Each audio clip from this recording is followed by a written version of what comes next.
Pertamina also promotes a community empowerment program through its TJSL, or the Social and Environmental Responsibility Program. Pertamina also invites the public to play a role in the environmentally friendly movement through the U-Collect program by exchanging household used cooking oil to support a sustainable energy supply ecosystem. For Pertamina, sustainable aviation fuel is not just a technology, but a commitment to developing a sustainable energy ecosystem for the future of Indonesia. Pertamina, the red and white energy for a prosperous Indonesia.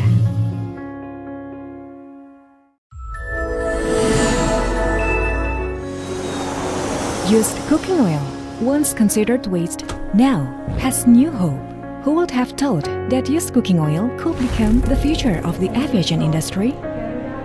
Every day, hundreds of planes connect our country and the entire world. However, on the other hand, the aviation industry contributes around 2.5% of global energy emissions annually. Starting from this challenge, we present a breakthrough: reprocessing used cooking oil, a waste product that is common to us, into a sustainable aviation fuel.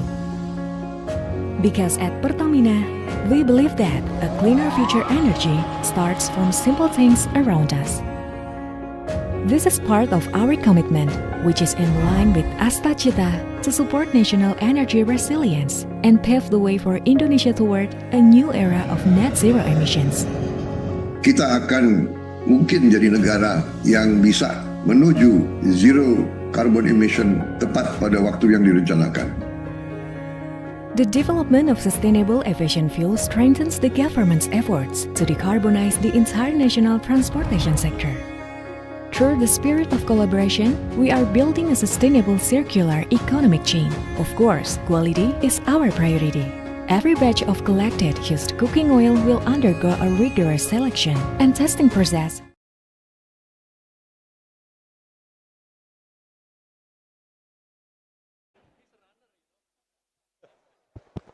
Thank you. Morning, ladies and gentlemen. Allow me just to catch up with my breath first. It was a long walk from the junction just before heading down here, and it was very warm. Not to mention, I was told that I was late, so I had to sort of rush. Anyway, a very good morning, ladies and gentlemen, excellencies, distinguished delegates, esteemed colleagues and friends. It's an honor indeed to address you today at the Indonesian Pavilion. Allow me to extend my gratitude to Pertamina for hosting this important event and for its leadership in advancing Indonesia's clean energy transition. Allow me to extend my warm greetings and appreciation to our distinguished speakers, Mr. Odo Manahutu from the Coordinating Ministry of Infrastructure of the Republic of Indonesia, my friend Mr. Agung Wicaksono, Director for Transformation and Business Sustainability of Pertamina, Madam Lorenza Perez Bayo from the Climate and Energy IPE ECA, Mr. Rafael Rabiolo from Bloomberg, and Mr. Daniel Ahmad, who will oversee and proceed today's discussion. On behalf of the People's Consultative Assembly of the Republic of Indonesia, or better known as the MPR, I wish to convey our appreciation for the opportunity to discuss a topic that represents both an environmental imperative and an economic opportunity, i.e. the transformation of used cooking oil into sustainable aviation fuel, or better known as SAF. Indonesia views SAF development not merely as a compliance measure to reduce emissions, but as a strategic investment in industrial competitiveness, energy security, and economic resilience. Kok, tolong diganti slide-nya. This initiative is fully aligned with Indonesia's broader agenda of achieving net zero emissions by 2060 or earlier, while sustaining growth and strengthening our national value chains. Indonesia's journey in SAF begins with a simple yet powerful fact. We are rich in feedstock resources. By optimizing collective systems, Indonesia can mobilize up to 715 kilotons of UCO per year. However, less than a quarter today, is, or approximately 20 through 3%, is currently collected, with the rest either discarded or wasted. This highlights the urgent need for a national collection and certification system that integrates communities, local governments, and industry players into a single traceable value chain. Through Pertamina's green refinery expansion in Central Java and South Sumatra, Indonesia is targeting over 1 million kiloliter of SAF production capacity by 2030. Indonesia's projected cumulative SAF demand will reach approximately 860 kiloliters, 60,000 kiloliters by 2029. By then, which with our updated production capacity, we will have around 23% of surplus available, of which can be exported.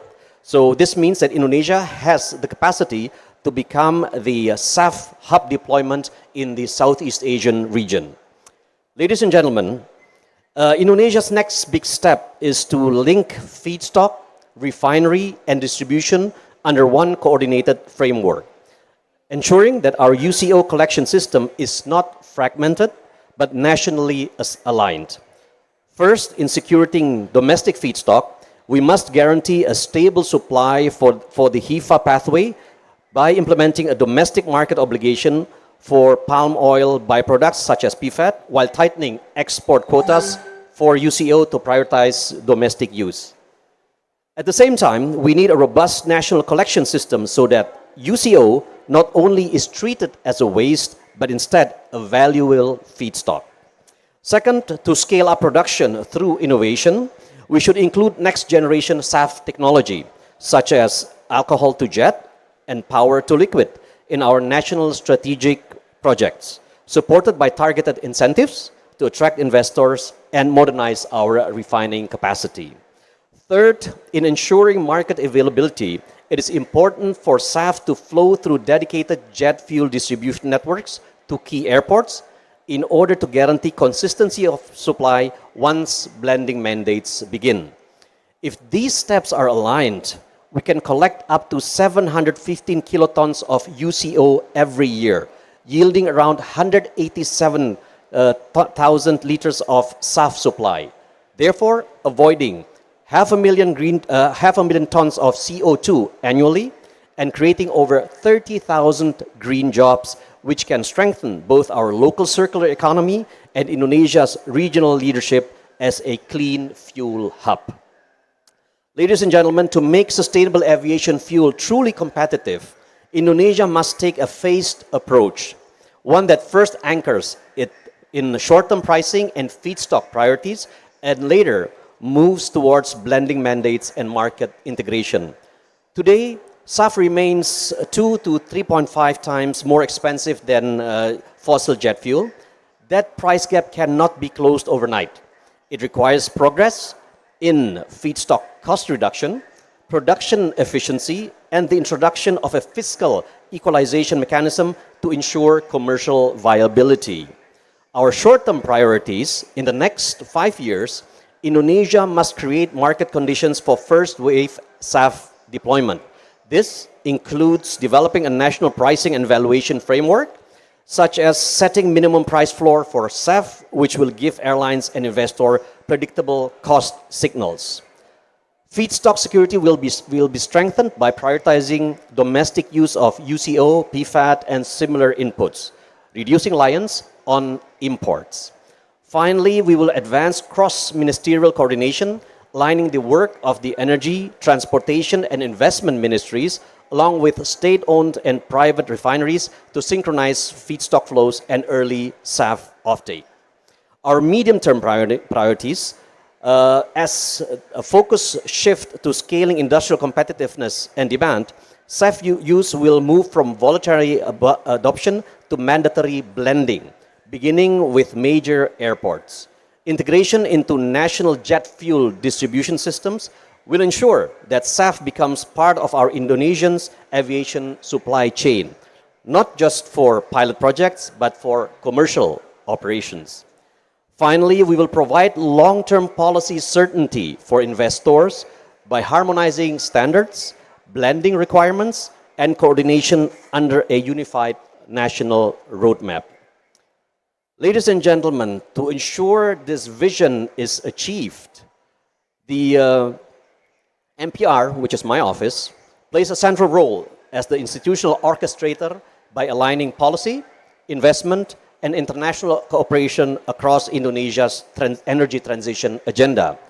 Through policy harmonization and regulatory reform, the MPR supports the advancement of key legislation such as the Renewable Energy Bill, the Electricity Bill, the Climate Action Bill, the Oil and Gas Bill, and last but not least, the Electricity Bill. MPR also facilitates government-to-government agreements and public-private collaboration, ensuring that strategic partners, including Pertamina, have the regulatory clarity and institutional support to scale up SAF production.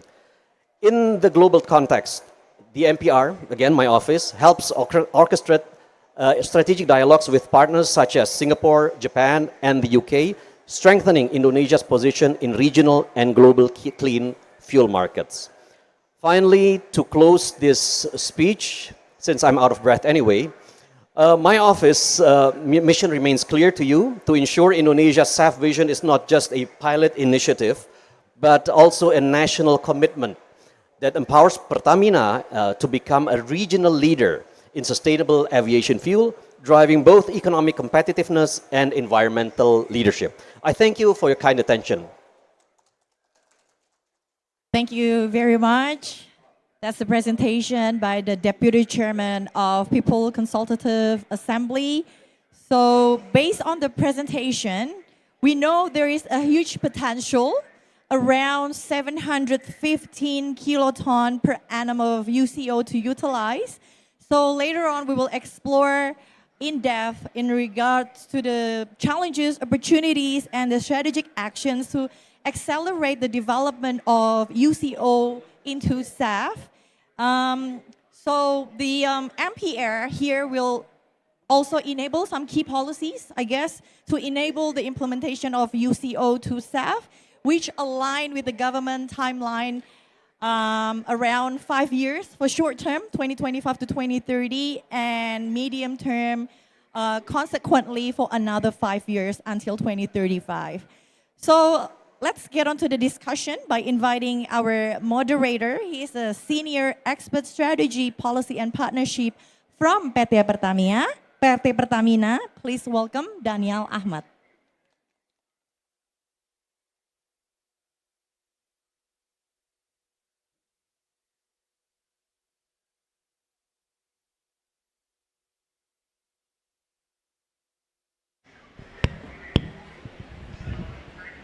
Thank you very much.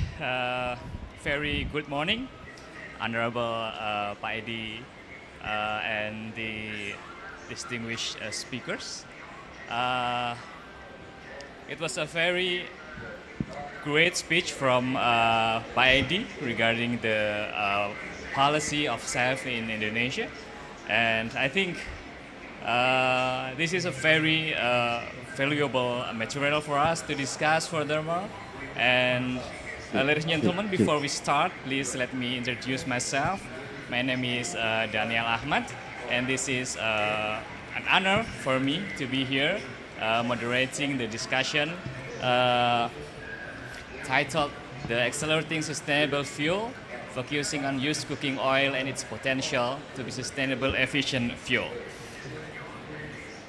And today we have gathered exceptional group of leaders from policy, industry, and global research to share the perspectives of this very important topic. Let me introduce the distinguished panel to join Pak Edi in front on the stage together, please. Yes, if you don't mind. And I will invite other panelists to join with Pak Edi. Let's start from the online channel. We have Mr. Odo Manuhutu, who is joining online.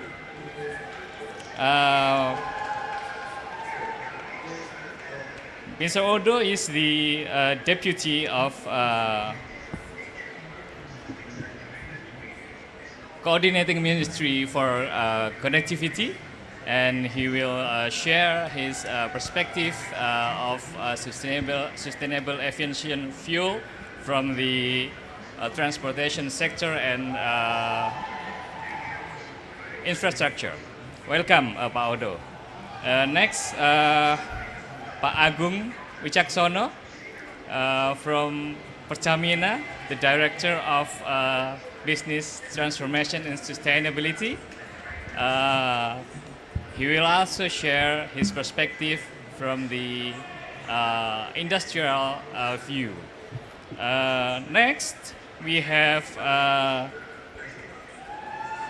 Miss Lorena Perez. Please welcome to the stage. Miss Lorena is from IPECA, and she will share the global perspective of SAF and her expertise, also the connection with the UN entities, right? And for today's session, we're supposed to have one more speaker actually, Miss Luisa De Moro from the Bloomberg BNF, but unfortunately she couldn't attend the session due to her health condition. So we send her our best wish to Miss Luisa De Moro to have a fast recovery. Thank you very much, ladies and gentlemen.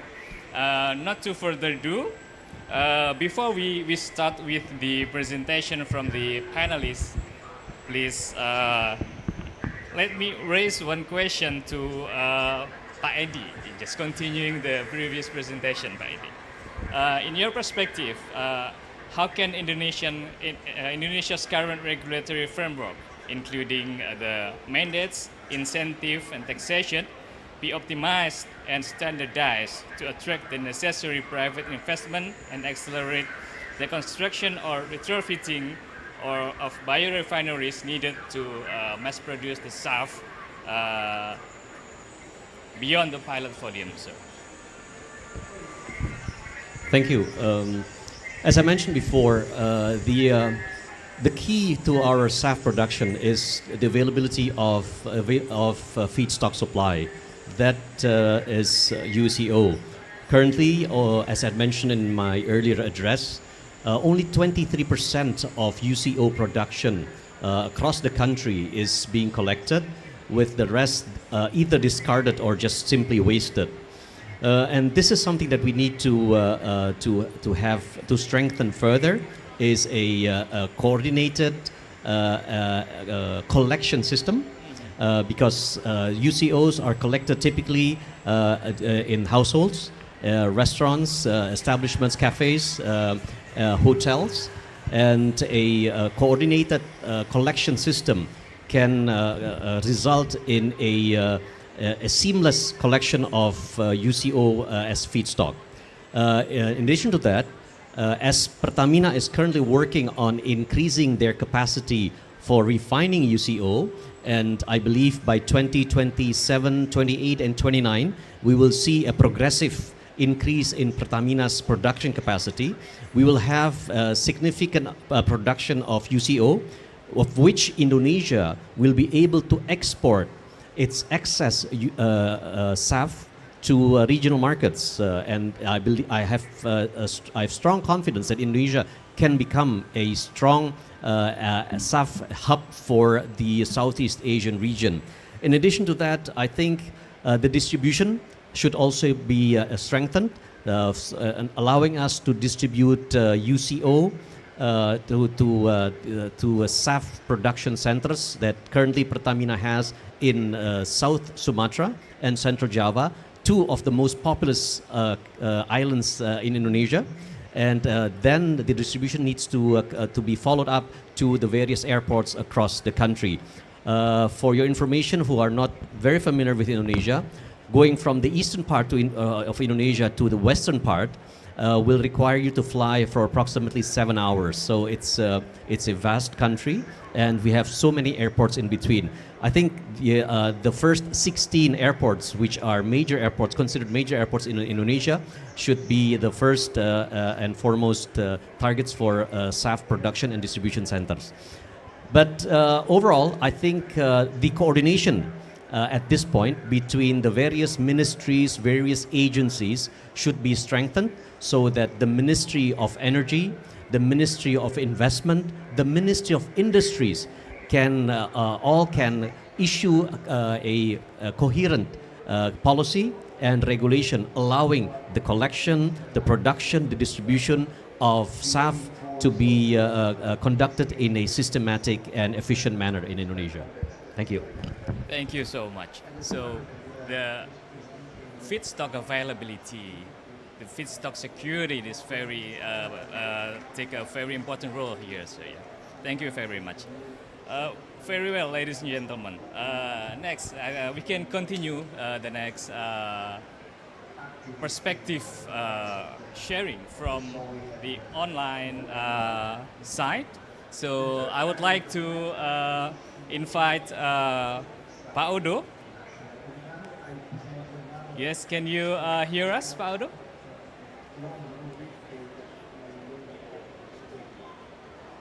I think the audio from the online channels not yet. I can hear you loud and clear. All right. Yes. Thank you, sir.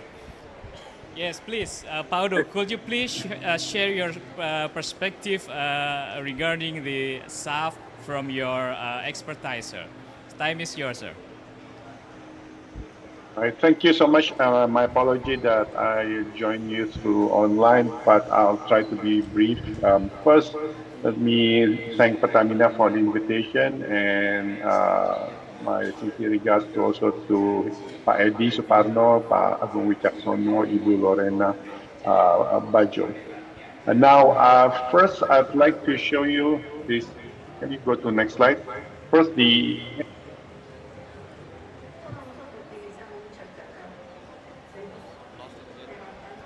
within this sector, transportation accounts for around 22%, the third largest source. Therefore, emission reduction in the transportation sector is crucial to achieving Indonesia's emission reduction targets. Now, to ensure the sector contributes, the next slide, the sector contributes to 5 to 6.5%. Could you go to the next slide, please?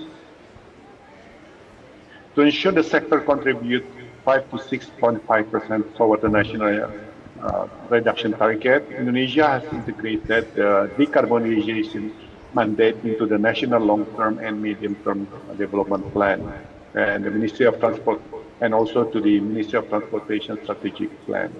And in the aviation sector, the government has developed a roadmap for the SAF industry development, aiming to implement at least 1% SAF blending target at selected airports and for specific flight type by 2027. And we'll start with Soekarno-Hatta here in Jakarta in Bali, because 80% of the international traffic comes from those two airports. And through the national mandate, Indonesia will monitor the use of SAF, and B, control the affordability of airfares. And Indonesia has the SAF ecosystem in alignment with the President's vision for energy resiliency, as well as investing in education. Next slide. I want to share 4 current efforts conducted currently by the government. First is the Indonesia Transport Decarbonization effort. Indonesia has achieved progress in transport decarbonization. In 2023, the transportation sector reduced 4 million tons of CO2, primarily from the development of the Northern Java double track railway and the Sumatra railway line by 49%. And the President just announced last week that Indonesia will expand the use of railway to Sumatra, Kalimantan, and Sulawesi. Second is the expansion of bus rapid transit system that contributes around 14%. And third, the development of the Jabodetabek Urban Railway or the Jakarta and its three satellite cities. Moreover, if you look on the right side, the existing Jakarta-Bandung high-speed railway is also expected to reduce emission by up to 95% compared to road transport and 27% compared to conventional trains. And now I'm speaking from Bandung using the high-speed train, and that saves a lot of time from, at least from my perspective. The next slide is Indonesia's second effort is mainstreaming decarbonization in the draft national transportation system law. To ensure policy coherence, the government is currently drafting the national transportation system law as an integrative legal framework across all transport modes. So if you look on the left side, there's each of the mode it has its own law. The law on for roads, for maritime, for railway, shipping, and aviation, and road traffic and transportation. Hopefully, with this draft new law that will pass to our colleagues in the parliament, hopefully by next year, the national transportation law will integrate all the legal framework and giving certainty and clarity to all stakeholders. And this law will address regulatory fragmentation and provide the foundation for an efficient, interconnected, and low-carbon transportation system national, including self-regulation. And if you look on the right side of the figure, you will see that one of the chapters relates to decarbonization. How, although it is not clearly stipulated, but we will include one article that says that Indonesia is committed to reduction of to have the transportation sector reduced to zero by 2050 or 2060. That will depend later the discussion with the other sectors. So hopefully by having this law, will give us more mandate for the government to have a zero emission from the transportation sector. The third effort, next slide, please.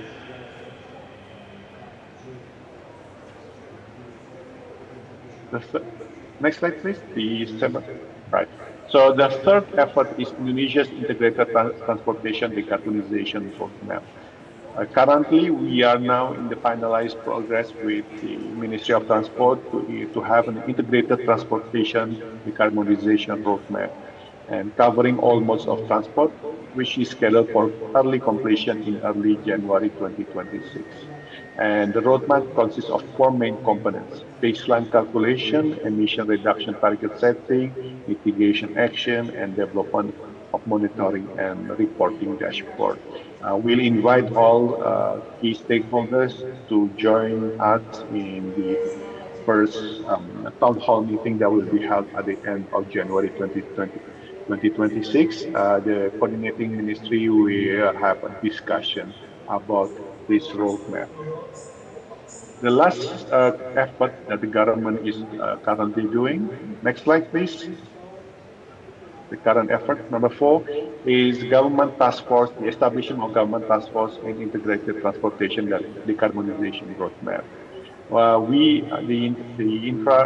The coordinating ministry has recently issued ministerial decree number 122 that establishes the national team for the acceleration of the SAF industry development. The previous speakers discussed about the importance of having a coordinated effort. Now, this national team is hopefully will integrate the policies of various ministries so that all the policy that will be made by government agency will be in line with the vision of the president. And the team consists of 3 working groups.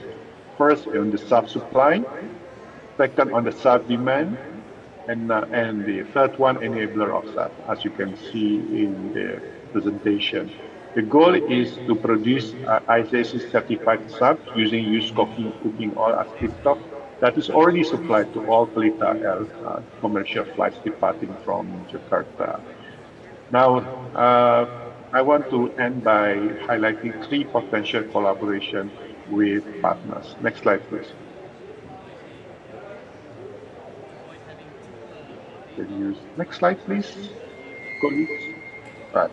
So the next step for the potential collaboration that I can offer. First, Indonesia welcomes and invites the participation of the international community in our collective journey toward achieving net zero emissions through 3 elements. First, participating in Indonesia's working group. We invite international airlines and other parties to address challenges in Indonesia's SAF ecosystem. So we hope most of you can join us in the discussion in the working group. It's an open-ended working group. Third, driving innovation through sustainable funding. We hope that 1% of revenue from the transportation and energy sector will be allocated to education and research. Third, building collaborative platform across borders, namely establishing a mutual partnership to learn from each other's experience in using developed SAF to reach carbon neutral.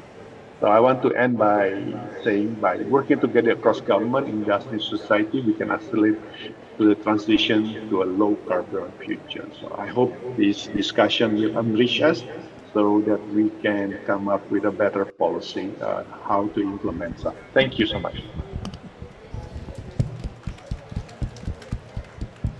Thank you so much, Pak Udo, for sharing the perspective of the Indonesia's policy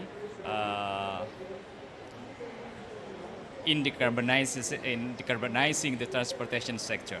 So before we continue, please allow me to raise a question perhaps.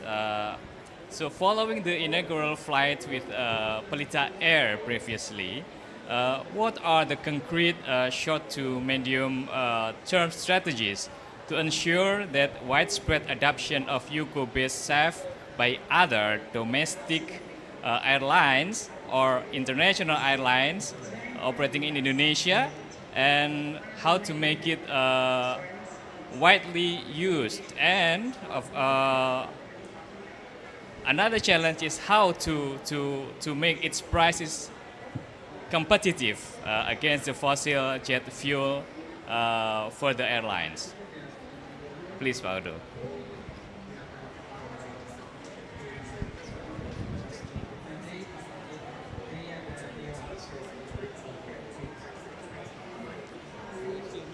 I'm sorry, Pak Udo, I think the voice is... Right, sorry, my apologies. Thank you. So the government will mandate for every biofuel producer to maintain stock availability through domestic market obligation and through a working group consisting of various ministries. And the government will produce several regulations. One of them will governing the selling price formula for biofuels, so it could maintain the stability of SAF commodity prices in the market. But be mindful that now it's only being mandated for 1%, and 1% will not affect that much the pricing unless it reaches the mandate to 10%, 20%. Then it will have an effect on the price of the airfare. So at this stage, I think what is more important is to increase the awareness of the public, the public of the use of SAF. And in the long run, I think for every new technology, of course, it started with high price, but over the long run, it will decrease. So I think we should not be worried so much about the pricing, but we should be worried more about the acceptance by the public. I think that's my take on Indonesia at this. All right, thank you very much, Pak Udo, for the presentation and explanation. And ladies and gentlemen, next we move to the industry perspective. Pak Agung Wicaksono, could you please share some strategic initiatives done by Pertamina in developing SAF in Indonesia? Please, time is yours, Pak. Thank you, Pak Daniel. Honorable Member and Deputy Chairman of the People's Consultative Assembly, Dr. Edi Suparno, Excellency Deputy Coating Minister for Infrastructure and Regional Development, Pak Odo Manuhutu, my fellow panelists and newly found friend, Lorena from IPICA and friends from IPICA, and certainly also the distinguished guests in this forum here in Belém, Brazil, the heart of Amazon, as well as around the world connecting online, including Deputy Coordinating Minister of Economy, Pa Ellen Setiadi, and my dear friends from various government officials, Pertamina, as well as friends from Brazil. It's an honor to be here to share from Pertamina our perspective on what we've been doing. Actually part of what our president Prabowo has commanded, because biofuel, if we see SAF is actually part of biofuel, is actually something that is part of what the president called Asta Cita, his 8th vision for the country. And one of the elements of Asta Cita is about energy security and also green economy. And if we look at that from Asta Cita, we translate into what we have in Pertamina as dual growth strategy. And one of the engine of that dual growth strategy is about building low carbon business, especially on biofuel. So biofuel has been a success story in Indonesia from at least 3 different aspects.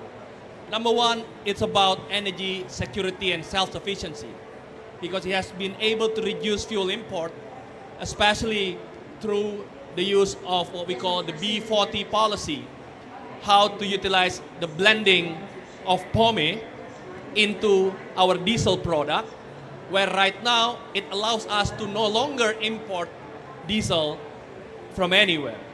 And we are now stepping into the second stage, which is on gasoline. And right now we're in Brazil. That is very correct to see how the success of ethanol would then be possibly being applied in Indonesia. We have right now already 5% blending of ethanol in a product that we call Pertamax Green 95. And the government is aiming to enhance that into E10. So 10% blending of ethanol. So that's on the fuel import reduction. Secondly is on the sustainability aspect, on emission reduction. So biodiesel obviously has much lower emission compared to fossil fuel-based gasoline. So it has reduced emission by more than 40 million tons of carbon with the B35, and now we have B40. Obviously it's going to be more by the end of the year, and next year we have B50, 50% of POME blended, of FAME blended in fuel, that will even reduce emission further.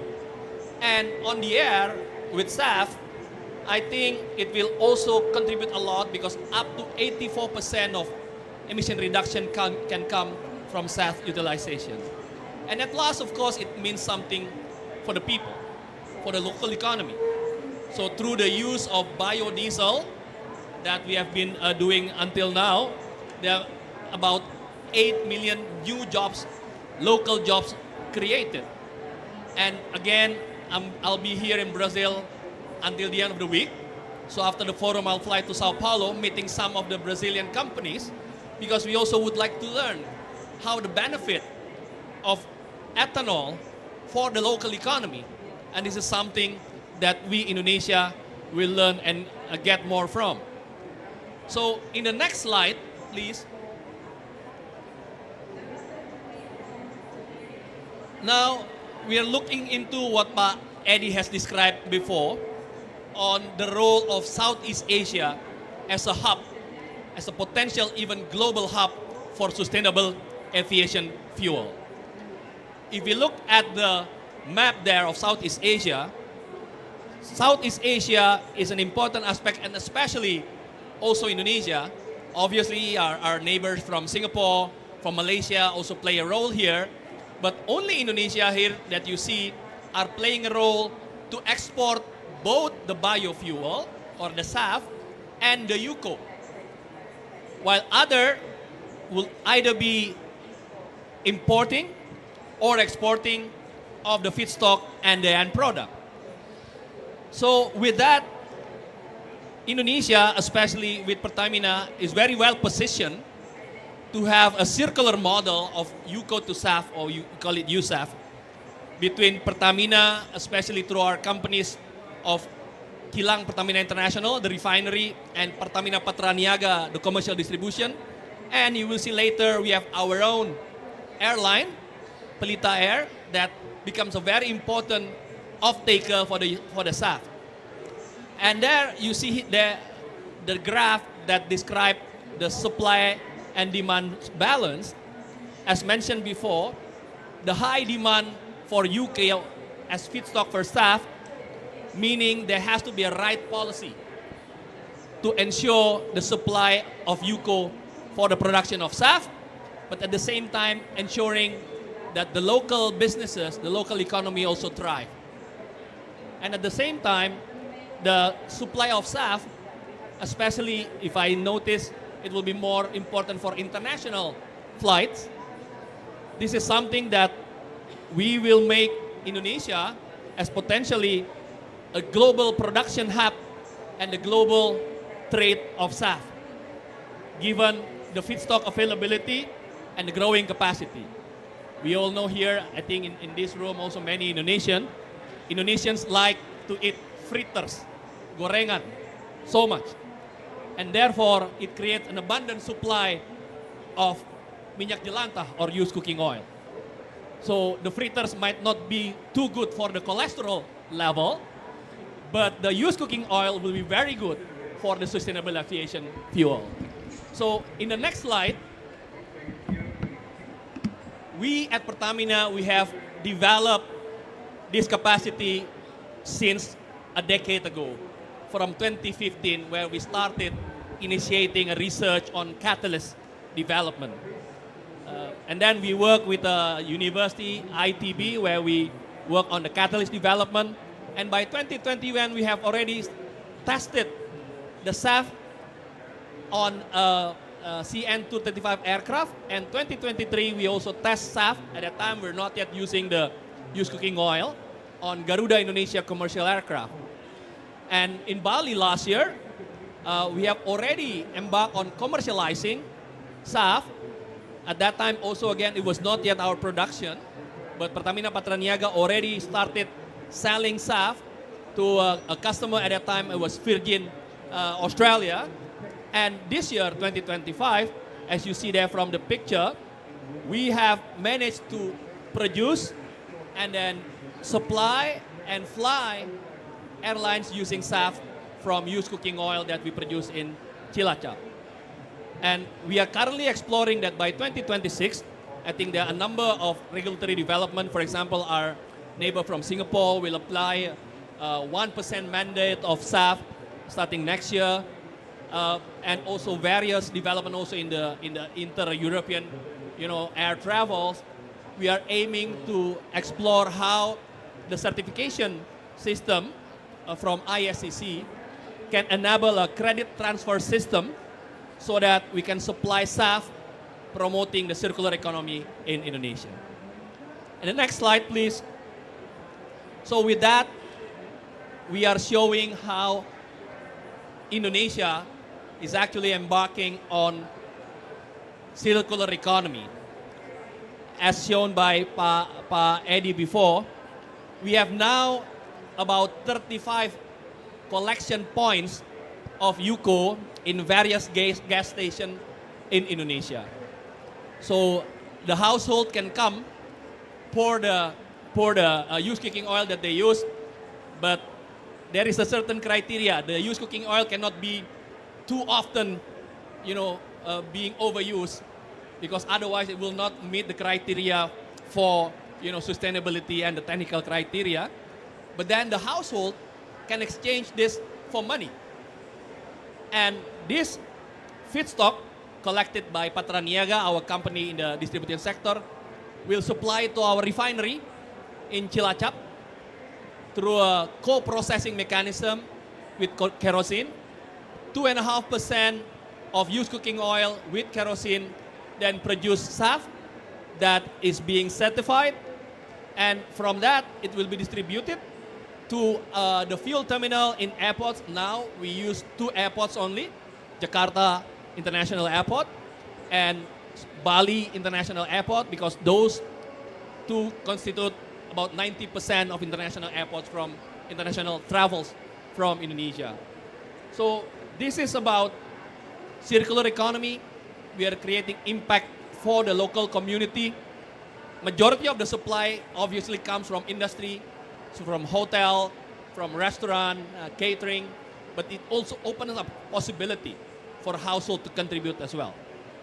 And then also we work with a SME, with a startup called Novolium, who developed this digital UCO collection system so that it also enables, more participation by local companies. And in the next slide, this is where we are right now. Next page.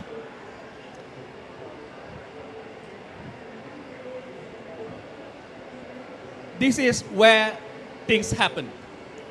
It's through our refinery, our kilang in Indonesian, in Cilacap, Central Java.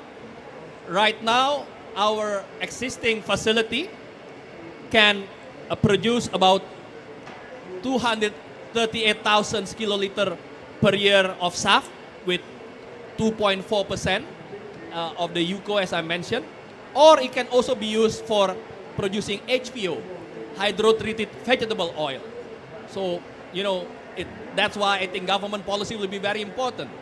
Whether a special mandate for SAF will take place, whether, incentive for SAF will happen. Because otherwise, we can always shift from products producing SAF to producing HVO. Yeah?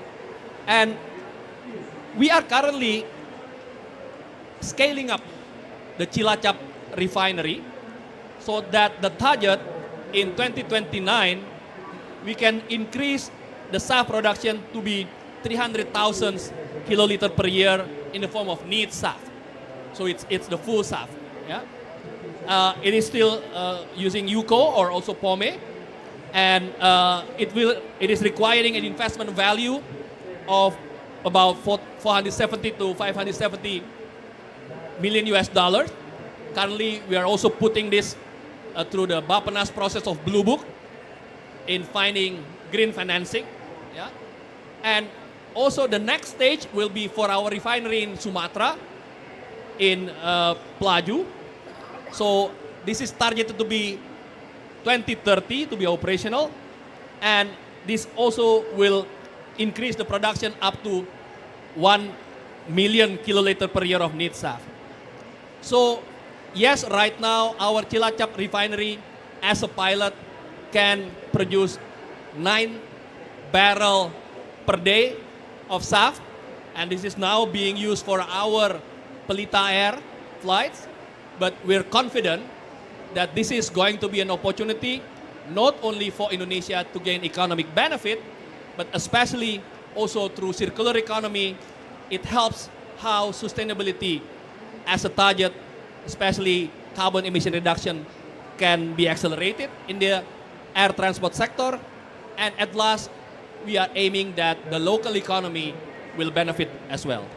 So with that, thank you very much, and I look forward for you to fly to Indonesia using SAF from Jakarta to Bali. Yeah, so what else can you do? Enjoying the beauty of Bali, but also contributing to the local economy and also to carbon emission reduction. Thank you so much. Thank you very much, Pak Agung, for sharing the big vision of Pertamina becoming a regional or global hub in the SAF production in the future. So, please allow me to continue with a question, Pak. In your perspective, how is Pertamina's strategy to develop national capacity for SAF production to meet the market's demand, sir? Thank you. I think there are a number of aspects we need to look into when it comes to national capacity. Number one, Pak Eddie has mentioned about the feedstock. I think that's something very important. I think the right policy on feedstock securing, the UCO securing. But also what is important is the policy on the mandate on SAF. And I think with the role of Pa Odo, he was showing currently the draft bill on transportation, and I believe a point on sustainable transportation will be on that bill, and hopefully there will be a certain article that can be the basis for SAF mandate to be applied because its contribution toward emission reduction. But for Pertamina side, of course, what we need to do is on the production, research, and development side. So, for example, if you can look at one slide we have shown, since 2015, we embarked on research, especially on the catalyst. So, the catalyst that we call red and white catalyst merah putih, because it's a homegrown catalyst. So, our country, especially Pertamina, we need catalysts for all processing in our refinery, and so far we have imported a lot of those catalysts. But through a joint work between Pertamina, Pupuk Indonesia, another state-owned company, and a leading technical university, ITB, we established what we call catalyst merah putih, a catalyst product referring to the color of our national flag, and this catalyst then plays a role on how the feedstock, the UCO, with kerosene, using the catalyst from Indonesia, then was able to transform the 2.4% UCO into biojet fuel of SAF 2.4%, and now the capacity is about 238,000 kiloliter per annum. So again, this is a national capacity, but this is also, again, a circular economy and also something that speaks for sustainability. So I think it requires a concerted effort of collaboration, and we're very happy to hear Pa Edi, showing that it is at the highest level, at the People's Consultative Assembly, that will put this as a national agenda, and Pertamina will support through the industrial development as well as collaborating with the academia. One more question, Pa. Interesting, if you don't mind. Yeah, it's regarding the circular economy, Pa. So, could you please elaborate more how Pertamina ensures that the development of the SAF ecosystem, especially through the UCO collection and processing, also creates tangible benefits for surrounding community, Pa? Yes, I think we are here in Belém, Brazil, for obvious reason, because the Brazilian government would like to see how climate change also impacts, but also what kind of benefit it has for the local economy. So if you see at the next slide, also the UCO collection is an example of how SAF program will empower local communities. Yeah, so that's how housewives, or I think restaurant workers coming to the fuel collection site. This is fuel station, but that's not only a place where you get fuel for your car, but also a place where you supply used cooking oil for the company. And as I mentioned, that feedstock will go to our refinery, but it's not only the benefit through the refinery that we emphasize, but also surrounding the refinery. So the picture on the right, DEB stands for Desa Energi Berdikari, or basically an energy independent village of Kutawaru in Cilacap, surrounding the refinery facility. So Pertamina, through our foundation, Pertamina Foundation, work together with the local community through enhancing mangrove plantation. This mangrove is very important because it ensures the biodiversity surrounding the village in the area where the refinery is located can has an impact for the local community. So I was told that the village has a majority population of former sailor, former migrant workers. And when they come back to Indonesia, they might not have the right, livelihood. But through the mangrove plantation and then through renewable energy development that we install in the village, for example, we built solar panel, we were able to develop what we call a kampung kepiting, a crab village. Because then the crab surrounding that area were able to be cultivated through a community-based program. And then that crab becomes obviously a very delicious, cuisine. And this become a place for culinary tourism, for locals as well as tourists to come and enjoy, what the mangrove plant was being planted, enables the cultivation of crab, and it becomes a place for tourism.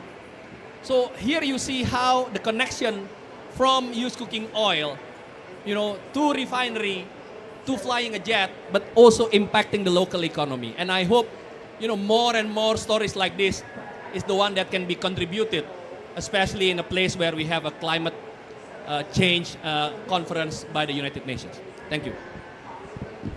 Thank you so much, Pak Agung. It's very, very, we have a very big hope that Pertamina can make it true. Very well, ladies and gentlemen. Finally, next I think we can go to the global perspective from Ms. Lorena Perez from IPIECA. Could you please share your perspective in strategic role of IPIECA in decarbonizing the transportation sector globally, including your engagement with UN body, of course, on low carbon and alternative fuels? Please, time is yours. Thank you so much. And it's working? Okay. Thank you so much. And first of all, thank you to Pertamina for.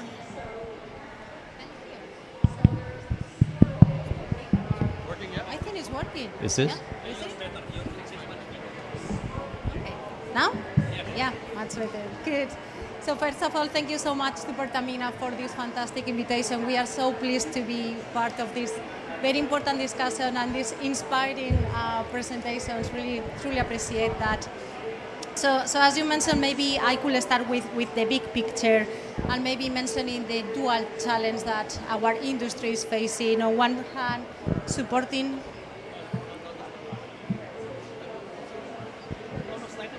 No.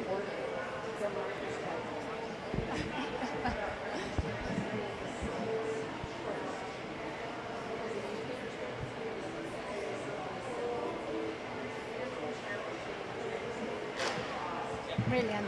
So on one hand, we are supporting the transition to a lower emissions future, but at the same time, meeting the energy needs of the growing global population. So maybe for those of you who don't know IPIECA, if you allow me to introduce ourselves, IPIECA is a non-lobby global oil and gas association. We were founded in 1974 at the request of UNEP, the UN Environment Programme, as the main channel of communication between the UN and the global industry.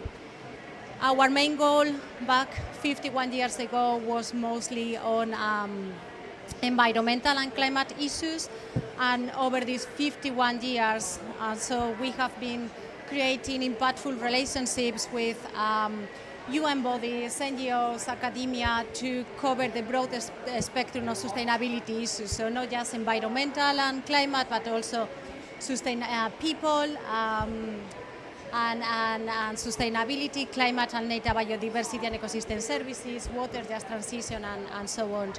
And we are doing this with the expertise of our members, Pertamina, one of them. They include international oil and gas companies, national oil and gas companies, independent services, and associations around the world. So maybe let's talk about a powerful enabler. And I'm very pleased to hear that it was also noted during the opening remarks of this COP, which is technological and digital transformations. So these are just not fancy words, but they are really truly enablers and key to decarbonize the transport sector. There is clearly no silver bullet for transport, and everything will be needed to allow to the decarbonization from LPG, LNG, biofuels, biomethane, and in the long future potential e-fuels, and each of them will be playing a role in this journey.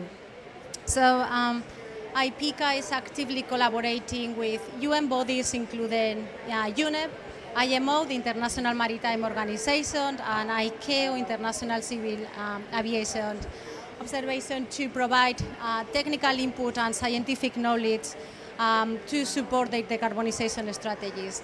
So just give an example on ICAO. We are providing technical input in their assessment and advancement of low carbon aviation fuels, LCAF and SAF, and making sure that the industry can align their efforts with these international climate frameworks. So for IPCA, through practical guidance, through collaboration, through setting best practice, we are helping the industry players to reduce their operational emissions, to develop lower carbon products, and also to share innovation and technologies for the wider industry. So to your point on engagement with UN, what does the engagement with UN bodies look like in practice? So maybe starting with mentioning that IPCA has been an observer organization for the IMO in maritime since 1995, and for aviation a little bit less, since 2021, but we have been actively involving with them, supporting them since 2019. And both shipping and aviation are characterized for capital-intensive, built, long-life assets, and rely on energy industry, which is critical for the decarbonization. So clearly, and I think I will be echoing all of the presentations, technical innovations, robust regulations, and coordinated actions across all of the points of the supply chain are actually critical to support the decarbonization of the road, of the air, and on the sea as well. So our approach to the IMO is technology neutral, and we support full life cycle assessment of greenhouse gas emissions approach, and also frameworks that allow producers and users to report the actual and certified emissions, just making sure that there is a level playing field for innovation and deliver these technologies.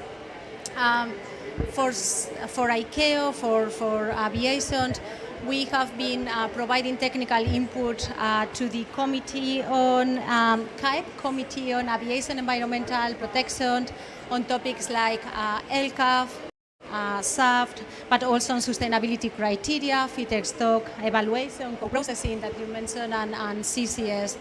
And in the future on ICAO particularly, as low carbon aviation fuels can complement sustainable aviation fuels, we will continue to support ICAO on these very important work streams. But maybe, if I may, I would like to zoom in a little bit more on biofuels. Clearly, biofuels are not the only type of sustainable aviation fuels, but are the most common and more available right now. And even though in IPCA we are technology neutral, we have been exploring the topic of biofuels a little bit. We are updating fact sheet document with our members, still working on all of the details, but I thought that I will share some of the discussions that we have been having until now on that. So alongside electrifications, biofuels are one of the most critical levers to decarbonize the heavy transport sector, including aviation, shipping, and the road. And we need to consider also that biofuels are coming in many forms, and it depends with many different production methods and fuel types and also end users. So sustainability is not a given. It depends on the feedstock that is used, on the sustainability criteria that it meets, and also in the strength of the assurance process. And of course, there are many different perceptions of sustainability for many different stakeholders, from government, from industry, but also from civil society. So we need to keep that in our minds when we are working on biofuels and making sure that we are extracting all of the facts to make sure that biofuels are actually part of the solution to energy transition, lower carbon emissions future. I'm amazed with the examples that you have been setting in here in terms of the use of using cooking oil to produce SAF. If I may, maybe I would like to add another example from one of our other members, but just to make a final conclusion, and is Suncor in Canada.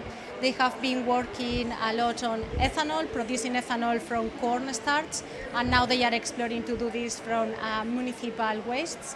And last year, they also were part of this launch of the plant for ethanol to SAF, planning to reduce greenhouse gas emissions, as you mentioned, heavily by around 70% and power over 1,000 aviation commercial flights. And all of these examples are showing that the trajectory is not linear, is diverse, is evolving, and we need clear, robust policies. We need innovation, but we also need international collaboration. We need cooperation, including all of the parts of the supply chain.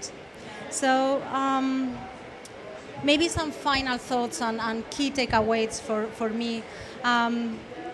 Decarbonizing aviation and shipping or hard-to-heavy sector is not something that can be done by a single industry or government. It's a cross international collaboration among others, and the IMO and ICAO should be also leading on this road.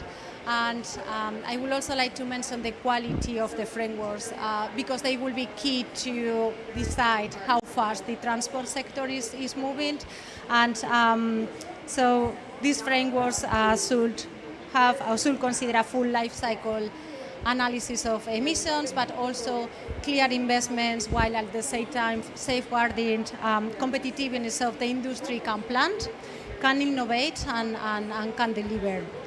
So all in all, the journey might be complex, but it can be very, very feasible, and the examples in here are a demonstration of that, with robust policies and regulations, with innovation, and also with international cross-sector collaboration. Thank you, Ms. Lorena. Well, given the limitation of renewable feedstocks, and global supply competition, such as used cooking oil or biomass, in your opinion, what are the most critical sustainability challenge IPEK has identified, such as indirect land use change, maybe, or water and food conflicts in scaling up the SAF production? Good question. So I guess that when we are considering about sustainable aviation fuels, we need to take into account sustainability across the board. So when we are thinking about the ramp up of biofuels, we need to consider as well food security, but also the pressures on land and water, and don't forget about the broader social impacts that you have been mentioning in here. So I guess we will need environmental and social safeguard, just to make sure that biofuels are not growing at the expenses of the environment or of the communities. And we will be, there might be required as well, robust life cycle analysis, considering feedstock sources, but also processing, transport, and the end use, I guess. So this is not about carbon intensity only, it's about the broader environmental and social footprint, and it's also considering food security, land rights, and social impact. So for biofuels to be truly sustainable, sustainability needs to be, is a step that needs to be happening in every single process of the production. And I guess that one more point to that is ensuring credibility. So it's the need of robust assurance mechanisms are put in place and are followed very closely. So I will say that sustainability isn't just a label. This is a process that required transparency, that required collaboration, that required innovation, and that required support from regulations and policies. One more, if you don't mind, please. Can you give us an example, maybe, of an underestimated opportunity surrounding bio energy sector of SAF in next 5 to 10 years? So it was something that might have been a little bit overlooked is bioenergy with CCS. So to put it simple, we are using biomass to produce energy and then trap CO2 and store underneath. And on the IPCC, BECCS, bioenergy with CCS, is considered as one of the key levers to achieve the aims of the Paris Agreement. So if we could combine BECCS with SAF, we could have, the potential will be huge. We could have even net negative emissions. So I guess that as well as carbon accounting is evolving, it could unlock new value streams. So it's not just about having sustainable aviation fuels credits, but also carbon removal credits. However, I think this is still a long way to maybe getting there, and it will be needed a little bit more of investment, a little bit more of research, and a little bit more of collaboration, similarly of what has been happening here to transform this ambition into a real action. Thank you very much, Mr. Lorena, and thank you to all panelists. I think before we conclude the session with closing remark from Mr. Edi Suparno, it is not fair not to give opportunity to the audience raising a question. I think we have quite limited time here, maybe 1 or 2 questions perhaps. Please your hand and mention your name and your affiliation. From any audience, please. And any question? Very well. Otherwise, maybe I should hand the microphone to Pak Edi Suparno to give closing remarks. Pak, please, time is yours. Thank you. Before we close this session, ladies and gentlemen, I think we should go back to the basics. That the airline industry, aside from obviously the shipping industry, is one of the industries hard to abate industries. So getting to lower down any carbon emissions from either the airline and the shipping industry should be our priorities. There's a school of thought today that airline emissions, carbon emissions from the airline only contribute to 2% of global carbon emissions. But let me assure you that Indonesians' preference for flying is extremely high, and we see more and more Indonesians wanting to fly, and an increase in airlines in Indonesia, including the number of airplanes flying in and out of Indonesia and within the national border. So it's very important for us to consistently push for sustainable aviation fuel. I think Pertamina is doing a great job in increasing their capacity. First of all, I would like to remind you that one, we will aim to reduce up to 500,000 tons of CO2 equivalent going forward in carbon emissions. We will increase our small to medium scale businesses. The collection system will, in the households and communities, will increase small to scale, medium scale businesses. The circular economy will also be strengthened, and we expect to create up to 30,000 of new and green jobs across the country. So this is very important, and I hope this session is very informative for all of us, so that sustainable aviation fuel could be very strong on our agenda going forward. I thank you very much. Thank you very much, Pak Edi. Ladies and gentlemen, I think the message is clear. Sustainable aviation fuel is the net zero engine for aviation. Well, finally, I think my sincere thanks to Mr. Edi Suparno, Mr. Odo Manhutu, and Mr. Agung Wicaksono, Miss Lorena Perez, and for sharing your invaluable expertise here. So thank you for all of you joining us here at COP30, and please enjoy the rest of your day. Thank you. Thank you, Danielle. Please, before you leave, Honorable, let's have a group picture together. Before you catch up for lunch, let's have a group photo together. And we also have a special merchandise to be given to all the speakers. We thank you for the informative session. And again, let's see how quickly the government of Indonesia are working on the policy, the regulation for centralizing the UCO collection. So to have enough or sufficient feedstock of UCO so that the energy company like Pertamina can develop the domestic biogas production in order to meet the 1% blended mandate in 2027. Okay, thank you very much for attending this event. We're going to move on to the next one. So we invite you to please stay around in Indonesia Pavilion. And if you need to take a cup of tea or a quick snack, we have provided at the registration desk. You feel free and enjoy the snack while waiting for the next session. Thank you.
cek.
Pertamina has always been here for the nation and the world for more than 6 decades.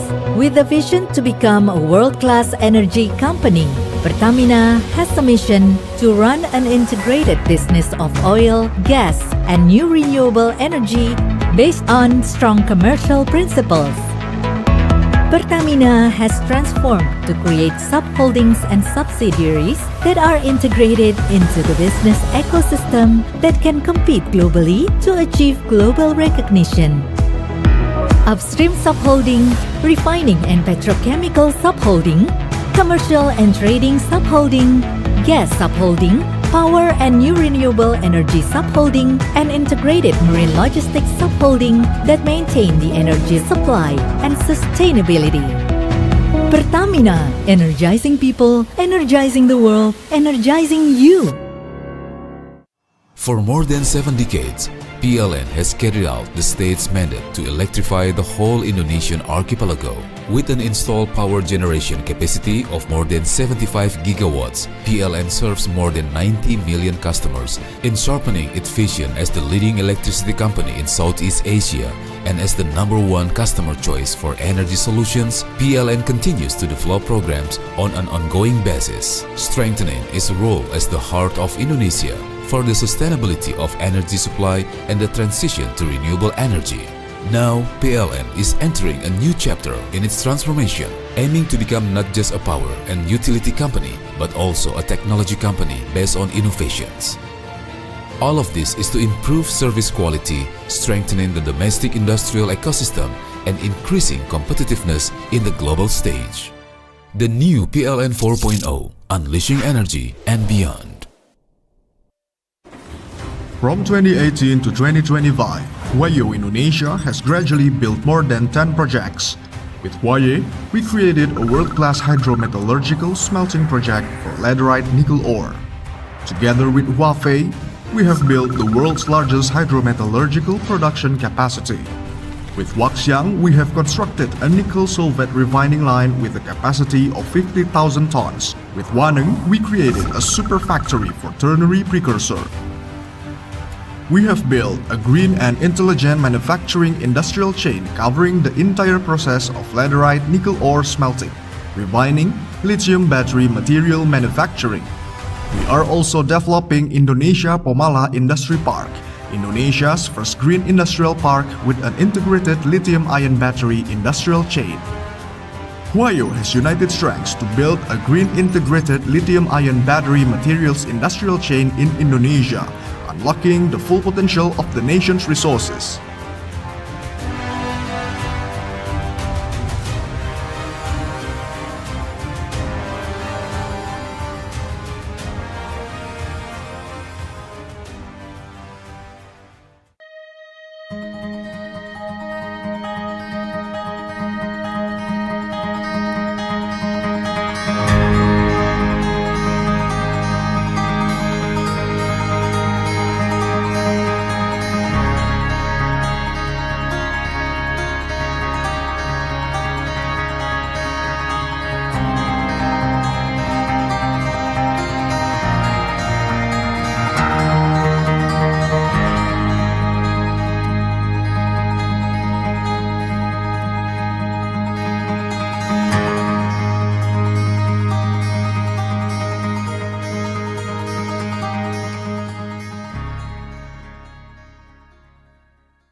These extraordinary landscapes are home to some of the richest biodiversity on the planet. And at APP,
Cek, cek. Belum. Cek, cek, one, two, cek,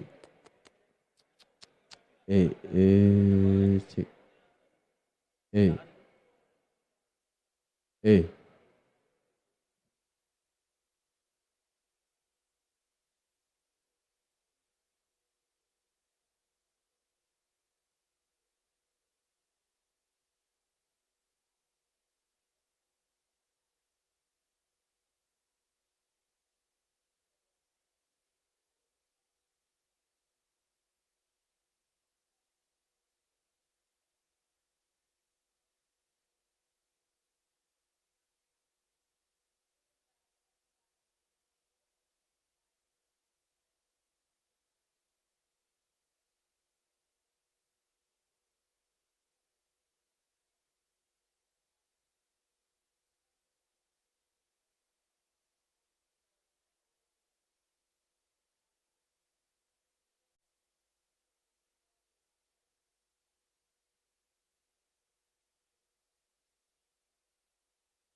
Okay, let's get started.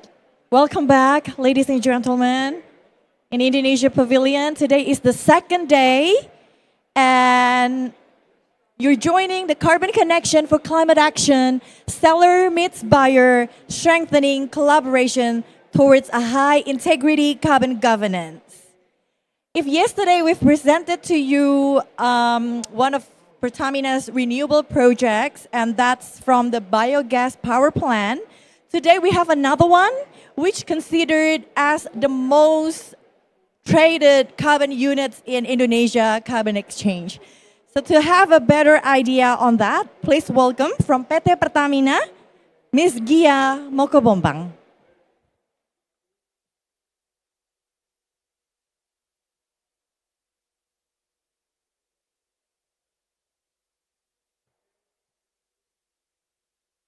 Hello, hi, good morning, ladies and gentlemen, all esteemed delegates. It's an honor for me to be standing here again for the second time for our second session of Seller Meets Buyer. So on behalf of Pertamina, I would like to say again that we are so grateful for this opportunity that we can share our commitment and once again reaffirm our readiness to support Indonesia's carbon market. So let me start by sharing to you about Pertamina's strategy. If we go to the next slide. Okay, so this is the strategy that comprises of two pillars that we call it dual growth strategy, where one pillar is focusing on the legacy business, where we are trying to maintain Indonesia's energy security, which is focusing a lot on the upstream and refinery as well as the retail business to the consumers. And another pillar is lower carbon business. This is where we're trying to also expand our portfolio, which included geothermal, biofuels, and this is also includes bioethanol, which is also the government is currently, trying to increasing its blending portion, and also CCS, CCUS, and obviously nature-based solution and carbon trading. And if we're going to the next slide, so through our subsidiary, Pertamina New and Renewable Energy, currently we are the first seller of carbon credits through IDX Carbon, which is the carbon market platform in Indonesia, and we were also the first carbon credit generators from renewable energy. So since 2023, we have sold a total of 864,000 tons of CO2 carbon credits, and this comes mainly from our geothermal power plant, which is located in Lahendong in North Sulawesi. So from 2023, we have verified and also issued all the carbon credits coming from the operations since 2016 to 2020. And currently, we also verified another operations since 2021 to 2022. So out of these 864,000 tons of CO2, we have a value of transaction for carbon credit of around $3 million. And on the next slide, if we're focusing more on this year, so with the support of the Ministry of Environment and also the IDX Carbon, we are producing more carbon credits in this year. So it's coming not only from our geothermal operations, but we're also expanding our portfolio to biogas power plant, which has been transactions yesterday with two of our buyers. And we also collaborate with Perhutani, a state-owned company who managing forestry resources in Indonesia, and we have 9 concessions in Kalimantan. But these projects will not coming out by this year, so it will comes out in the next 2 years. But it has a huge potential of 5 million tons of CO2 per year. So on the next slide, I would like to focus on the geothermal projects, which is the 2 days main event for the seller meets buyer. So from this geothermal power plant, which is in Lahendong, we have 2.4 megawatts. And after the 2 volumes that we have sold in 2023 and 2024, today we also have verified another 465,000 tons of CO2. And it has through the verification and monitoring, reporting and verification from the Ministry of Environment through the National Registry System or SRM. So we have to assure you guys that the carbon credits from Pertamina, we have a high integrity, carbon credits, and we maintain the credibility and also transparency of our projects. So out of these 565,000 tons of CO2 from geothermal projects, I'm happy to announce to you that we have a committed buyer that we're going to have a signing ceremony today, which is coming from Sumitomo Mitsui Bank Corporation Indonesia. Can I have a big round of applause? Yeah, so the next one, after we have one buyer today, we're also open for any buyer who's interested to buy the carbon credits. We're waiting for the issuance from the Ministry of Environment for this carbon credits coming from geothermal power plant. So with that, I would like to say that Pertamina, we are ready to be your partner in climate action, and we are also ready to be a partner in supporting Indonesia's carbon market. So let me close this presentation with a short video about Pertamina's carbon business overview. So thank you so much, ladies and gentlemen, and please enjoy.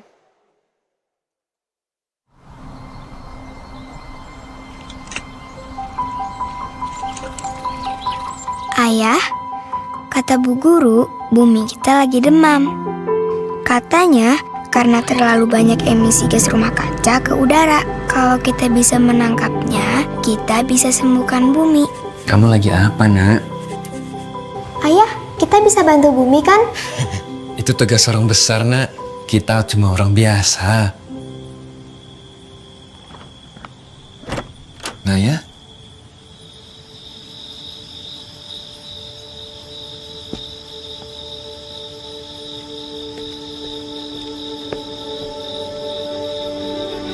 Aku mau jadi orang yang bisa bantu bumi saat aku dewasa. Pasti, Nak. Ayah yakin kamu pasti bisa. Ayah, aku janji buat bantu bikin bumi jadi lebih baik.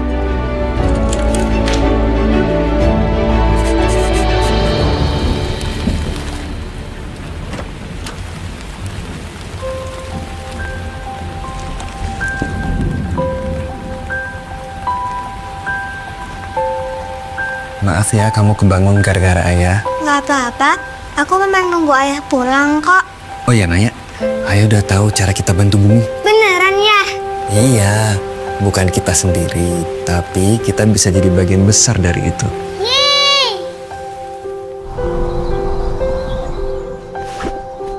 Naya, jaga diri ya, Nak. Kalau lagi nggak sibuk, main-main ke rumah. Ayah selalu di sini. Hai ayah.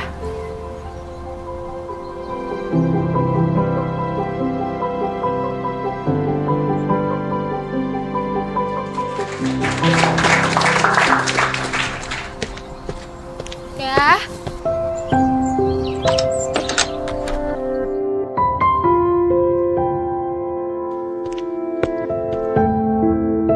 Ayah, aku janji buat bantu bikin bumi jadi lebih baik.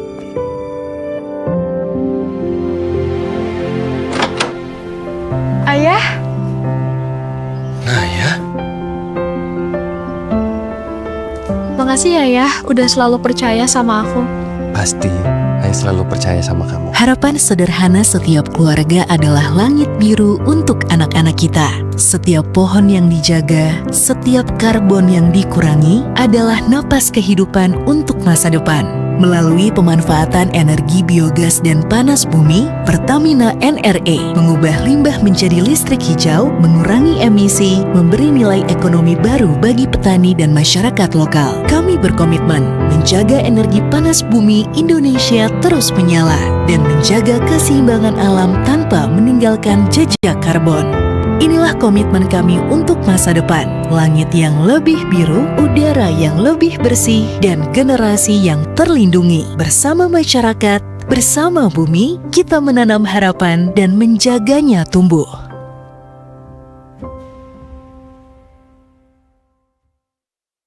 Yeah, please give a big round of applause for PT Pertamina. I guess they're ready to be part of the global solution, enhancing energy resilience while accelerating the transition into sustainable green economy. And that's reflected on the next agenda, and that's the signing ceremony. I would call upon all the parties, please be ready. Director of Transformation and Business Sustainability, Bapak Agung Wicaksono. And from the buyer side, he is the head of Treasury and Marketing PT Bank SMBC Sumitomo Mitsui Banking Corporation Indonesia, Bapak Dadang Suryana, who's going to join online. When you're ready, Pak, you may go ahead with the signing the document. Okay, so Sumitomo Mitsui Banking Corporation or PT Bank SMBC Indonesia Tbk agreed to procure verified and high-quality carbon credit units from one-off project of PNRE. It is Lahendong Unit 5 and Unit 6 geothermal energy with total amount around 16,596 ton CO2 equivalent. Okay. Stay put, Pak. We're going to capture the moment. Okay, thank you very much. It's all done. So this power plant, you may return to your seat, Pak. Thank you. So this power plant is operated with total capacity of 2 multiplied 20 megawatt and delivers over 315,000 megawatt hours of renewable electricity to the Sulawesi Utara Gorontalo grid. So from this geothermal project, PNRE is showing a solid track record in the Indonesian carbon market. It has successfully transacted around 864,000 ton carbon dioxide equivalent between 2023-2024. And building on this success, PNRE is preparing the next issuance of carbon credit from Lahendong Unit 5 and 6 geothermal project with total volume of around 465,000 ton carbon dioxide equivalent and is designed for any buyers committed to deliver measurable contributions toward NZE 2060. Okay, that's it. That's the end of the signing ceremony. Pertamina and Sumitomo Mitsui Banking Corporation, congratulations once again for both parties. Moving on to the next one. We all know Indonesia carbon market is now playing a new field in realizing its climate action strategy. So we are going to gain a good perspective on the potential, the implementation, as well as the best practices around carbon trading economy, both in Indonesia as well as globally. With that, please join me in welcoming Professor Bambang Brojonegoro.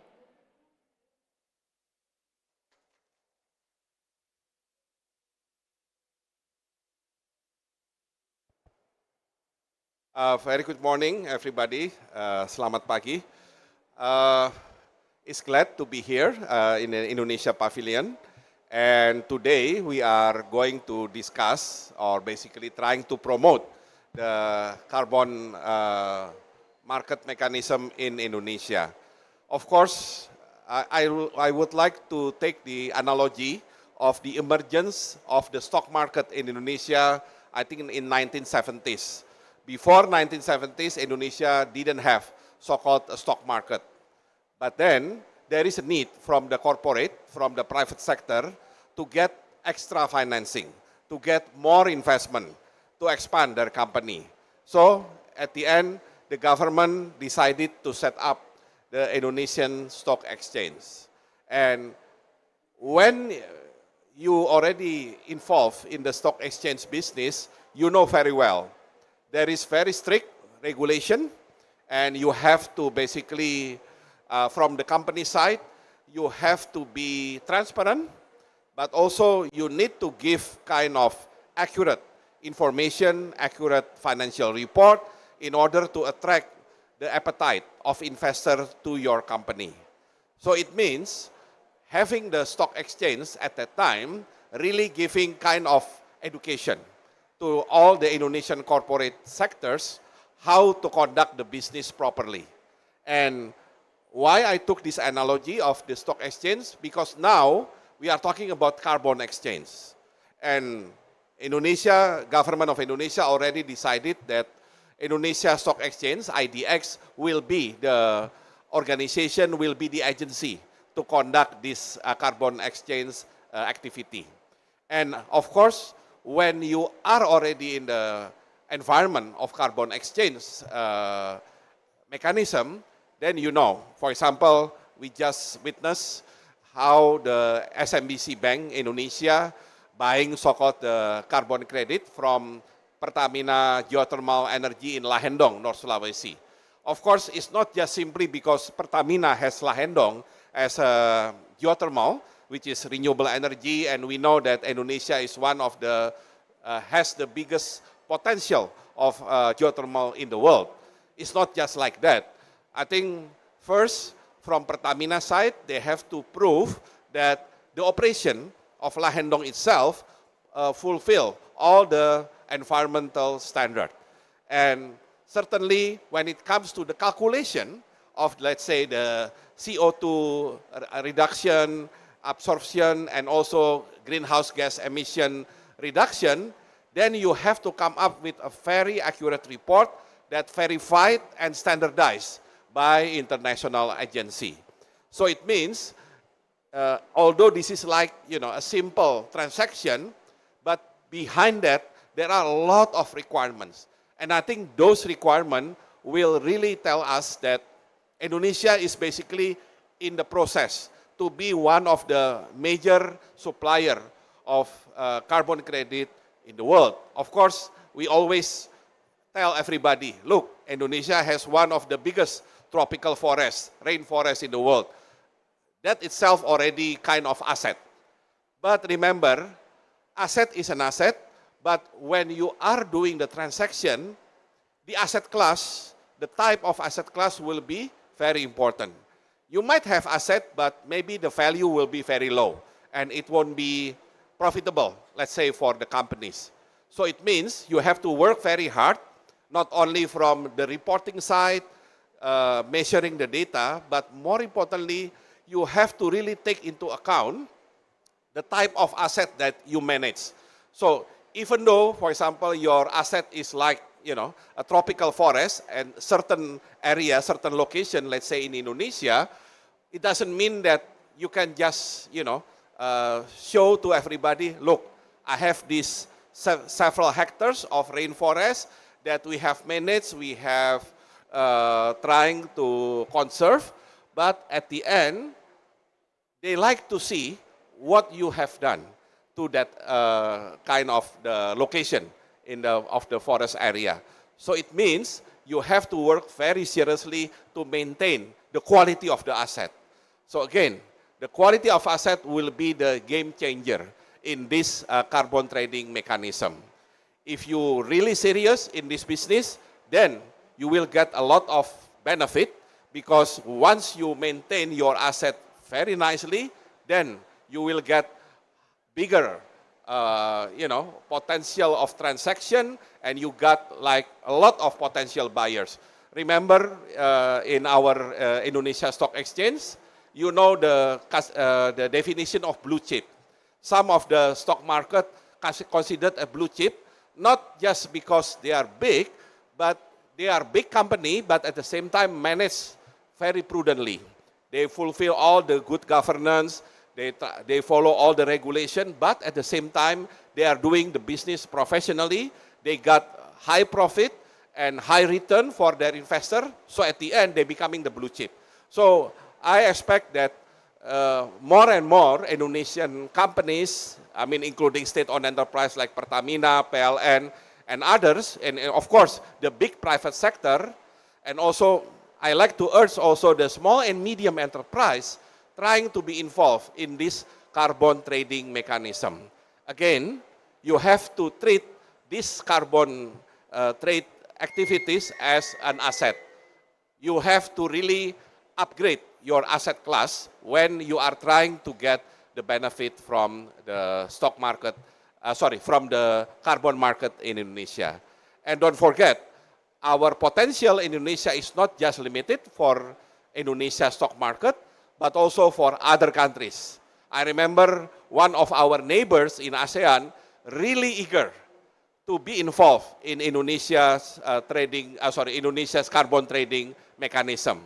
But because maybe of some regulation, they haven't been able to do that. But it means the potential is there, not only the potential transaction, but I think the lucrative investment is there, then it's up to us as Indonesian really to provide the carbon trading mechanism at the best way we can do. So I believe Indonesia offer a lot, not only renewable energy, but again, the natural forest, and don't forget from our blue economy, mangrove and others. So there are a lot of things. But again, you cannot just leave the asset like that. You really need to manage the asset. You really need to manage how to make the value of the asset much bigger than what we have now. I think that would be my kind of remark for this event. And again, I would like to congratulate anybody who has done successfully during this COP30 to do the carbon trading with potential buyers anywhere from the world. Thank you very much. Assets is going only to be an asset if we don't manage the quality of the asset. So it has to be precise in terms of number and also transparent. Thank you, Prof. Bambang. Please stay healthy. Okay, next we want to introduce to you a potential project located in Sumba, Indonesia, which currently designed and developed by Reforest Action.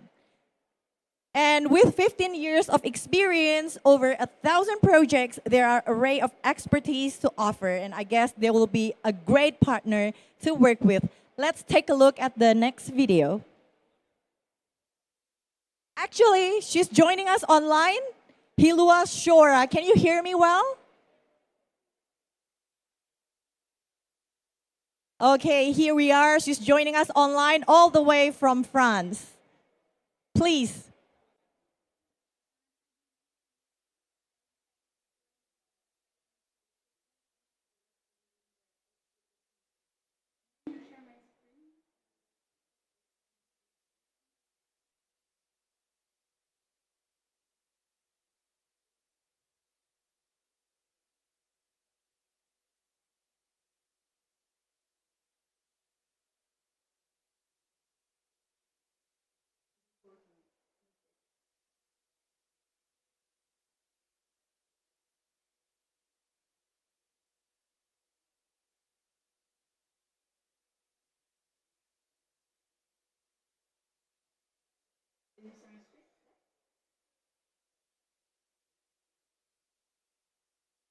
We can see it.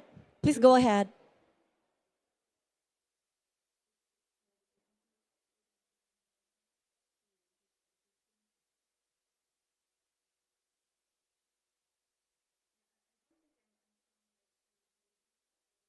We can see the screen very well. You can go ahead.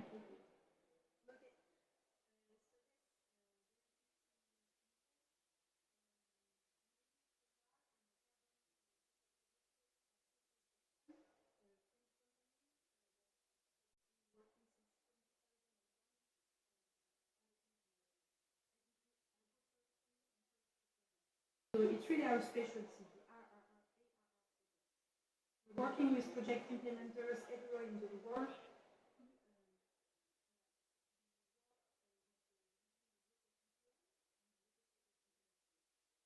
Our expertise in the field of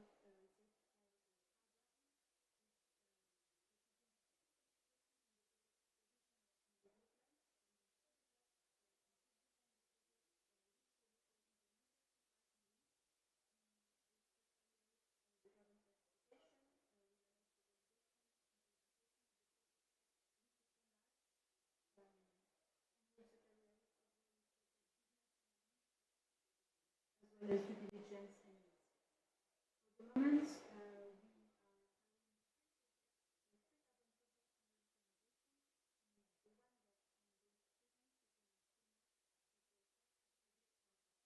is looking now for investors to go to the next stage. So the next slide, please.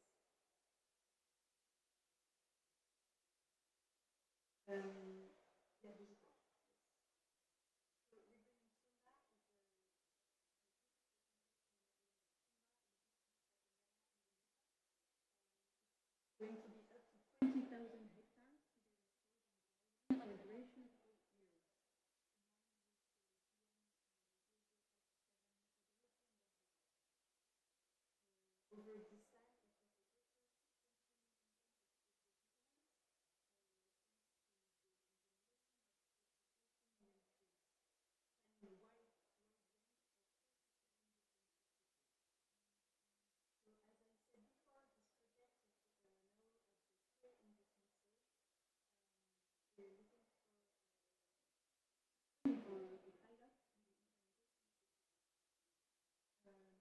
project will take place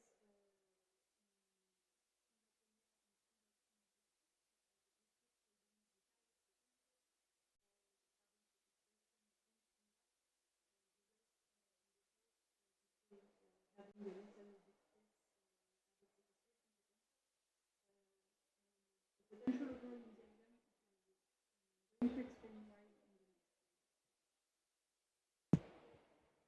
in order to design this project with our three local partners, island is facing and how a community-based agriculture project I was saying that we have a high potential for carbon sequestration because a large part of the island is now quite degraded with low carbon stocks due to older deforestation, like Petland in the previous century. The island is facing erosion, degraded soils, water scarcity, maybe a bit more than the other islands in Indonesia.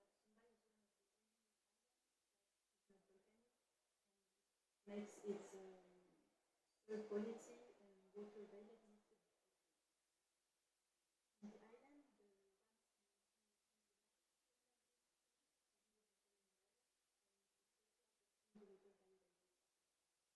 this is the first challenge saying planet and nature from the more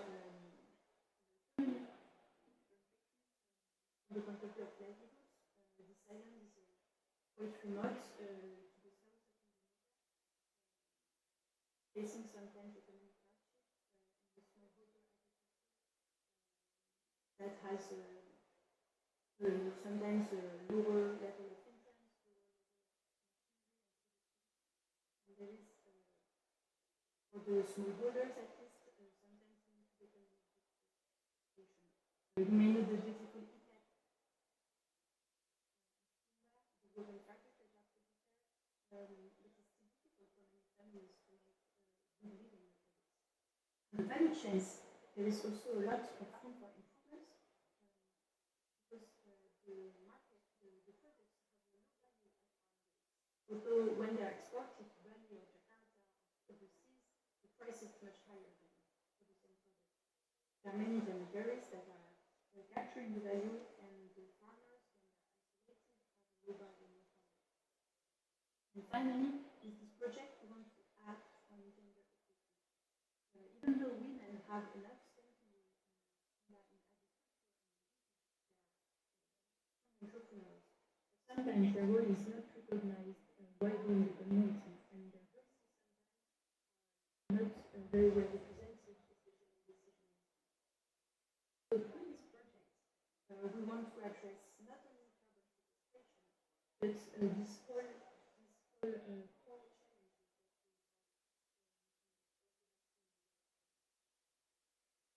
and working next slide, working on the first to define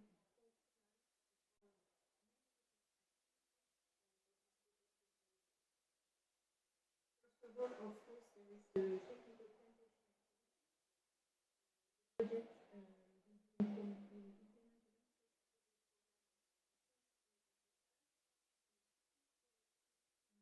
models and 3 agroforestry plantation models, each one designed for a specific context and farmer need. But it's not only about planting trees, it's also about bringing back the good conditions for the trees to grow and to stay in the long term, working on sustainable soil management practices, building water infrastructure where it's required, where the young trees need irrigation, and also including terracing, fencing, fire control where it's needed. We also want to empower the communities that will take part in this project so that they do not only plant fields, but also can take the most out of those fields. The project will roll out a 360 degrees training program in 100 villages with 15,000 households trained not only on sustainable land management, but also on business development. We want to create a dedicated governance with the 600 farmer groups that will take part in the project. this idea of working together and collectively on each other's field and helping each other is something really strong in Sumba and that we find fascinating. And this is something we want to build on and reinforce through the project. On the value chain side, we have identified together with our local partners 5 key commodities that will be planted and produced thanks to the project: sandalwood, candlenut, cashew, coffee, and timber. We want to create sustainable value chains for those 5 commodities, creating sustainable market links, finding buyers that will offer fair prices, and also helping the communities to work on post-harvest processing. For example, through village-owned businesses, the BOOMDES, or other initiatives. And finally, to work with women, we want the project to be inclusive at all stages, in consultation, in strategy, in recruitment, and ultimately in implementation. We'll offer targeted training in areas where women sometimes are not as proficient as men due to social gendered roles, for example, in financial or business or public outreach. And something that our local partners have highlighted, and we have highlighted when working together, is that this can only happen by building on the existing traditional roles. So we'll also take advantage of male leaders to advocate female voices in the communities. Next slide, please. Thanks to those 4 pillars, we'll be able to develop a high integrity, high impact project with co-benefits, not only carbon sequestration, although we're really proud of being able to offer 6.3 million tons CO2 equivalent after 40 years, but also on the other topics, on biodiversity with 20 native species planted, 200 hectares of native forest restoration, on livelihoods and value chains with 4 productive models with 2,000 hectares of timber forest, 16,000 hectares of agroforestry with sandalwood, with fruit trees, water access projects, farmer groups strengthened, and 7,500 women involved and trained and supported through the projects. Last but not least, we have defined a benefit sharing mechanism. Those activities that were listed in the previous slide are already included in the project design because without them, the project could not have long-lasting impacts. But we also want a share of carbon credit sales revenues to flow back to the project communities because we want to keep them motivated and they will be able then to decide how this money will be invested in community projects. So this mechanism will be defined more during local stakeholder consultations. We want it to be transparent and fair. Thank you, Hiloas. Thank you. Is it? Am I over already? Oh, you have a few minutes if you want to have a few statements that's important for you to say. Okay. I have only 2 slides left, so maybe the next one, very quick. This project is about planting sandalwood. Sandalwood is a really emblematic species of Sumba Island. Sumba was once called Pulau Cendana, the sandalwood island. So it's a vulnerable species by the IUCN. It doesn't regenerate very well in the wild, and this project is going to plant many sandalwood trees to restore the sandalwood ecosystems. It also brings huge economic values for the farmers because it produced the hardwood of the sandalwood produced this precious oil that is used in perfumery, for example, or for worship. And this oil can only be produced after 15, 20 years. So it's really something that a short-term project couldn't do. This is why we need a long-term project, a carbon project, to be able to work on sandalwood. And I will finish on the last slide. I'd like to thank you for giving us the opportunity to do this presentation. We welcome the recent updates of the Indonesian carbon framework that are bringing much more clarity to investors, but also to projects, foreign project developers like us. We hope it will really give a strong signal for investors to start investing in projects in Indonesia. We are also really proud of this project in our team. It's very beautiful, it's high impact. It's only now at the pre-investment stage, so about to be registered on the SRN platform, and also we're looking for funds for a pilot and for potential offtakes agreements. So don't hesitate to reach out to us if you're interested. Thank you very much. Thank you, Hiloas. What a great project, because it takes a few points in SDG. So if anyone have an interest in that project, I will let you know how to approach them at the end of the program, okay? All right, next, to have access to high integrity, high quality carbon units, of course, we need an external body to validate, to verify the projects. So next speaker, he's from PT Anindya Wiraputra Consult. Please welcome Ramazan Vino.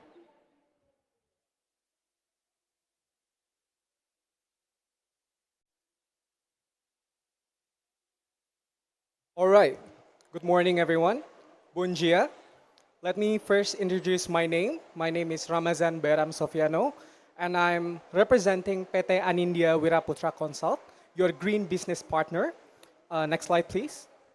So as we all know, that climate change is a huge issue that we are facing right now, right?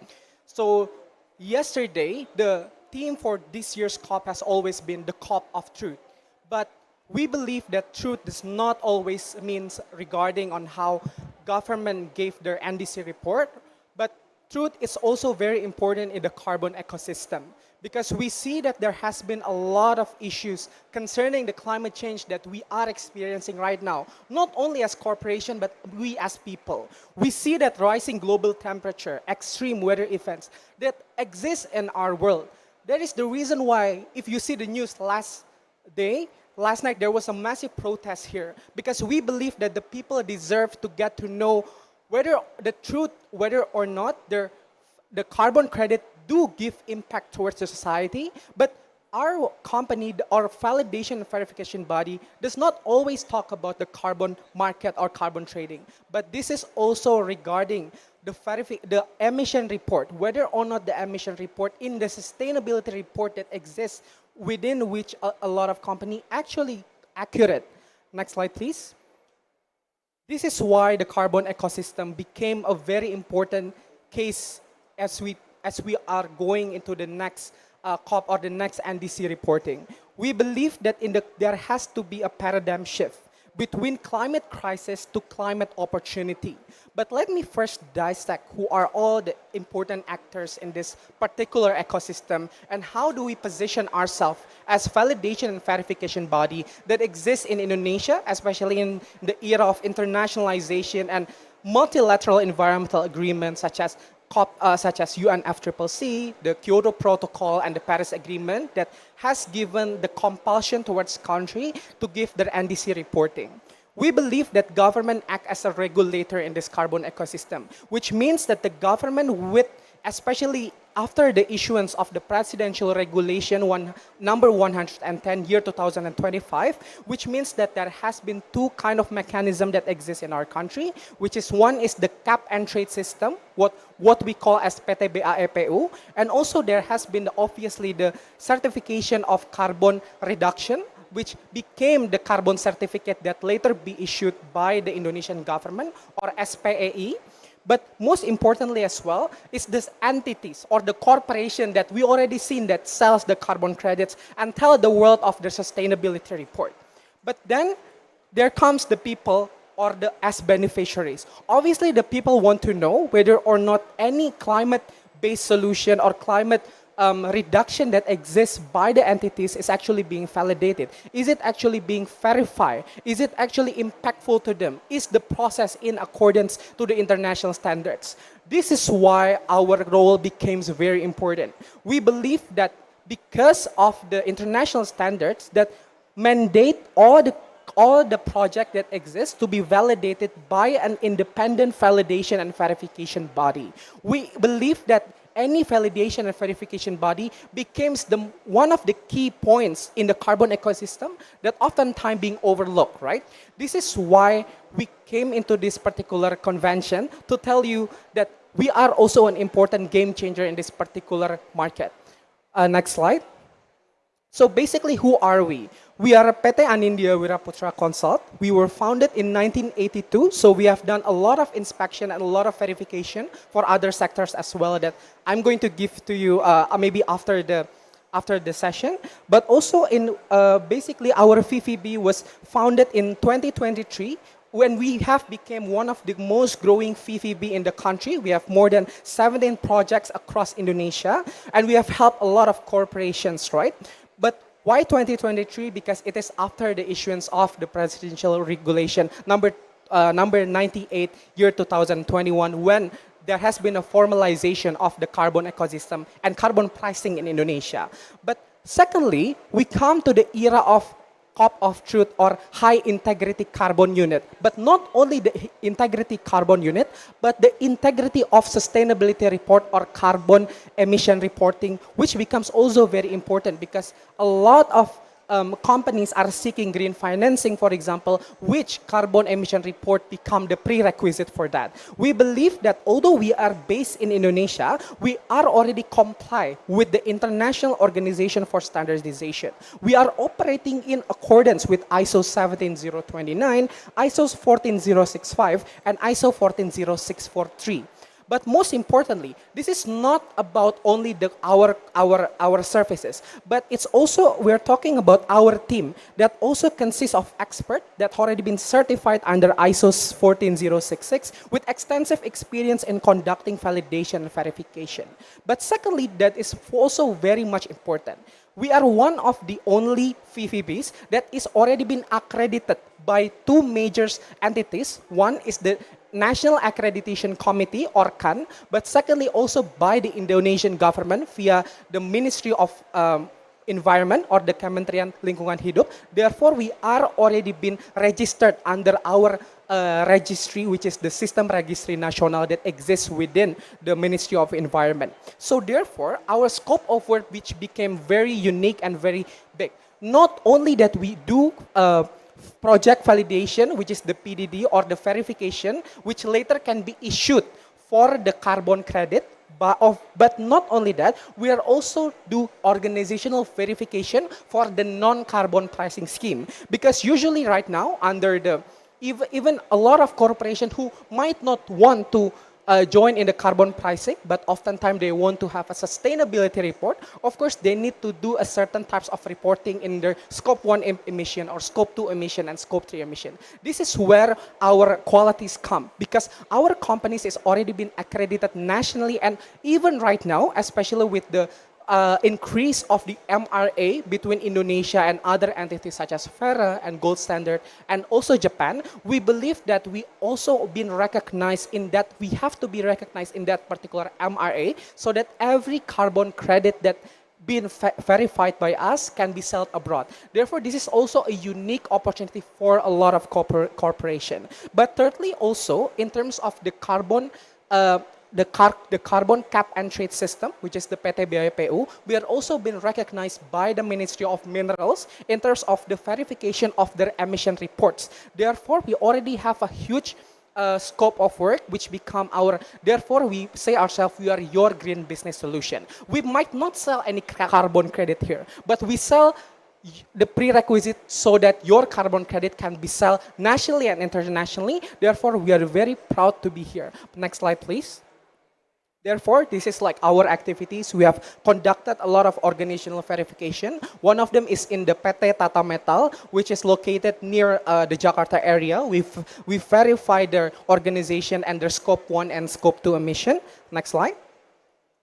So for more information, you can contact us. So we have our link towards to our company profile in terms of our LVV or VVB, but we also have our website because our services does not only stop as on the greenhouse gas emission reporting, but it's also other things such as export and import, but we are also done such as the VPTI or TKDN quantification. So thank you so much, everyone. I will be here from until tomorrow, and we can meet and also discuss our future projects. But before I finish the speech, there will be a video that will be shown about our company. So thank you so much, everyone. Terima kasih, and can't wait to be your green business partner solution. Thank you so much, everyone.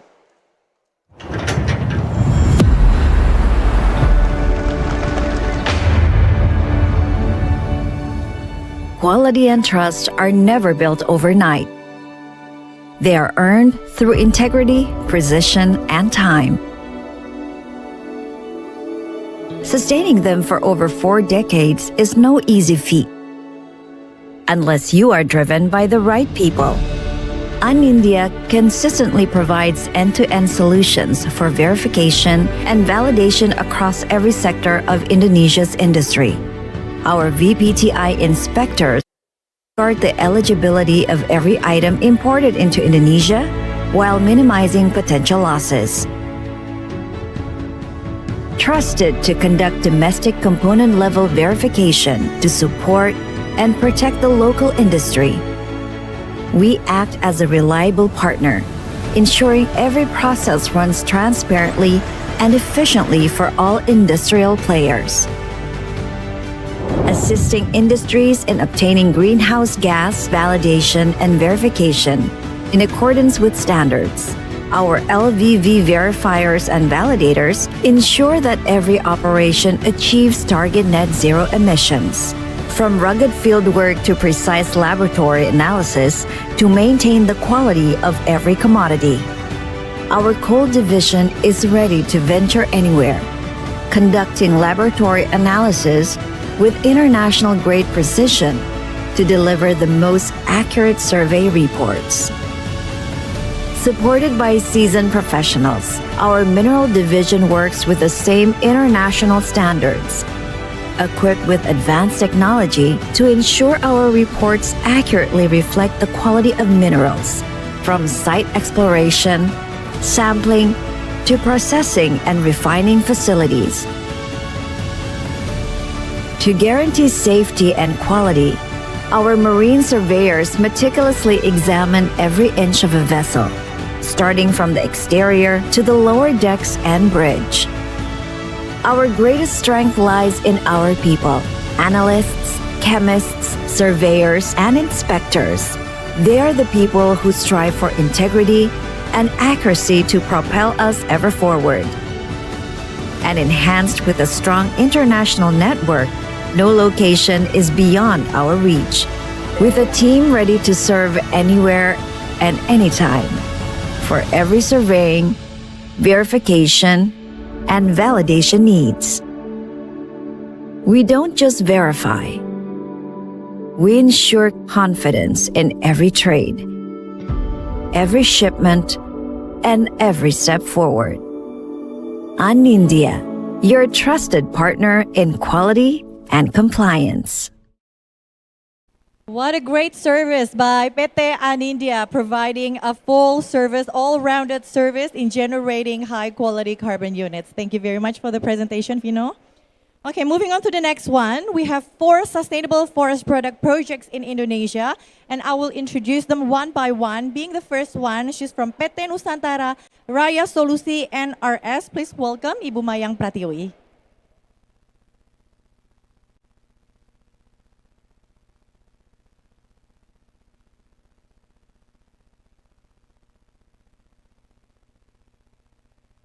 Selamat siang, bon tarde, and good afternoon from Indonesia to Brazil and from all over the world.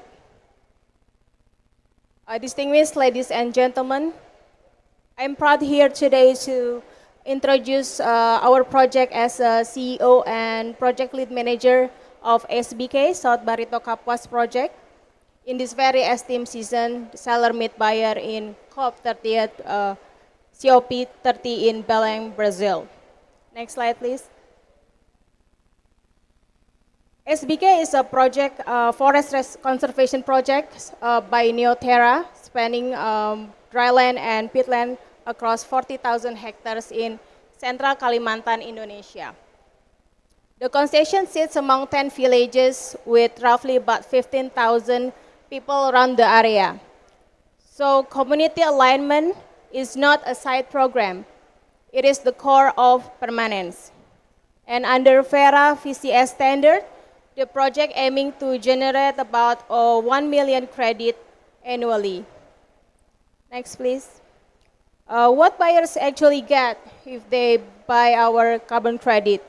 From environmental value, avoided emission and removals across peat and mineral soils, biodiversity, and fire risk mitigation are embedded in our operation. Next, on the biodiversity, next slide. In the biodiversity, as we all know that Indonesia is a beating heart of global biodiversity, with more unique species of plants, animals, birds, fishes, and any other country. And these are our key species in SBK project. Next, in terms of community, we believe that conservation must bring shared prosperity. Economic incentive from the project will generate revenue, and they are reinvested into community development program.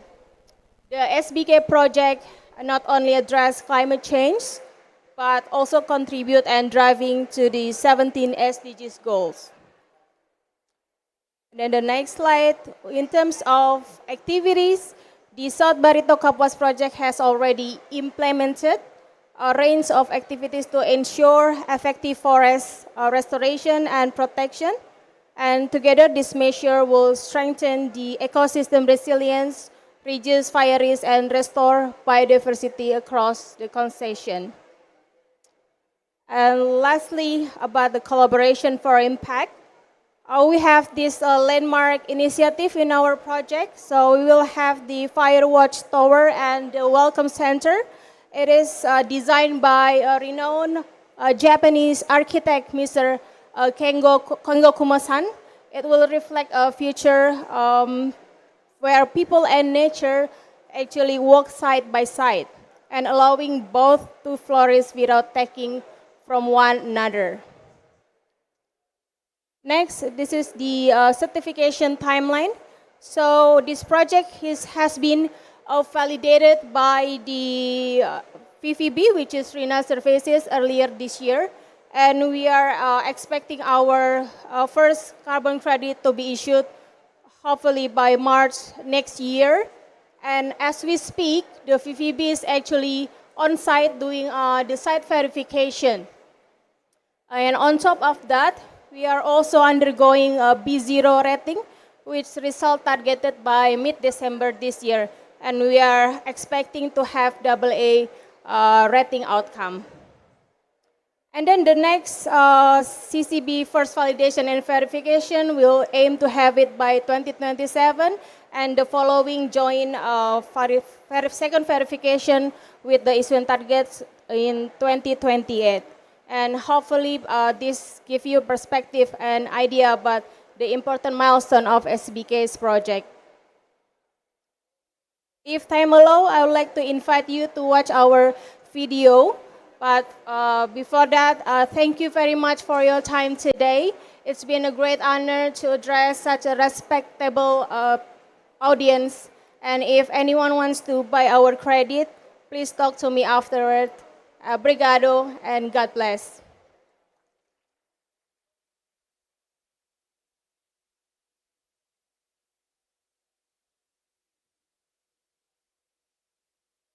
Okay, let's play the video. Okay. Due to time limit, I guess I have to finish off with all the speakers first. So I'll invite the next speaker. Actually, he's joining us online already, Mr. Bush Pangestu from PT Global Alam Lestari. I think it's a very late evening in Indonesia. Okay, you may proceed, please. Thank you.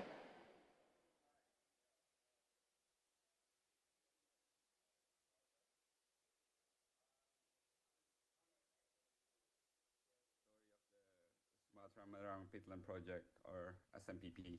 Yeah, our flagship nature-based solutions project in South Sumatra, Indonesia. Next slide, please.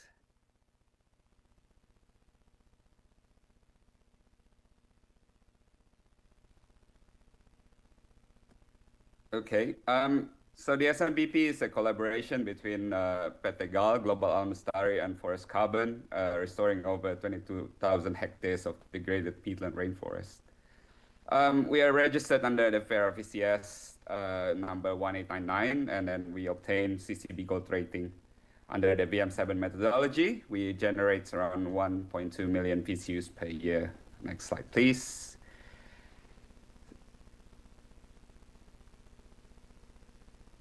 So the journey started in 2013 when PT GAL obtained a concession license from the Ministry of Environment and Forestry. By 2016, the project officially launched and secured a $6 million investment from Altelia Climate Fund to develop SMPP. In 2019, we achieved our first carbon issuance, and by 2021, we fully repaid our investors. To date, project has issued 2.6 million credits with another 3.4 million ready for issuance. Next slide, please.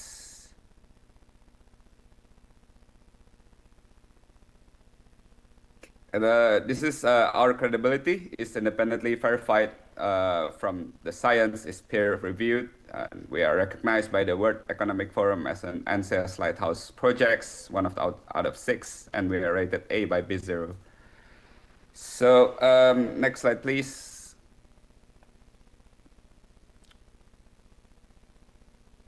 So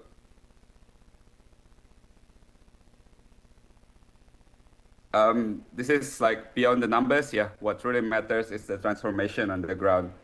If you can see here, it shows here a clear difference between 2016 and 2014.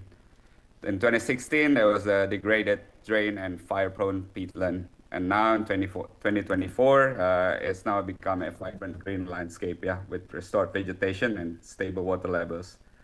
So it's a visual proof of nature's recovery, and it teaches us how consistent restoration can reverse decades of damage. Next slide, please.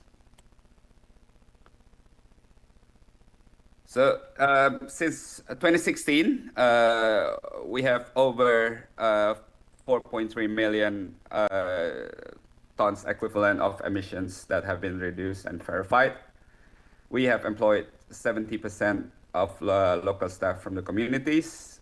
We have improved over 8,000 improved the lives of 8,000 community members with sanitation and access to healthcare, and most importantly, we have protected more than 40 rare and threatened species, including, and the next slide,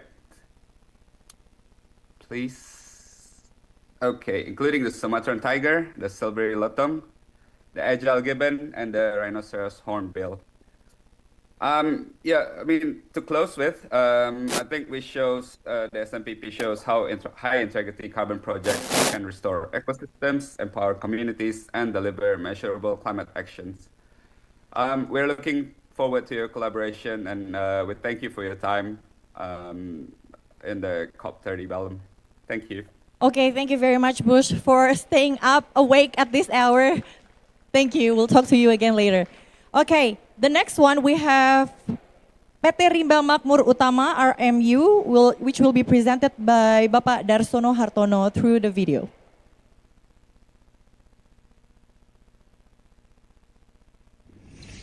Hello from Jakarta. My name is Darsono Hartono. I'm the CEO of PT Rimba Makmur Utama, or RMU. It's an honor to join you at the Indonesian Pavilion at COP30 Brazil. At the Sellers Meet Buyers session, New Era of the Carbon Project in Indonesia.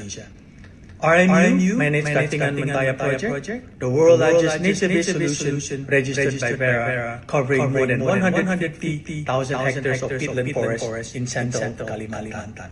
These forests store massive carbon stock, preventing millions of tons of emission every year, and providing habitat for endangered species like orangutan, proboscis monkeys, clouded leopard, and Sunda pangolin.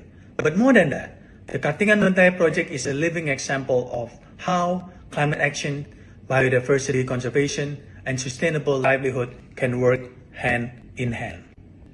The project was built on a simple but powerful idea that protecting forests can create both climate benefit and community prosperity.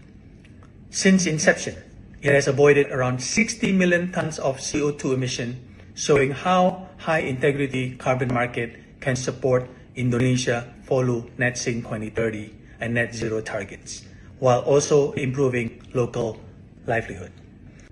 Communities, once dependent on logging, now protect forests and run sustainable enterprises, from organic farming and aquaculture to women-led micro-businesses such as virgin coconut oil and fish processing. We now work with 41 villages around the project area, improving well-being through health, education, wash, and livelihood program. Our floating posyandu, or a boat-based mobile clinic, deliver maternal and childcare to remote Peatland villages. One of the strongest pillars of KMP is credibility. We're registered under Verra, certified triple Go CCB, rated AA by Silvera and B0. Proof that integrity, transparency, and impact drive everything we do. The Mentaya project remains fully active and currently in the process of verifying up to 18.5 million tons of emission reduction in its latest monitoring report, ready for transaction. I'm looking forward to any potential collaboration. Thank you. Okay, that's the third one. We have the last one, and I think he's going to join us online. He's from Riau Andalan Pulp and Paper, or April. Bapak Nyoman Iswara Yoga. Pak Nyoman, can you hear me well? Okay, he will present the presentation through the video. Hello, good morning to you all in Pavilion Indonesia at COP30 Belem. My apology for not being able to join you in person this morning. I would like to thank the Ministry of Forestry and Ministry of Environment who initiated and facilitated this meeting for projects like us to introduce and showcase progress on carbon project in Indonesia. Let me introduce myself. I am Nyoman Iswara Yoga, representing Restorasi Ecosystem Riau, commonly known as RER, an initiative under April Group. RER is a restoration initiative for protecting, conserving, and restoring peat ecosystem in the province of Riau at the heart of Sumatra Island. RER is operated by 4 different project proponents based on the ecosystem restoration licenses or concessions for 60 years granted by the Indonesia Ministry of Forestry. The project is covering more than 130,000 hectares of important peatland landscape on the island. Aligning with the climate, community, biodiversity approach through 4 pillars of protect, assess, restore, and manage, RER project is delivering a nature-based solutions greenhouse gases emission reduction that maintain and enhance the ecological value for the landscape to the impact of climate change. RER project is a habitat of more than 900 species, which over 80 of them are listed on the IUCN Red List, including 14 critically endangered species. On the ground, we are hand in hand with the local communities in preserving their traditional fisheries practice to manage natural resources sustainably and support their welfare through empowerment and livelihood development. The RER Carbon Project starts in 2016 through its first canal blocking activity, which continuously progressed to contribute to the emission reductions from the wetting of peatland and majorly to the avoidance of fire risks in the landscape. RER Carbon Project is validated under Verra VCS, applying VM0007 RED Plus methodology framework with activities for emission reduction through avoided plant deforestation, restoring wetland ecosystems, and conservation of intact wetlands through avoiding plant wetland degradation. The project is validated and completed its first MRV cycle for vintage between year 2016 and 2020, which we have credits ready for issuance to the amount of more than 13 million tons of CO2.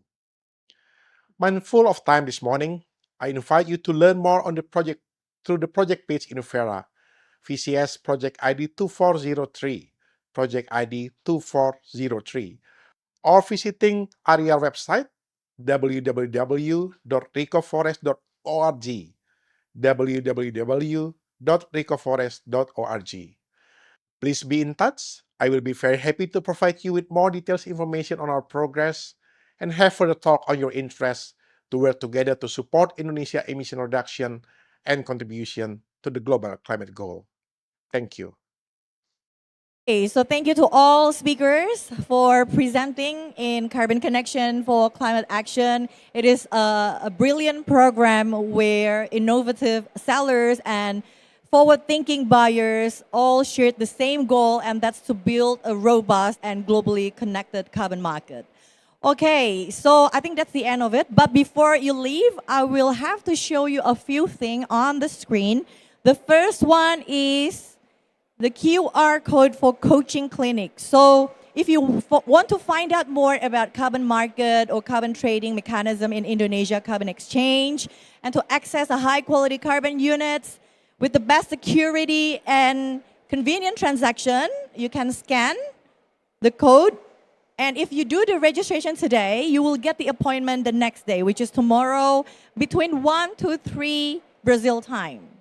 So for the audience joining online, you probably can adjust it according to your time zone. Okay, and that's one. The second one, should you have any interest, any queries, any questions regarding the proposed projects that's been presented earlier, you can scan the QR code.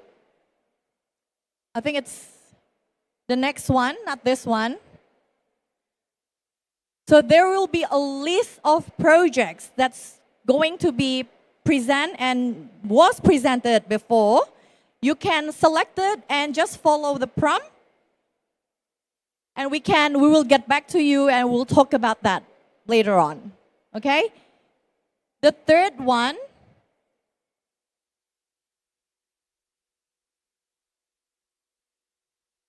okay, I think let's conclude and let's call it a day. We will have another forum, a similar one tomorrow. So please make sure you don't miss out. And we'll see you again tomorrow. Thank you.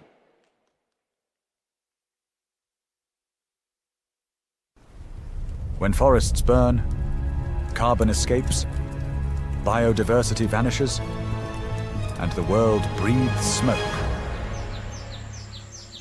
In Boontok, we reverse the damage. Through canal blocking, we re-wet degraded heat and restore one of Earth's richest carbon sinks.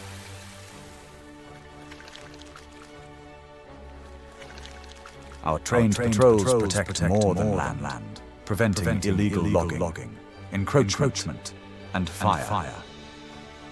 This business that Deltella is doing is not only for the Indonesia, it is a project worldwide, it is for humanity.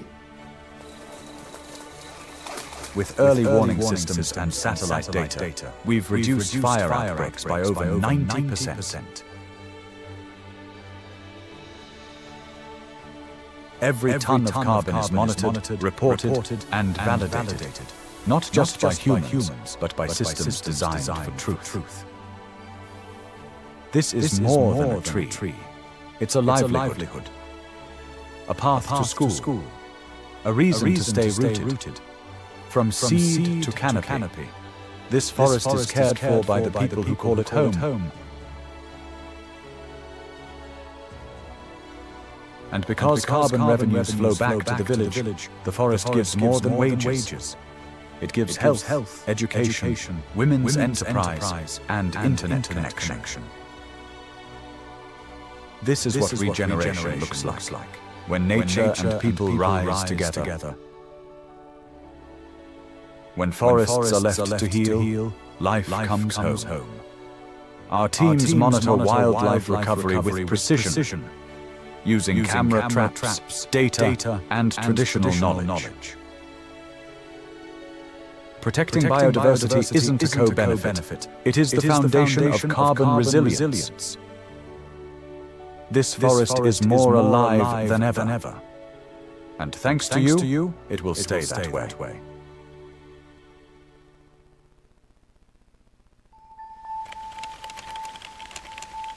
In South Sumatra, a once thriving rainforest had become a silent, burnt-out swamp. Over decades, fire, drainage, and illegal logging stripped this ecosystem bare, leaving behind 23,000 hectares of degraded land.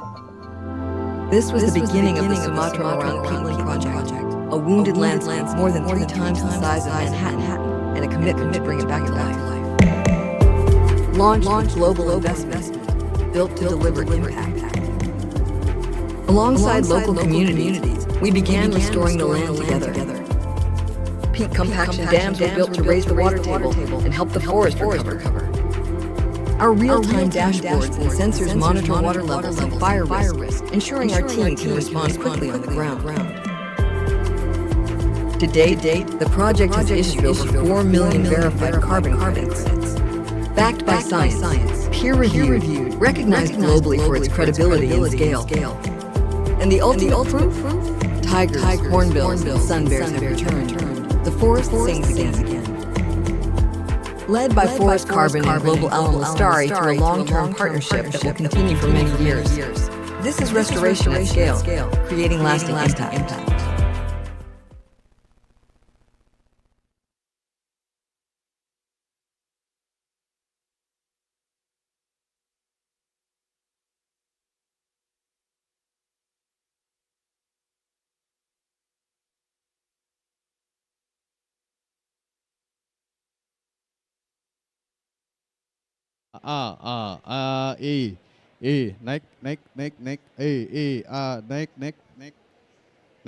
Neck,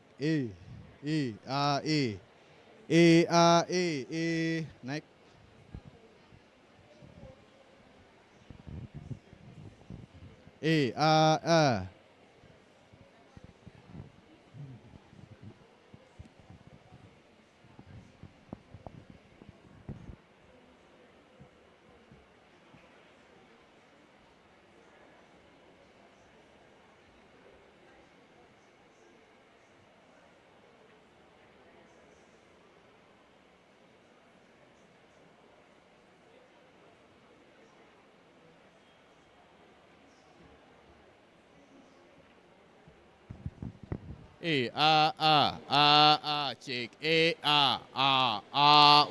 one, two, three, one, hello, check, hello, 1, 2, 3,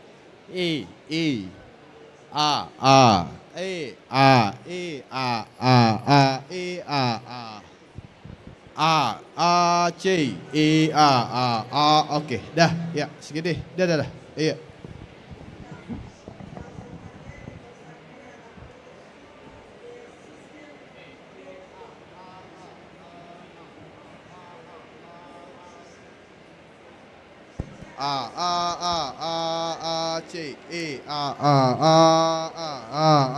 C, C, check, 1, 2, 1, 2, 3, 1, 2, 1, 2, 3, hello, 1, 1, 2, 2, 2, 3, 3, 3, 3, 3, 3, dah, oke, ya.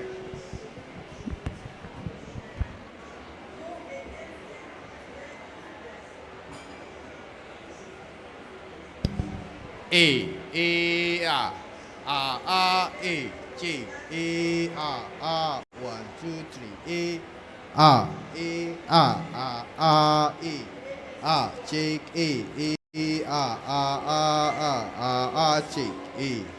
1, 2, 1, 2, 3, 1, 1, 1, 2, 1, check, dah, oke, ya. Dah ya, segini ya.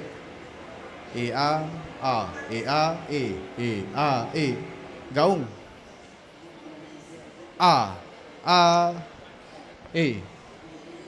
Oh ya, ya dah. Ya.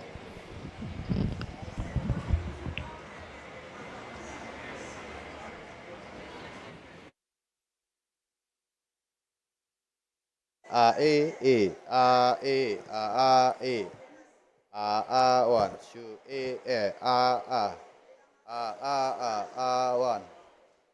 two,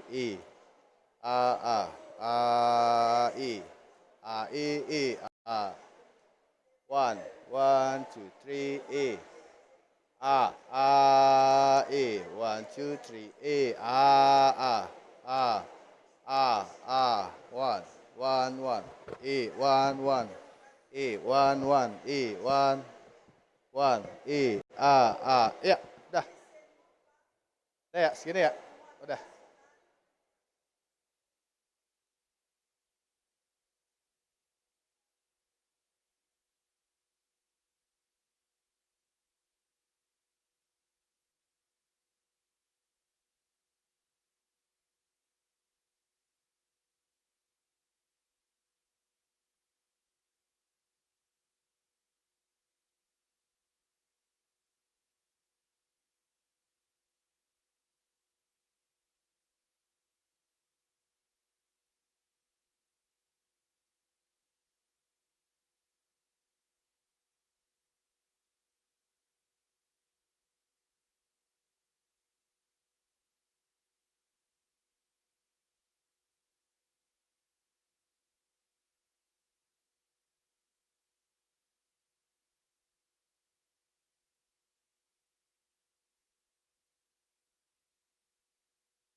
Okay, welcome to Indonesia Pavilion.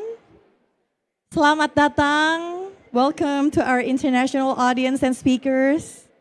I hope you enjoy your time here.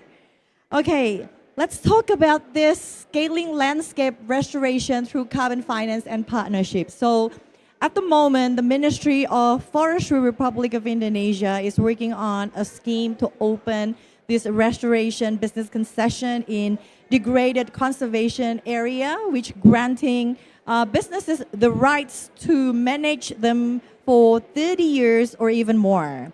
So we will explore the strategic partnerships, the innovative financing mechanisms, including carbon market, blended finance, and also the partnerships across the value chain. But before we deep dive into the discussion, let's hear a keynote speech, which will be presented by the Deputy for Coordination of Food Affordability and Security from the Ministry of Food Affairs Indonesia, Ibu Nani Hendiarti, through the pre-recorded video.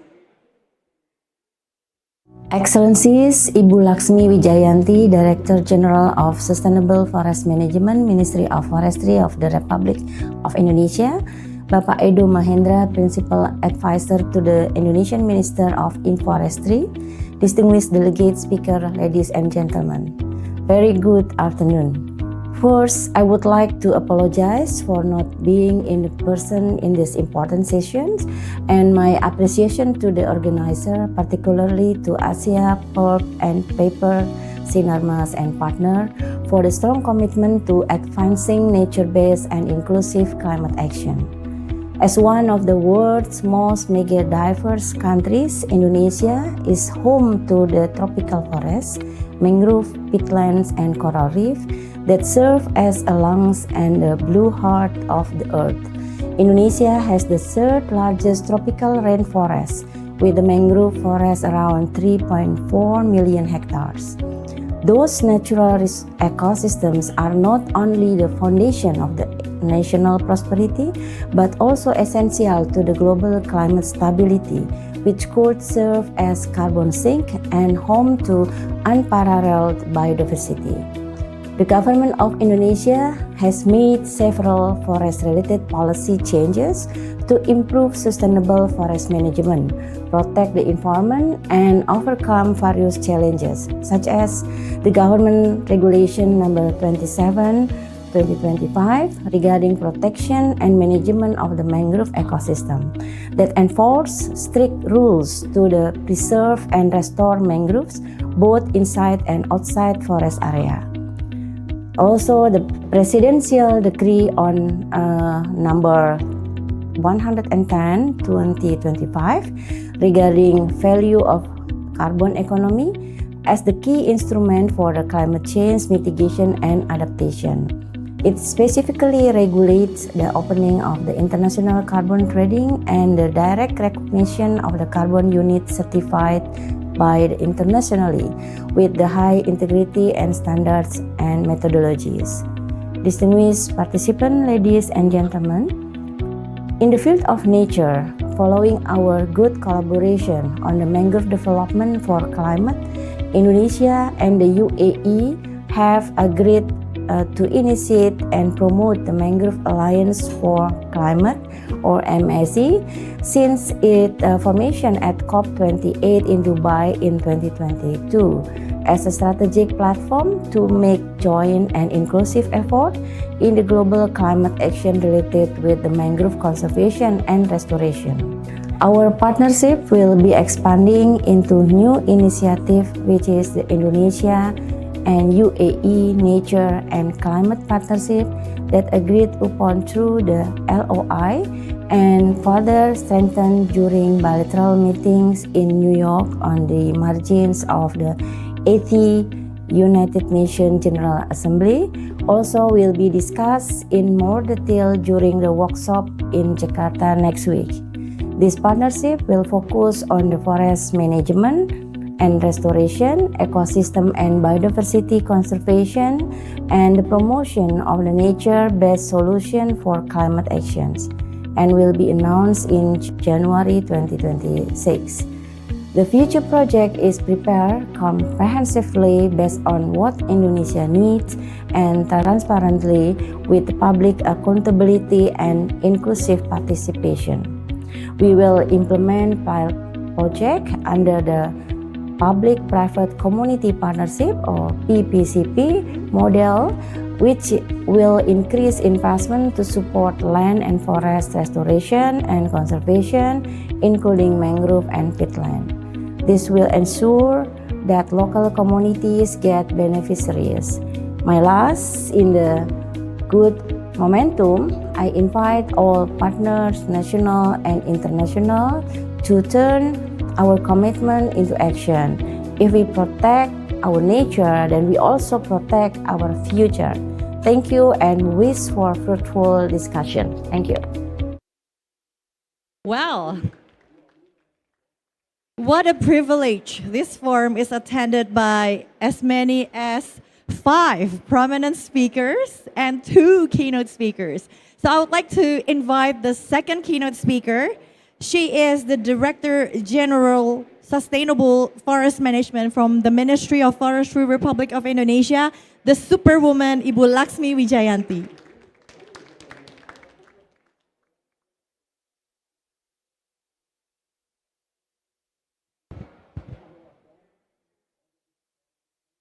Excellencies, distinguished guests, ladies and gentlemen.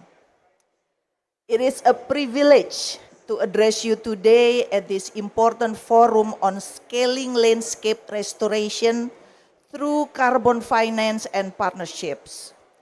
Gathered here in Belem, surrounded by one of the world's most vital ecosystems, we are reminded that the solutions to the global climate challenge must begin with how we value and manage our natural resources. For Indonesia, this is not an abstract commitment. It is a national priority. Forests and peatlands form the backbone of our climate strategy and the foundation of our people's livelihoods. They are central to our vision of achieving a forestry and other land use or FOLU net sink by 2030, as set out in our enhanced nationally determined contribution under the Paris Agreement. We have also recently launched our second NDC target as part of this ongoing commitment. Indonesia's progress over the past decade has demonstrated that growth and conservation can go hand in hand. Through strong governance, better enforcement, and active community participation, our deforestation rate has declined since 2016. Building on this progress, we are now focused on scaling restoration and sustainable management. Our ecosystem restoration concessions will soon enable the private sector to manage degraded conservation areas under long-term licenses, ensuring both accountability and ecological performance. Through the Biodiversity Strategy and Action Plan 2025-2045, we are exploring biodiversity credits as a way to channel investment into conservation outcomes. And through our social forestry program, more than 8 million hectares have been allocated to local communities, turning them into direct partners in managing and protecting our forests. These policy instruments form the enabling environments for landscape restoration at scale. But policy alone is not enough. We need collaboration, innovation, and trust. Carbon finance and blended funding models offer a new way forward, connecting global capital with local action. If implemented with integrity, this mechanism can help restore millions of hectares, support sustainable livelihoods, and strengthen the credibility of nature-based climate solutions. We are encouraged by the partnerships already emerging across Indonesia between government agencies, companies, civil societies, and communities to advance shared restoration goals. Events like today's session are vital to deepening these relationships and ensuring that financing mechanisms truly reflect the realities on the ground. As we continue our journey, Indonesia remains committed to openness and collaboration.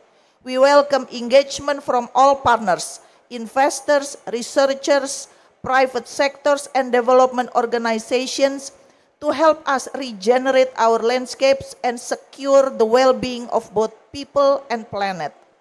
Restoring nature is not just a technical challenge, it is an act of shared responsibility and of faith that working together we can build a future that is both sustainable and just. Thank you. Thank you, Ibu Yanti, for mentioning that economic growth and conservation can go hand in hand. And I think that's the whole reason why we're all here, right? Okay, let's get started with the discussion by inviting our moderator. He's the Executive Director of the Tropical Forest Alliance from World Economic Forum, Jack Hurd.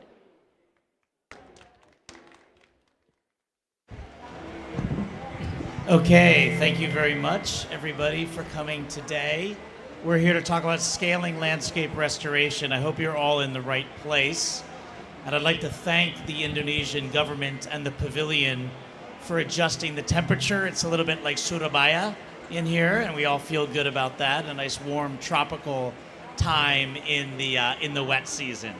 So, as mentioned, my name is Jack Hurd. I head the Tropical Forest Alliance, and I also lead something called the Earth Systems Agenda at the World Economic Forum. And what this means is that our work on forestry and our work in the ocean. And so that encompasses both the topics we're going to be speaking about today. What we're going to do is I'm going to be joined by this wonderful panel of experts. We're going to have a few questions, a few answers. We may have a slide or two to present. And then we'll open it up for questions from the floor if you guys can all hear me. And if I've managed the time appropriately, which is a big question.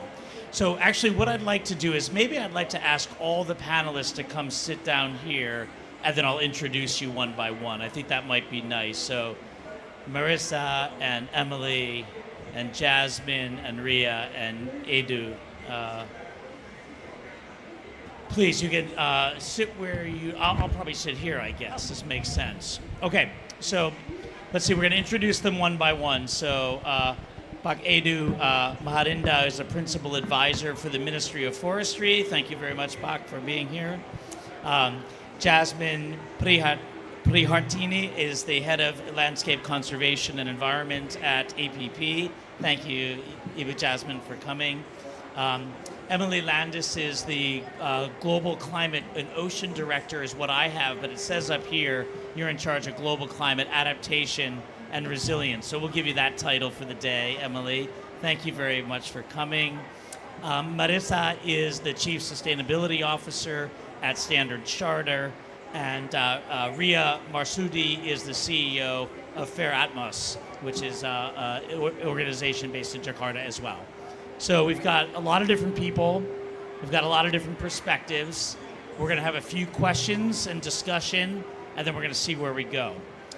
But what I'm going to do first, Pak Edu, I'm going to start with you because I know you've got a couple of slides you want to share that sort of sets the stage for where the government is on this issue. And I think we've asked Pak to come here today because the real question is, you know, over the last year, we've witnessed some maybe rolling back of commitments on the global level around climate issues and nature issues. And you're obviously in an important position as the principal advisor to the Ministry of Forestry. So the question is, I guess, is how do you define the role of the ministry in setting the context and supporting restoration on a larger scale? And really, what is the role of policy?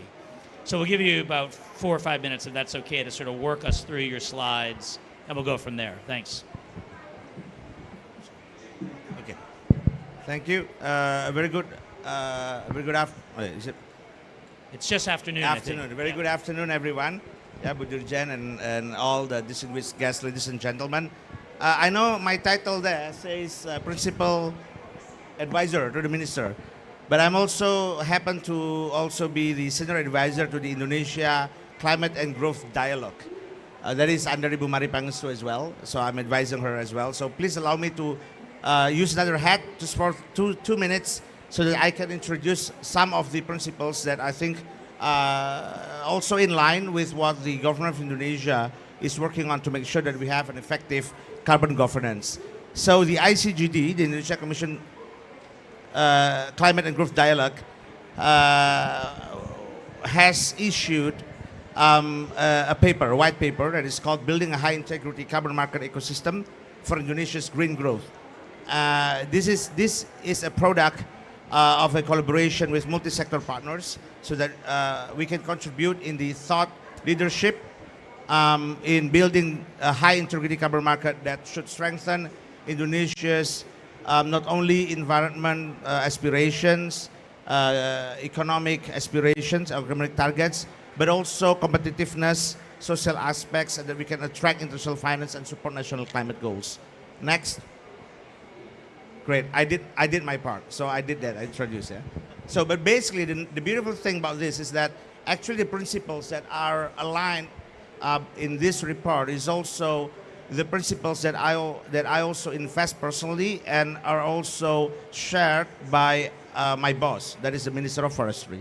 So what are our national priorities on how we should build the carbon ecosystem for Indonesia that already has the new foundations, that is the Presidential Regulation number 110/2025. So number one, this is not in order of priorities. This is basically the aspects that we need to make sure that we can incorporate in our strategy in developing carbon market ecosystem in Indonesia. Number one, we need to make sure that we can channel domestic and international finance to high impact mitigation. I think that goes to without saying. Reduce cost of beating indices, enhance market liquidity, price signals, mitigate potential trade loss. This also relates to actually the potential of proliferation of CBAM. Yeah, so it's not only, it's not really under Ministry of Forestry, but still we need to make sure that Indonesia's competitiveness is even more developed, that can piggyback on the development of the new carbon market ecosystem. And also we cannot forget the socio-economic outcomes and development priorities coming from the new presidential regulation. So ladies and gentlemen, I think I would like to move to the next slide. I think this is more important. Back. Yes, okay. So out of these three components, I would say pillars, unlocking finance, balance the needs, the domestic targets, and how we can also contribute to the global public goods, and also to make sure we do some private investment capital recycling from these carbon principles. So there are 10. I'm going to try my best to just read them out and then give a little bit of color if it is necessary. Number one, we need to leverage Indonesia's high integrity mitigation potential to mobilize climate finance. This is the reason why a few months back in September, Ministry of Forestry signed an MOU with IETA, International Emission Trading Association. That is the demand side. We want quality demand. That is also the reason why on the 8th of November, Ministry of Forestry signed an MOU with the Integrity Council of the Voluntary Carbon Market, ICVCM. That is to make sure that we know where to go. That is for the high quality, high integrity supply of carbon going forward.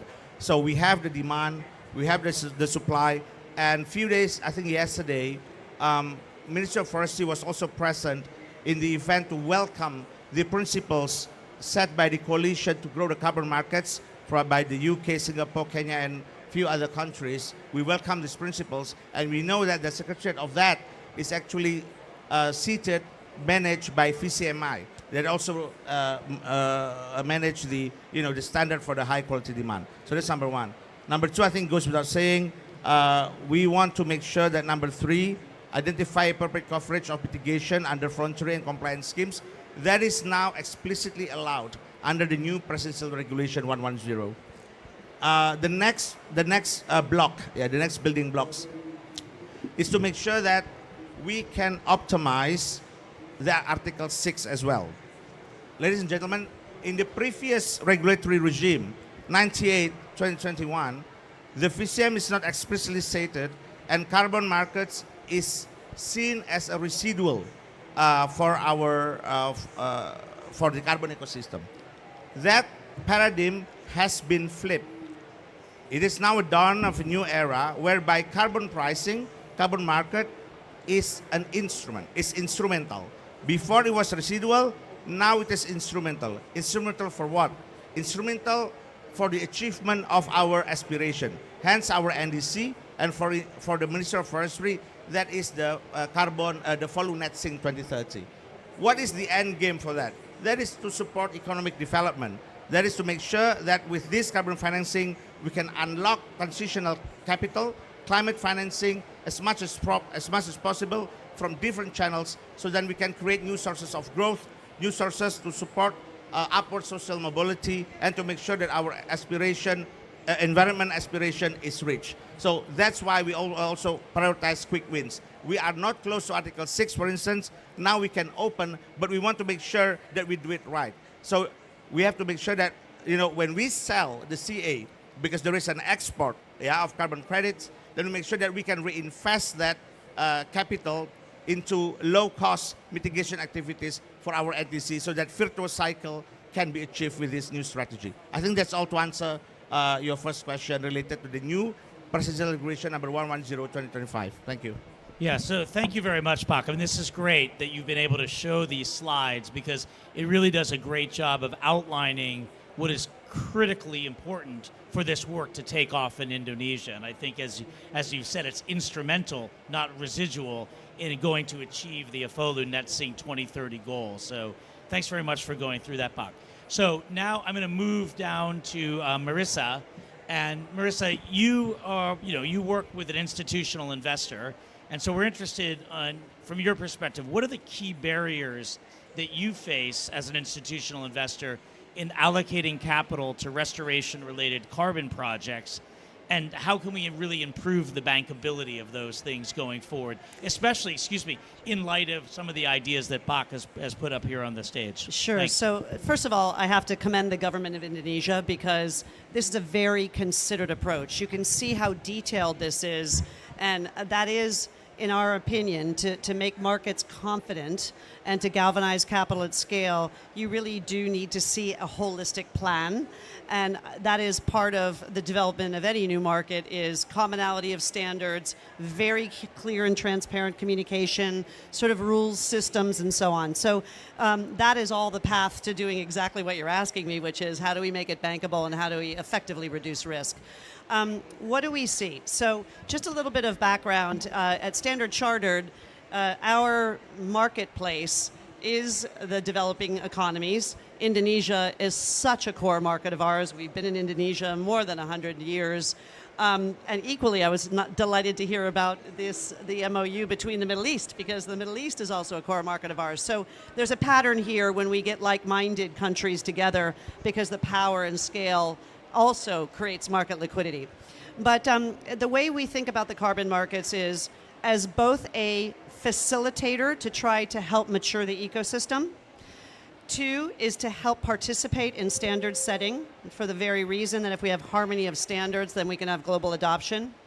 3 is we are very, very keen on providing liquidity in the markets so that countries can monetize their carbon credits when they generate them. 4 is transparency, so that it's very clear what we mean when we say high integrity. And all of these things then come together to break down the barriers that we sometimes face. So as an institution, I think we are the only bank that sits on the council of the ICVCM, the Integrity Council, that is help defining what those standards are for high integrity, and we're constantly making sure and trying to seek harmonization. So I'm also thrilled that on both the supply and demand side, the government in Indonesia is drafting under what I call the big umbrella of harmonization. But what do we often see as the building blocks or the stumbling blocks? We're a financing bank, so we both provide the capital, but often we act as the agent too. So if someone wants to monetize a credit, we will sell it for them. What we hear from the buyers, if we're talking about nature, is permanence. Right? If you're going to generate a carbon credit through reforestation, afforestation, regenerating nature, we need to make sure that that activity is going to stay for a very long time. Where things go wrong is when we're talking about time frames are 2, 3, 5 years. When you're restoring ecosystems, that is not a 6-month, 2-year program. That's a long-term thing. So again, Indonesia, talking about 30-year timetables, you're attacking some of the problems that we would otherwise face when people think in very short-term increments. Second thing is, when we are interacting with buyers, they want to have confidence that the credits are going to deliver what they say they are, right? You're buying something that's got to deliver ecosystem benefits.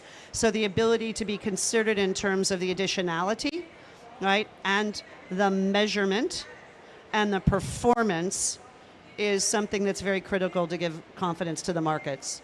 So it's also why we've got to work really closely in partnership with those who are sitting on this stage. There is no way a bank can do this on our own. What are we good at? We can raise money, we can trade, we can bring buyers to the market, etc. But we are not policymakers. We need policy to participate. We're also not conservationists. And my friend from the Nature Conservancy, we love the Nature Conservancy, because what does the Nature Conservancy do? They are practitioners on the ground that can make sure that when you're restoring an ecosystem, it really will do what it says it's going to do about delivering those conservation benefits. And then we need corporates on the buy side, and we need all the other actors. So I think that is the one other unlock that I see over and over again is a ticket to making all this work. Okay, super. Thank you very much, Marissa. And I think, you know, one of the points you made at the outset, this notion that this new policy can help reduce risks for people who are investing in this space. And obviously that's one of the reasons why the government's got this sorted out. I also just want to call attention to the 4 points you mentioned about, you know, maturing the ecosystem, dealing with standardization, facilitating liquidity, and providing transparency. These are obviously important elements in order for this market to really flourish. Okay, so we're gonna move over here now and ask Ibu Jasmine from APP. So, Ibu, you're a practitioner. APP is a very large land manager in Indonesia. What are APP's strategies for ensuring that you can deliver verifiable, credible impact, picking up on the word that Marissa used, verifiable, credible impact through your restoration projects? And I know you've just come out with a brand new sustainability strategy with some big targets in there on restoration. So over to you, please. Thank you, Jack, for the question. For those who are not familiar with APP Group, we are a major integrated pulp, paper, and tissue industry with plantation and mills in Indonesia and China. APP employs more than 65,000 people globally, and our products are sold to more than 150 countries. So yeah, Jack, our sustainability journey started or began in 2012, where we launched the Sustainability Roadmap Vision 2020, followed by the Forest Conservation Policy in 2013, and then the Sustainability Roadmap Vision 2020 has been evolved into Sustainability Roadmap Vision 2030. And currently we are updating our commitment into the Regenesis 2050 that consists of 3 pillars. The first pillar is forest, where we talk about conserve and restore about 1 million landscape to achieve the to promote the ecosystem health. And then the second one is about the people, where we empower community and also uphold the human rights through the inclusive development. And then the third one is about the value chain, where we are creating shared value for the nature and also the climate through the responsible supplier management. So at APP Group, when we are talking about credibility and variability, impact are the core of our principle or our commitment, where through the Regenesis we develop the science-based planning, data-driven monitoring, and also the verification. And then we start this process by doing the comprehensive baseline assessment, where we also doing the hydrology mapping and then pit inventory, also look at for what is the previous ecosystem in the area before, and then after that we creating our long-term restoration planning, then for doing the restoration, because our restoration program or project is very site specific. That's why we need the basic data for us in order to do the right restoration in the area. And then to track the progress of the restoration, we combine the technology. We use the satellite imagery and also the LiDAR for us to monitor the revegetation and also for the prevention for the fire. And then importantly is the verification. We are collaborate with third party and also the university and NGO, so we can ensure that our data that we are doing is aligned with the global standard.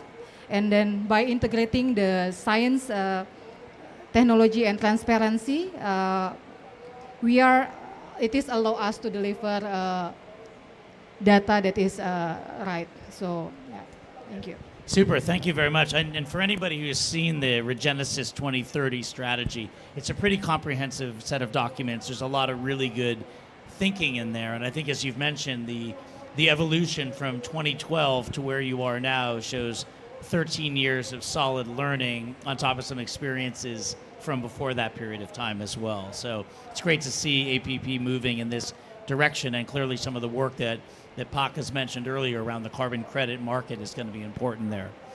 We're going to move to Ria. So Ria, how does Fair Atmos approach integrity in the carbon markets? And this is clearly something that's come up, the notion of integrity. How do you focus on the integrity in the carbon markets to ensure that credits generally reflect measurable restoration outcomes? And I'll just mention, remember that Marissa had talked about the issue of permanence, and she had talked about the issue of additionality as well. So thank you. Right, thanks so much, Jack. First of all, thank you, Ibu Elim and the APP team to have me in this panel. It's a great panel, and I've been learning a lot from the previous speakers. A little bit of introduction for Fair Atmos. We are a landscape restoration and blue carbon project developer, and we're very honored to already been working with APP as well in developing large-scale landscape restoration. And we're also active in advocating for carbon policy across ASEAN.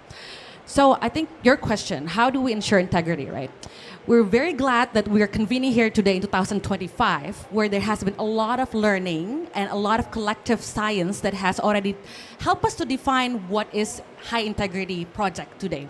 So number one, we do choose the selection of methodology that is passing most of the case, CCP, or Carbon Core Principle by the ICVCM. We have been, a great collaborator together with Amy in really trusting that the methodology that has passed the ICVCM and CCP has already passed through the additionality questions. Permanence / if I may say, in the world of restoration, is about durability, the longest durability. That's number two. And also the question also about co-benefits, right?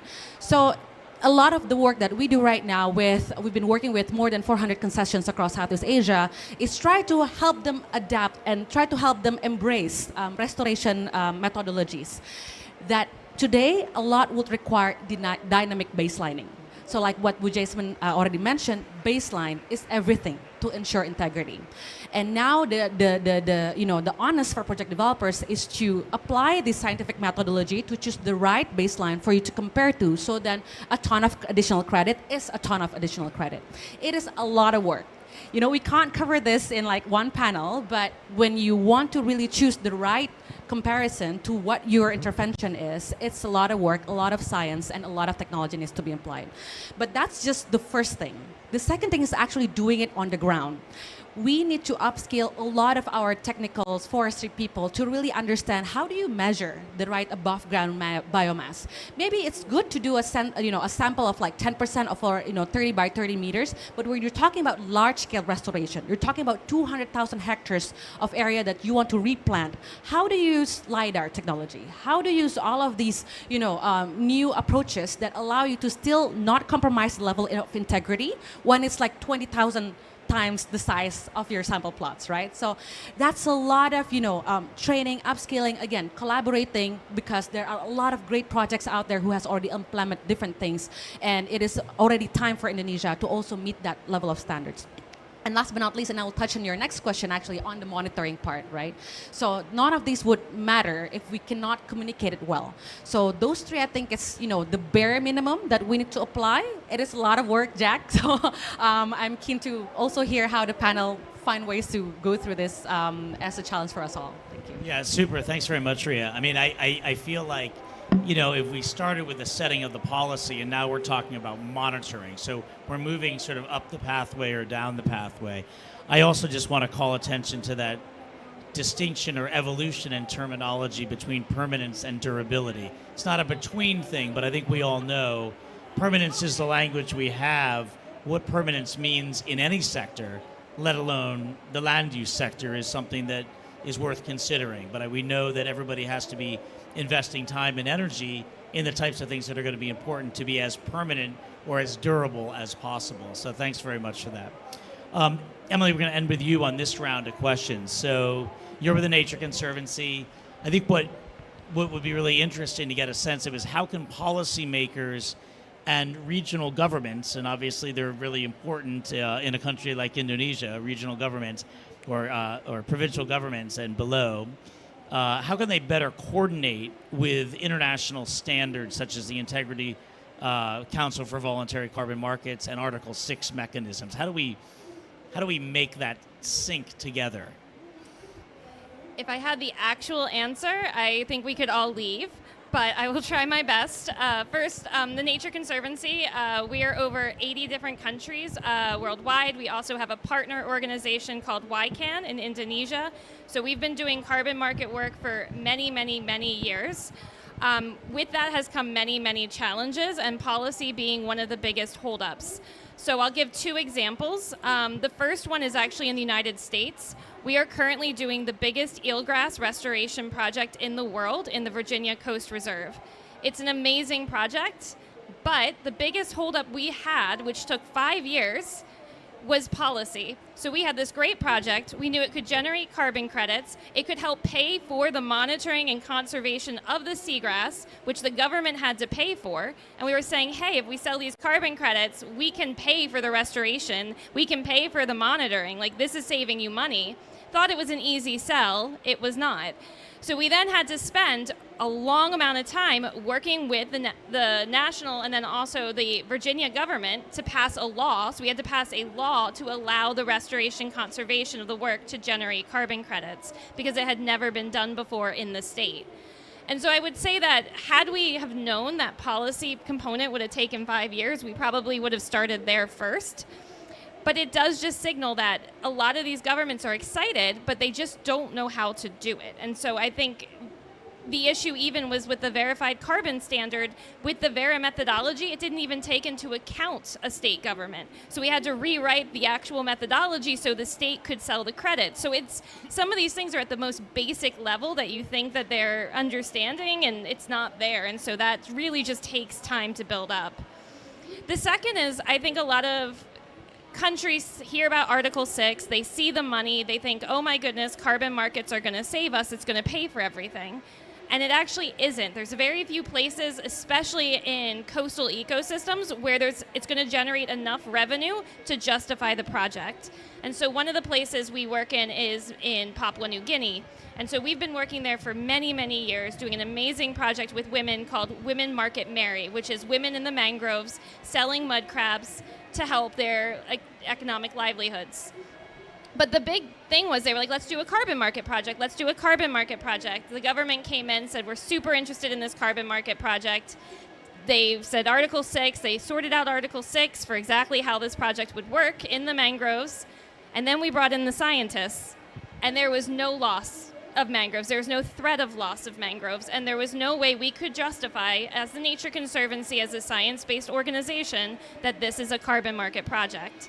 And so we had to go back to the drawing board with the government and say, we still want to recognize you have protected these pristine mangroves Thank you. And so we just launched actually this week the blue carbon policy that the national government has just endorsed and is now part of their NDC that has just been submitted. And so that is going to now signal to multilateral banks and different investors that way, hey, provide economic assistance to these communities who are actually doing the right thing by mangroves. So sometimes it's also about finding policy to shift as well. I'm going to come to you in just a sec, Marissa. So were you finished, Emily, or no? I can be. No, it's okay. Are you finished or no? Oh, okay. I'm going to come to you in just a sec, Marissa, but I just want to, you can hang on to that. Yeah. I just want to comment on one thing here. I think this is really interesting because I guess in both those examples, the first one you realize that actually we have to rewrite legislation in order to account for what we're trying to do. The second one seemed like a really good thing to do, but the carbon market was the wrong instrument to do it. And I think that's one thing for us all to think about because we expect the carbon markets to solve a whole bunch of problems out there when it comes to nature-based solutions, but they're there to solve a very specific problem, not all problems. So, Marissa, I'm going to come to you, and then we're going to sort of work our way back up the line here. And you're able, I'm going to ask you a question, but you can follow up on what Emily said if you'd like to. So what I'm interested in as we shift from just talking about the policy to now looking at scaling impact through public-private partnerships. These PPPs, if you will, they can play an important role in balancing short-term development priorities with long-term restoration ambitions. And what do you think is holding us back from having more of the types of partnerships that are necessary to get off the ground? So if you don't mind, I did want to address your prior question. Go for it. And you absolutely had teed it up for me because the carbon markets are not always the solution in every case. And we're working on a wonderful project in Indonesia, and this answers your second question, which is we have two conservation organizations, one international, one local. We have an organization which is effectively, for my words, an employee trade organization. So the benefits are going back to the people. It is a nature-based solution in the seaweed field, and it's the Indonesian government, where we're working together to take what is currently a commodity crop, which is subject to wild swings in commodity prices. So these workers, and there are many of them in the seaweed field in Indonesia that are working, aren't getting much more than very marginal money for the work that they're doing because the product is a commodity. So it wouldn't be necessarily the dream carbon project, but talk about a nature ecosystem benefit.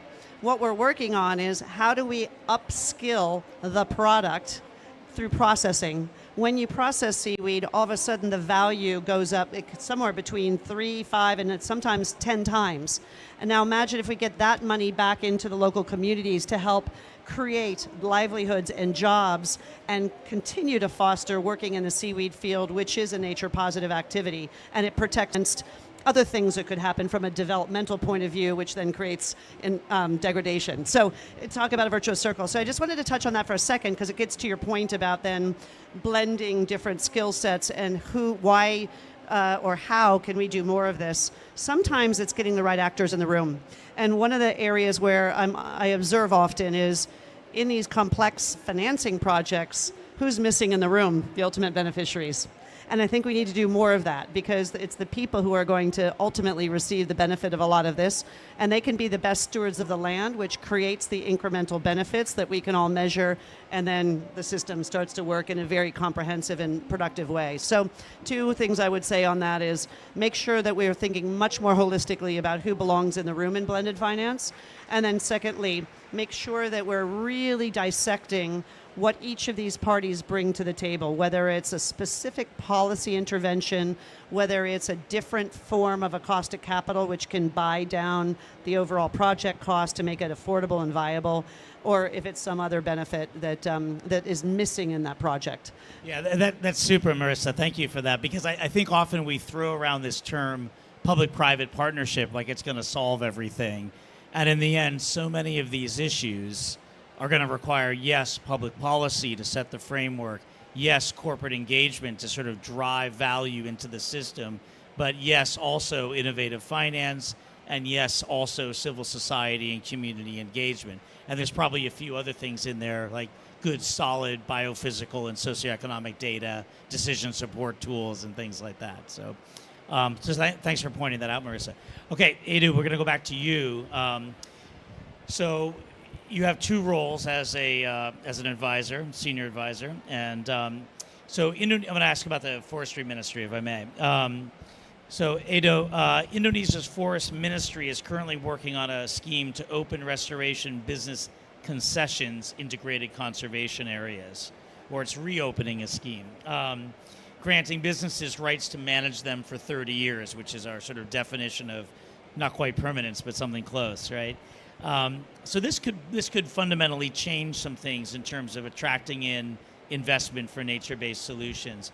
Can you share a little bit on what brought that policy about after many, many decades of land management experience in the Indonesian Ministry of Forestry has many decades of land management experience? Thanks. Yeah, thank you.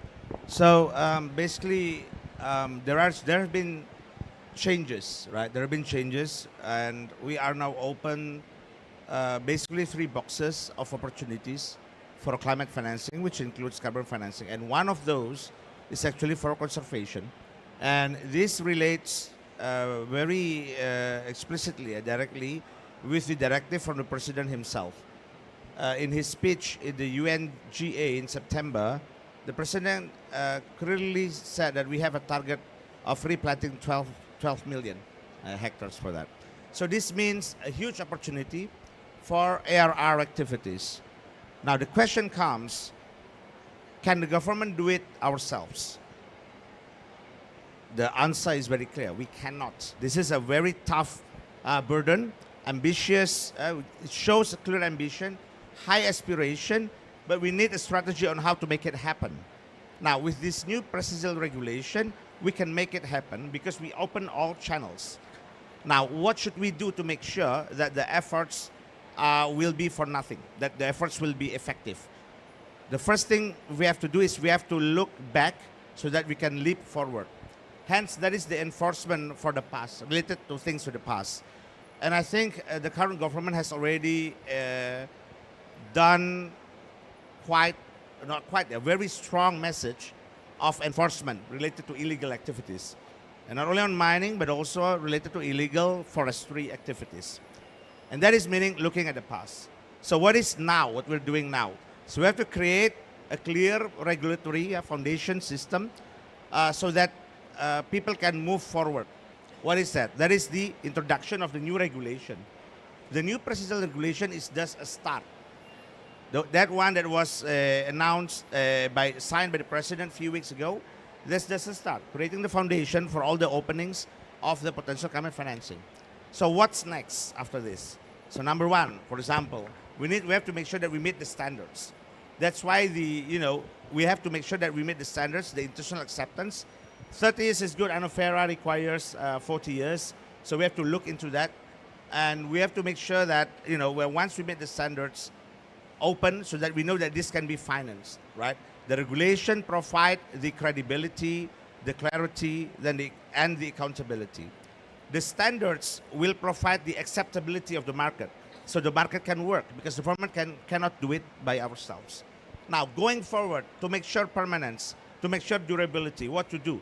We have to make sure that we should connect the non-environment aspect into this replantation ARR activities. How to do it? We have to make sure that we build, we construct the social aspects surrounding that area. Hence comes the social forestry into the equation. Look, people do illegal activities sometimes out of necessity. So the government, everyone, all stakeholders, including private sector, have to find a way to make sure that these people can have their livelihoods improved, and also potential so that they can get upward social mobility. So we cannot just do the ARR activities in vacuum. We have to look how to make sure that we can improve the socio-economic aspects within the buffer zone and around that area. so that even after the crediting period finishes, the people don't have, to do illegal activities again, so that they are not forced to do it because they have the livelihoods. If we combine the social forestry replantation, we can improve the agroforestry. We work the private sector to make sure that there are off-takers. Otherwise, with just production, but there is no off-take. People will go into default, right? So we have to make sure that this is also incorporated into that. And what's next? That we have to combine. Carbon credit is not the answer. We need blended financing as well. Blended financing so that this can finance the agroforestry part of that. So we have the carbon credit. We have the services. That's the carbon credit, right? We have the goods and services. The goods are the agroforestry. We can make them together so that we can make sure that the permanence, the durability comes not only because of the regulation, not only because of the standards, but also comes from the real aspiration from the people, because they have now freedom. They are capable to choose, and they have a stream of revenues, right? Freedom to choose legal activities that will give formal income, stable revenue stream that is coming not only from carbon, but also from the new sources of economic activities for them. And this is what we mean by also high quality of growth, new sources of growth that can support our 8% target coming from the president. Yeah, that's super, Pak. I think, it is really interesting. I like this phrase, look back to leap forward, because that's clearly, there's been a lot of lessons learned over the years in Indonesia on the forest management and what's worked really well and where some lessons can be learned from.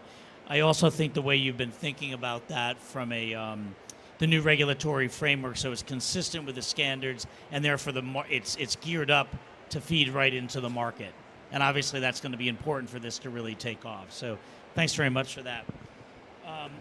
Ibu Jasmine, so back with the thinking of APP on these issues, how does a practitioner like APP coordinate with governments, with NGOs, and with local communities to align some of the ambitions from your plans and the national goals with targets that you want to achieve or international targets under the government's NDCs? Thank you. Yeah, for us, the coordination and collaboration is the heart of the Regenesis. So we are ensuring that we are aligned, like what Bu Laksmi mentioned before regarding the Indonesian Biodiversity Action Plan. We are ensuring that our Regenesis is aligned and follows that, and also to follow with the forestry and other land use, follow NetSync 2030. It is for the national level, but for the international level, we are ensuring that our program is follow the Society for Ecological Restoration. It is for the restoration, and also aligns with the Article 6 for cooperation mechanism under the Paris Agreement. Our aim is, of course, when you say it about, it is not just about the carbon credit, yes, but when we talk about the benefit sharing for the community, one of the possible things is the carbon credit and the biodiversity credit when it is ready. That's why we aim to produce the high quality integrity for the carbon credit and also the biodiversity credit. So we work. Of course, what we are doing is to support the government of Indonesia. We work closely with the Ministry of Environment, Ministry of Forestry, and coordinating Ministry of Food Affairs. We would like that this, through this collaboration, the national policy and also to community action, the Regenesis can help to translate the Indonesian climate ambition. That's from me. I was just noticing that you've mentioned 3 important ministries there. So when you're designing things, Ministry of Environment, Ministry of Forestry, Ministry of Coordinating Food Affairs, like this is an important set of constituencies you have. Please. That's from the national. From the the national, but also we also collaborate with the local Yeah, government. of course.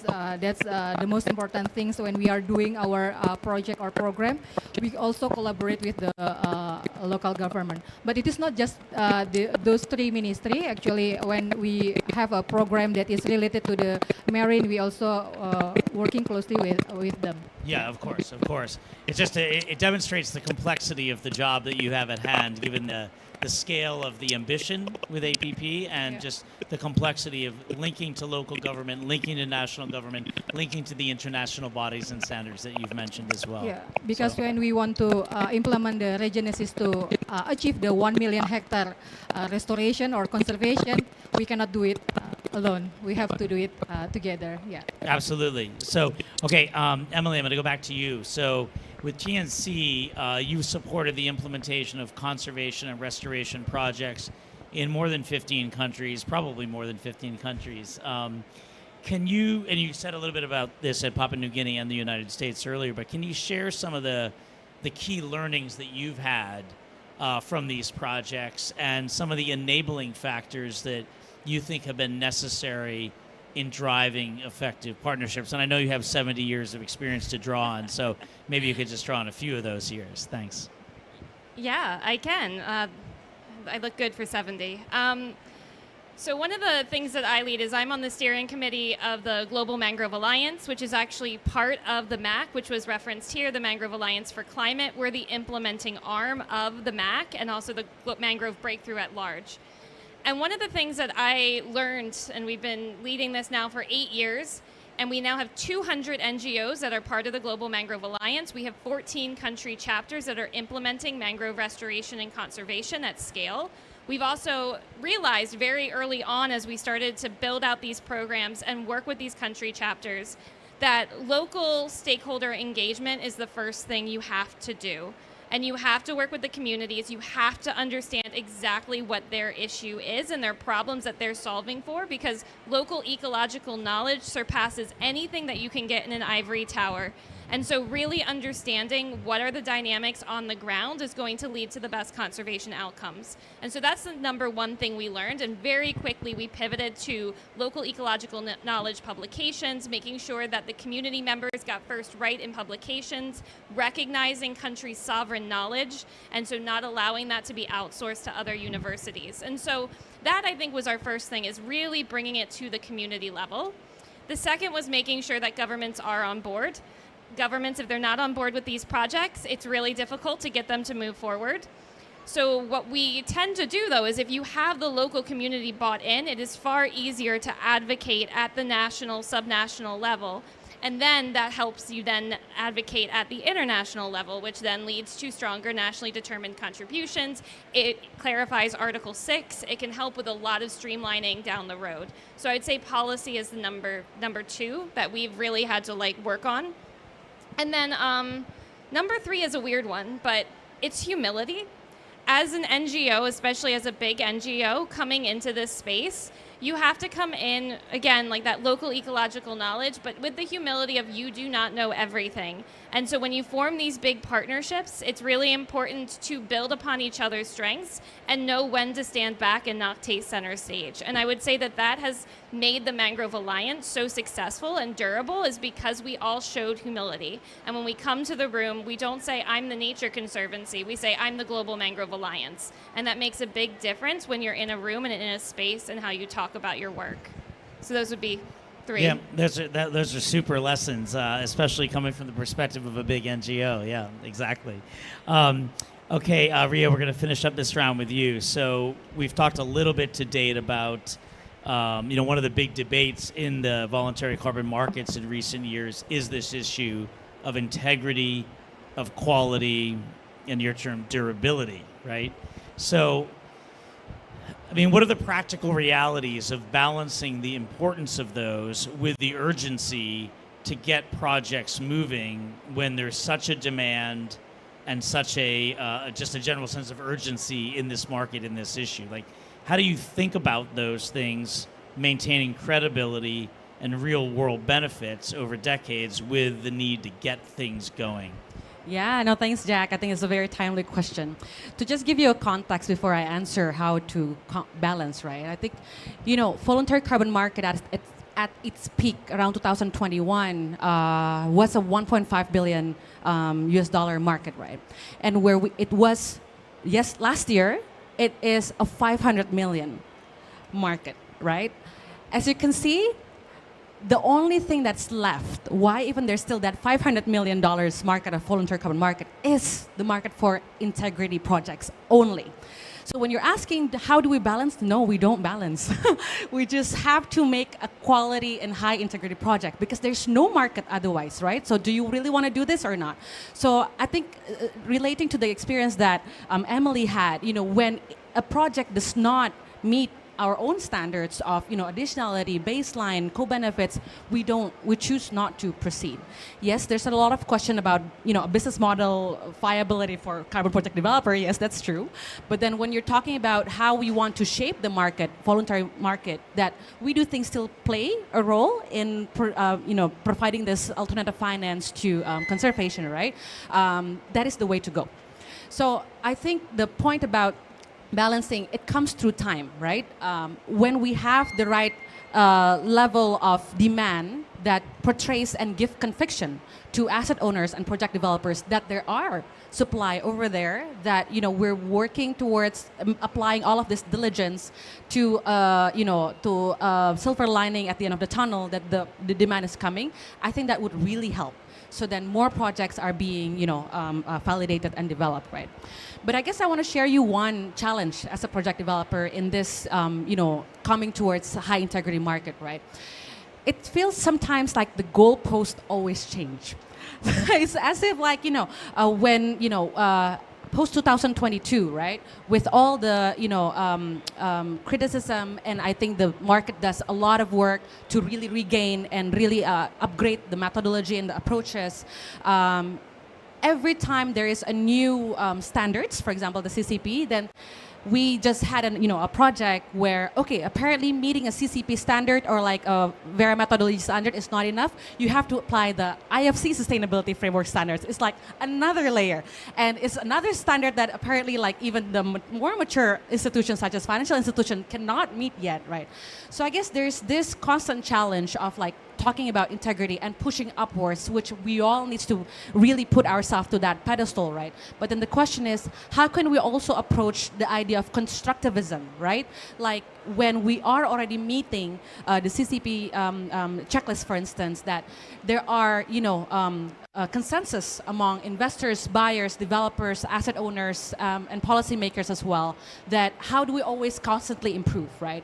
And not saying that, okay, when you haven't met this, ultimately very high standard of say IFC, then the project cannot go through, right? So I guess the always constant discussion about what's practical, what is bare minimum at this level of market integrity, and what's ideal, right? I think that's a common discourse that needs to be talked more often, because otherwise this $500 million market could be zero, right? Because it doesn't happen anymore.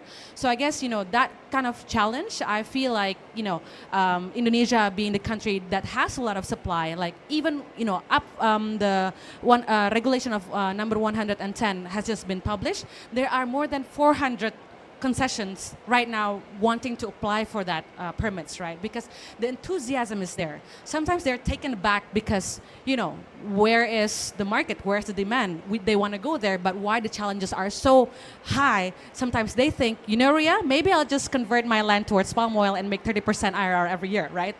That's done deal. So I guess a lot of the challenge, not only to think about integrity, but how to make sure it's practical, effective, and always, having the spirit of constructivism to always get there towards the ideal without halting any progress. Okay, great. So I mean, it is really interesting. So the market is now a third of the size that it once was, but you could also say that the quality is improved, right? So there is, going forward, there isn't going to be just higher integrity and low integrity markets. There's going to be the carbon market, and the carbon market's going to have a floor that is, and everything above that is high integrity, or there's no market for those credits. So this is it's an evolution, and I think you see these sorts of evolutions in many commodities. I don't want to take tropical forest or a mangrove and reduce it to just a commodity, but you know what I'm talking about. Okay, so we're going to move to the third topic for our panelists. This is really about mobilizing finance in practice. So it's sort of a nice segue from the fact that we know we need to scale up the finance going into this space. So, Ado, we're going to start with you. So you've obviously just released a really big piece of legislation, a really new policy framework that's going to attract in resources. Can you give us a sneak preview or a hint? Do you expect more incentives or fiscal reforms from the government of Indonesia designed to attract more private sector investment? And I know we're not operating in Chatham House rules here, so you could tell us whatever you have on your mind that you think you might be able to share at this point. Thanks. Thanks, Jack. I'm known to say whatever I have that I have on my mind, so no worries about that. Your question reminds me my old college time when I was still young and thin. So I learned in my college time about incentives. One of the principles of economics in my Econ 101 says that people are moved by incentives. Unfortunately, come 20, 25 years later, people always relate incentives with fiscal incentives. I don't think that's quite right. That's not wrong, but it's not the whole universe. Incentives could be fiscal, could be non-fiscal.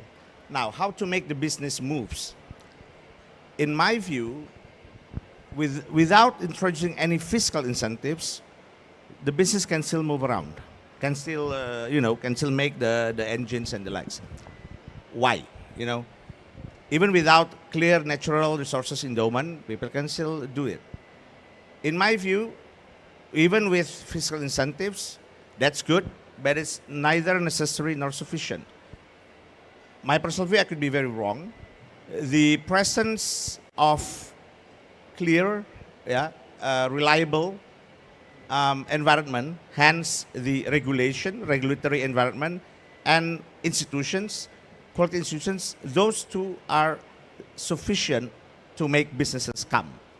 The reason is simple. If people get clarity, certainty, accountability, and stability, they can compute. I think businesses, correct me if I'm wrong, Marisa, they don't hate risk. They like risk, so long as it can be calculated risk. Right?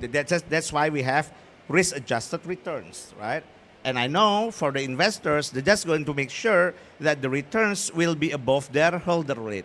I don't know what their hurdle rate is, but I know you're going to invest anyway. If they see that, okay, this is good business, I know there is clear regulation, there is clear regulatory framework there, it's clear institutional, the institutions can deliver, people will invest. I'm going to get healthy margins, good IRR, positive NPV, people will invest. Now, so what to do for carbon? In my view, we're still at the very nascent state. So we have to make sure our foundation is right? So hence, the government needs to introduce regulations to build our regulatory framework that are not, I would say, detrimental towards all these businesses to work.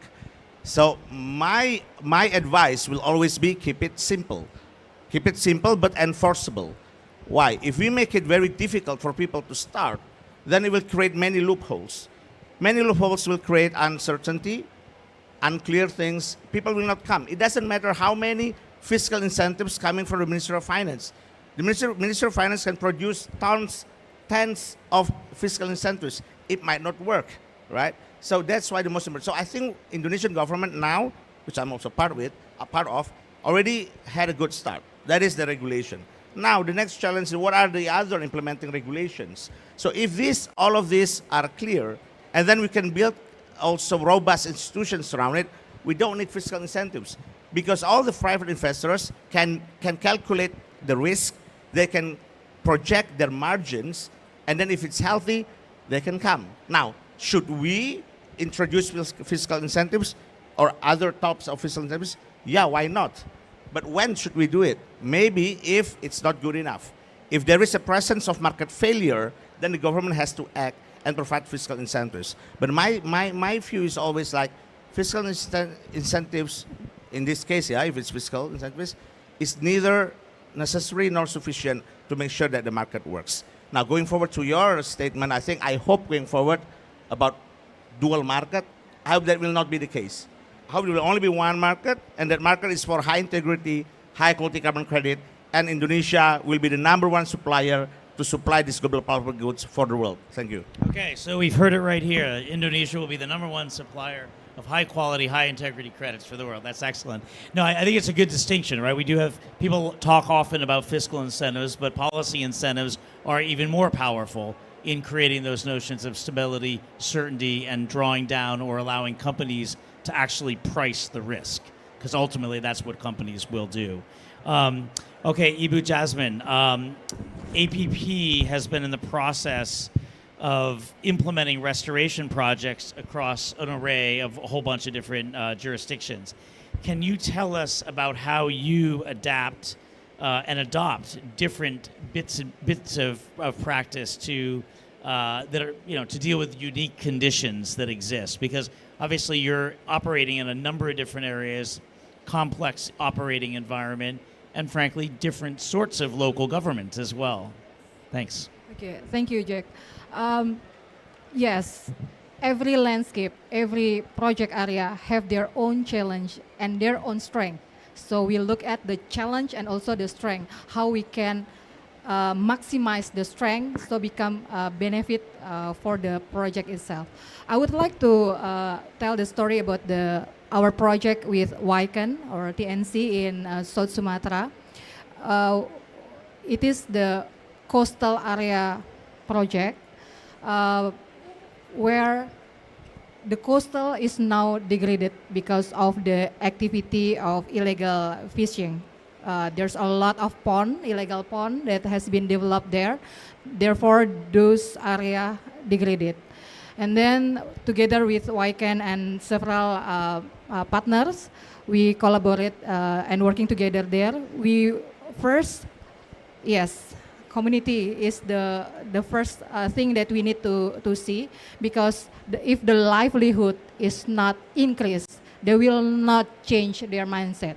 So the first thing we do is we do the mapping, the community mapping, and then after that we collaborate with the local government, the governor of South Sumatra, and then the governor of South Sumatra launched a decree that those area is protected for mangrove. Then after that, we try to discuss with the community why they should do illegal fishing or develop a ponds there. And then after that, after the discussion, then they also realized that after several cycles, the result of the fishery is not as good as the first time. Meaning illegal fishery is not the solution for their income.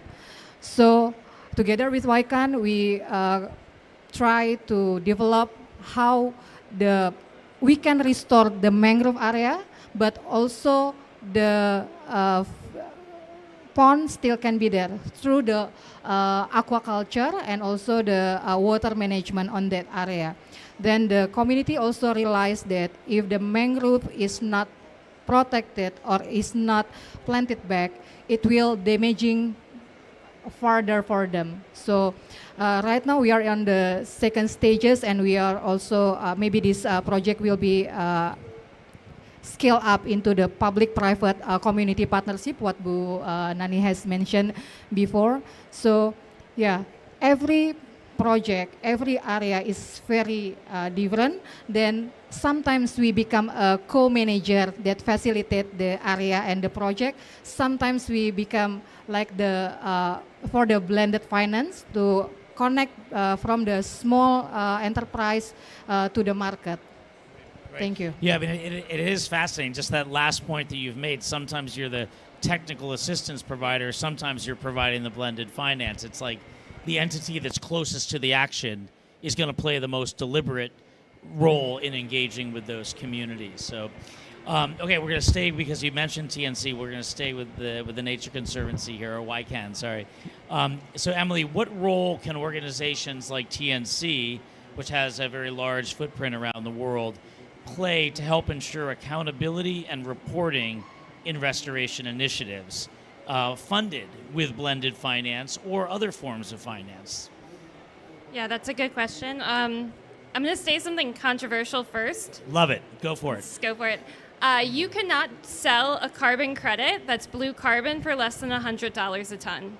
It's not going to work at anything below $100 a ton. Because when you think about all of the costs that come along with OPEX and then getting to CAPEX, it's just not possible. Because if we want to have 60% benefit sharing, which is what we know we need for these communities to be bought into the projects, that's expensive. If we want to do restoration of coastal systems is very, very expensive. It is not cheap to do.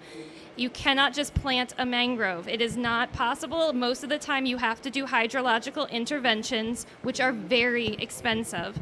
And then you're also getting to just little things like building materials, co-benefits for the local communities of other types of businesses that they can invest in where they still have the money they need to survive. And so I think that the price needs to be right. And if it's not right, as you said, it needs to be blended finance. And so the Nature Conservancy, we've done a lot on blended finance, especially in the carbon market space, because we aren't seeing buyers at $100 a ton. So that means we have to bring in philanthropy to cover the upfront costs of setting up these projects. So they're the ones doing the pre-feasibility, the feasibility, the community outreach.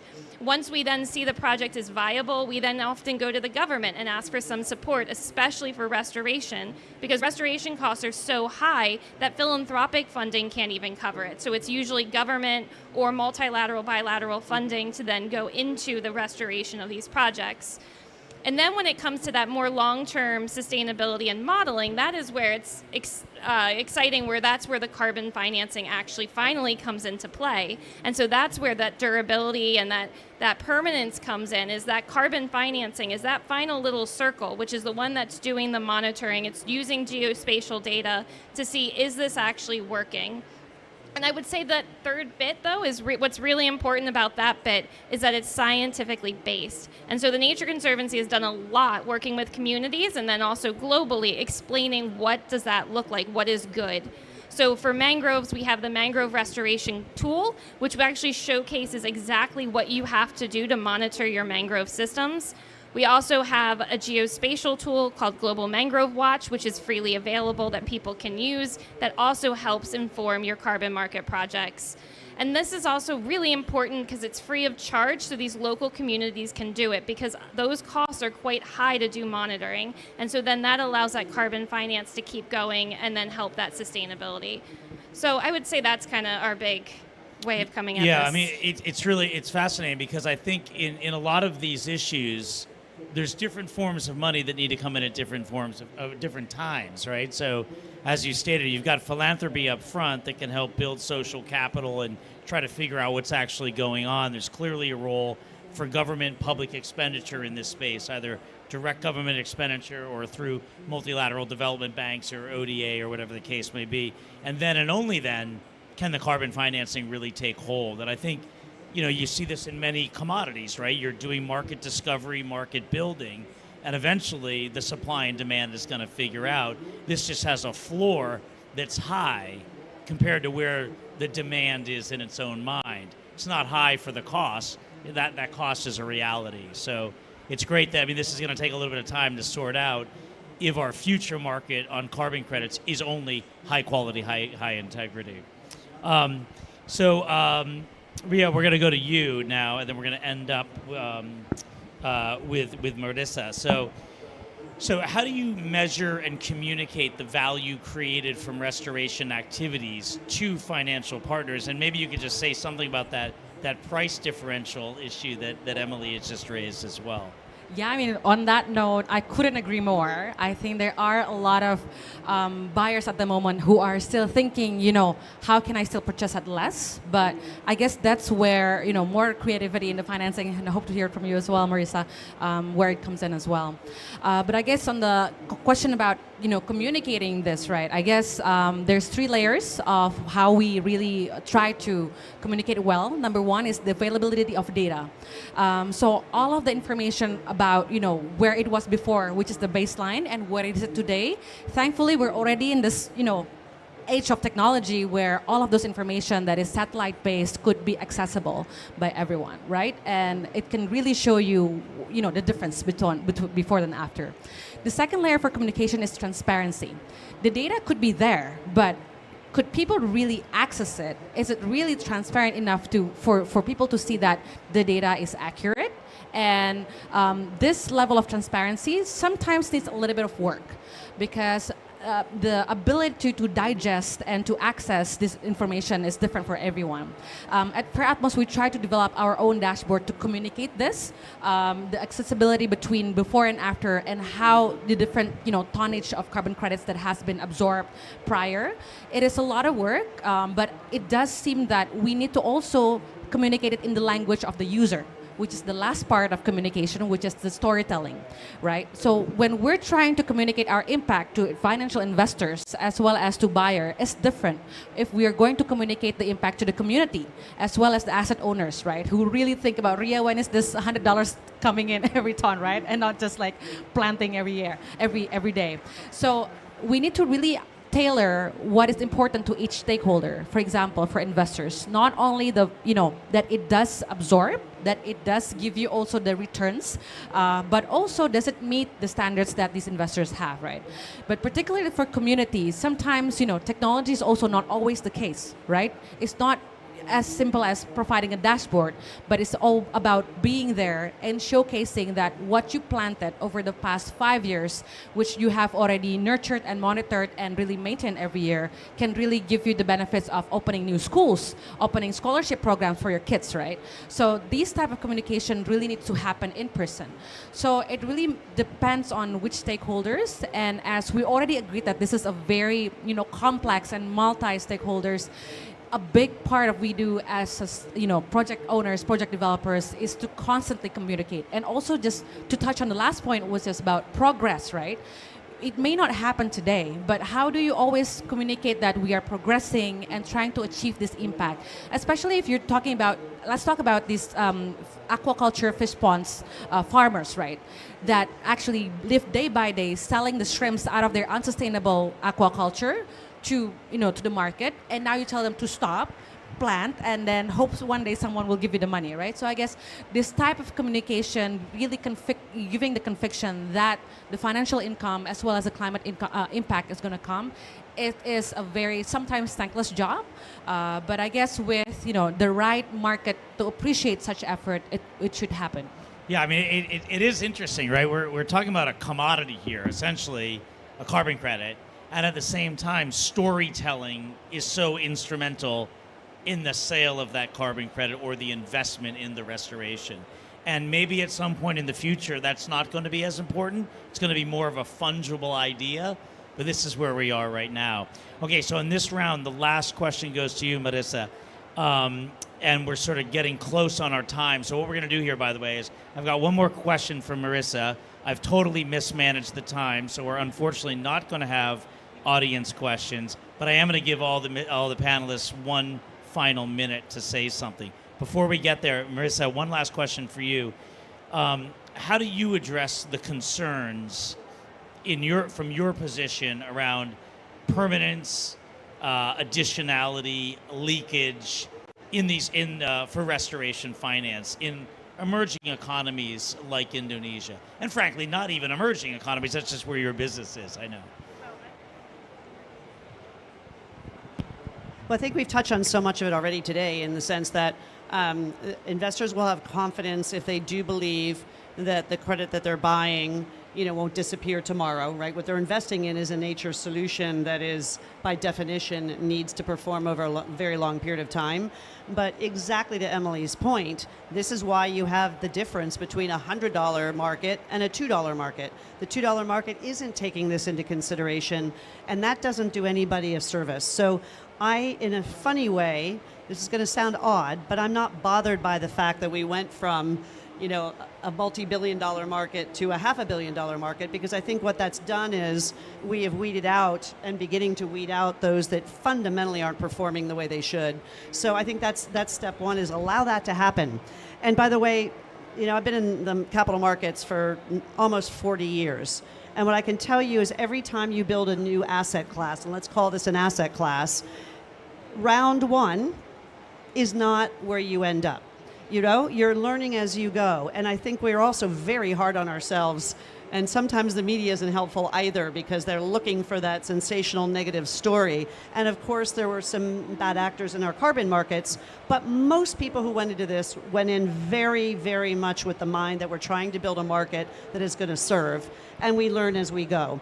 And who knew what the right price was as we were getting into these very complex restoration activities and so on. So I think we have to give ourselves a little bit of grace to allow ourselves to learn, call out when it's not working, get the right price for the right activity, and then be very, very firm in our conviction that $100 is the right price for an ocean restoration project. But maybe there's some other type of project which is less complex that can have a different price. So now we're starting to categorize, not though saying high and low. It is the right price for the right type of outcome, and then that lets different participants participate in things that are right for them. So I think that's one. Two is, I really love, Paquito, your comment about these restoration projects. The more you can create multiple revenue streams, that is our definition, I think, over long term of permanence, or whatever words we want to use, because longevity is going to be created by creating a sustainable business model that can withstand, and markets will fluctuate, mind you, and allow some buffer cushion and also more multiple revenue streams, and then ultimately the communities benefit, and then they become the advocates. They go to the government and say, I want this in my community. They don't fight it, they say, I want it, and then it makes very much an easier dialogue with the governments who are trying to do the policy making. So hopefully that's super. I mean, it is interesting that you're trying to build a new asset class, and there will be a lot of washout in the bottom in the first couple of years or the first number of years. And then I think that other thing that you've mentioned where, whether we're looking for high quality, high integrity credits, the floor price in a terrestrial forest system may be different from the floor price in a mangrove system. And different from an engineered carbon capture and storage credit, or we were just on a panel with a coal decommissioning credit. Absolutely. They're very, very different. By the way, can I just make one hopeful comment? Yes, I'm going to give you your last comment, and you can go first. Okay, last topic. This is your last comment. Let me just frame last comment, this. I'll make it super fast. Let me just frame it. The last comment that everybody gets to make is, this is early in the COP process. What is the message you want to be able to deliver to the people here in this room and everybody who's not in this room about this topic? So think about that. So you're up first. You get to think about it on the fly. Okay, well, I wanted to leave you with a hopeful message, which is the one, if I were to ask next time we do the panel, one person that should be in the room are the big tech providers that are taking the data and helping us use AI to interpret this better. Jack, you and I were at that lunch. And I have to say that a lot of the tech firms are looking at the power of their ability to interpret and communicate data to give us confidence. They want to give us a public good. So exactly to your point, make it available to communities to use, to communicate with those of us who want to measure it. And I think that is a wonderful gift to all of these markets, because it's also going to make even the conservation NGOs, much faster, and it'll make the investors much faster. It'll make your life a whole lot easier. So the message I want to communicate is we're all working toward a common goal, and the collective power of everything that we bring to the table really will knock each one of these complexities down And then when it all comes together, and it will, because it's born out of necessity, there aren't other options in many cases, and then we're going to have this wonderful liquid functioning markets. You won't have funny price differentials. We can trade them. If you want to know the price of your credit, I can deliver that to you like fast. And you can have your projects be funded fast. And then we start to get to speed and scale. Okay, super. Ria, 30 seconds. Last thing you want to communicate, and I do mean 30 seconds. All right, okay. We need more buyers that are paying the right price. I can close on that, but just to tell you know, we are working with 400 concession owners that every day ask, Ria, should I plant palm oil or should I make carbon credits? So we're dealing with these existencies issues, so just make sure we can get more demands at the right price. Okay, so we need demand to pull those credits through the system. Emily, what about you? What do we need? So I think the word that they're using at this COP is partnership. I think that's the official word. So I would say partnership, and it's partnership at all levels.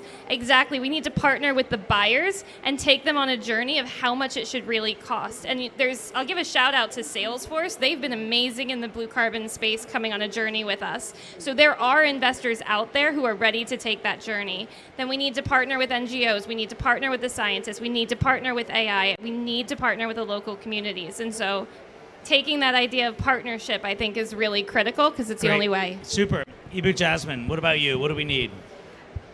Okay, almost all is already mentioned by Ria, Marisa, and yeah. Okay, so I just want to say that through the SRV 2030 and also Regenesis 2050, APP sees the restoration is an investment for our shared future.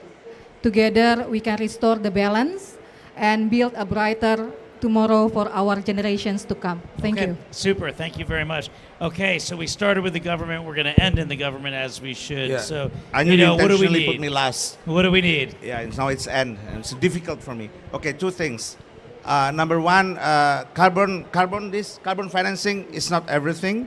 It's not the silver bullet, but it is instrumental and critical. Number two, what we need to build is trust.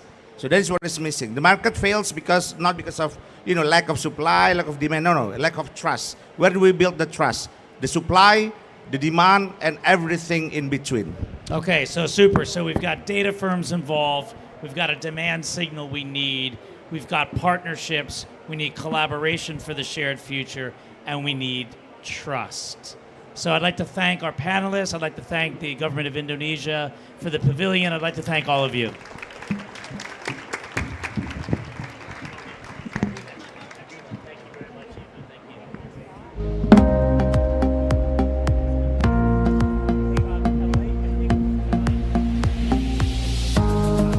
Thank you very much, Jack. It's mind-blowing. We don't want you to end it, but we have to because we have another player to take over. Please have a group photo together before you all leave the stage.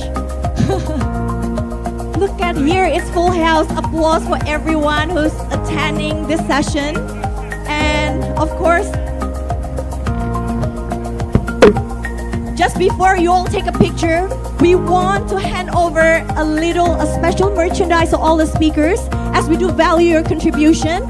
And please, Ibu Yanti, take the honor to present this token of appreciation to all the speakers, including the moderator. Thank you very much, Jack, for navigating such a big panel.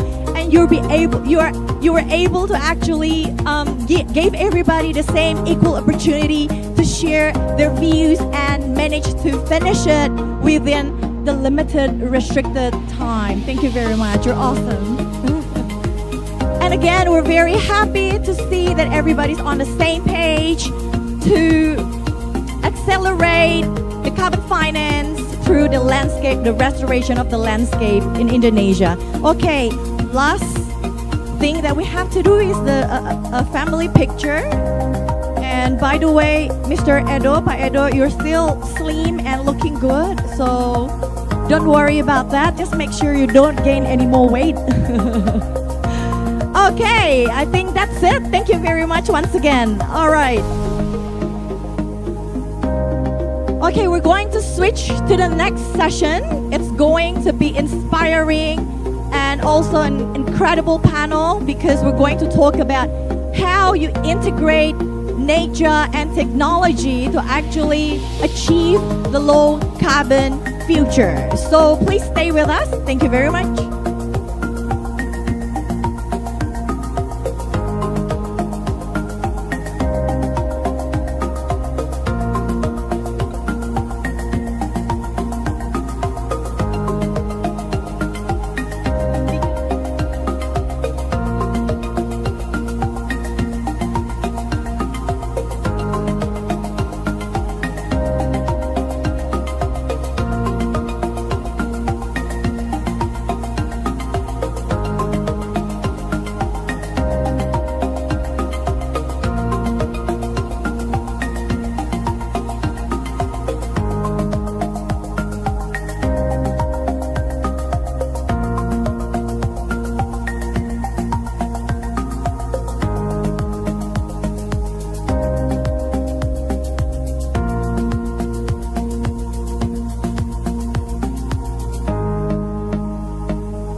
2, 1.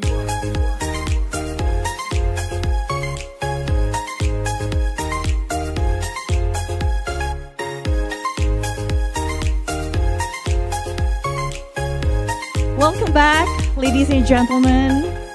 It's a great opportunity for us to be here. Thank you very much for joining us. And I think I see some familiar faces and some new friends. And together, we are going to work toward our common goal. So the topic of the discussion is synergizing nature and technology strategic leadership for climate resilience. We know Indonesia is blessed with abundance of resources like tropical forests, peatland, mangrove that serve as a vital carbon sink. So on this occasion, we're going to explore how the Indonesian corporations are going to harmonize the nature with the technology to build a climate resilient future, to strengthen the climate integrity, to achieve NZE, and of course, to enhance the global competitiveness. In order to do that, we're going to invite all the speakers and the moderator. Let's welcome Mbak Nala Amirah.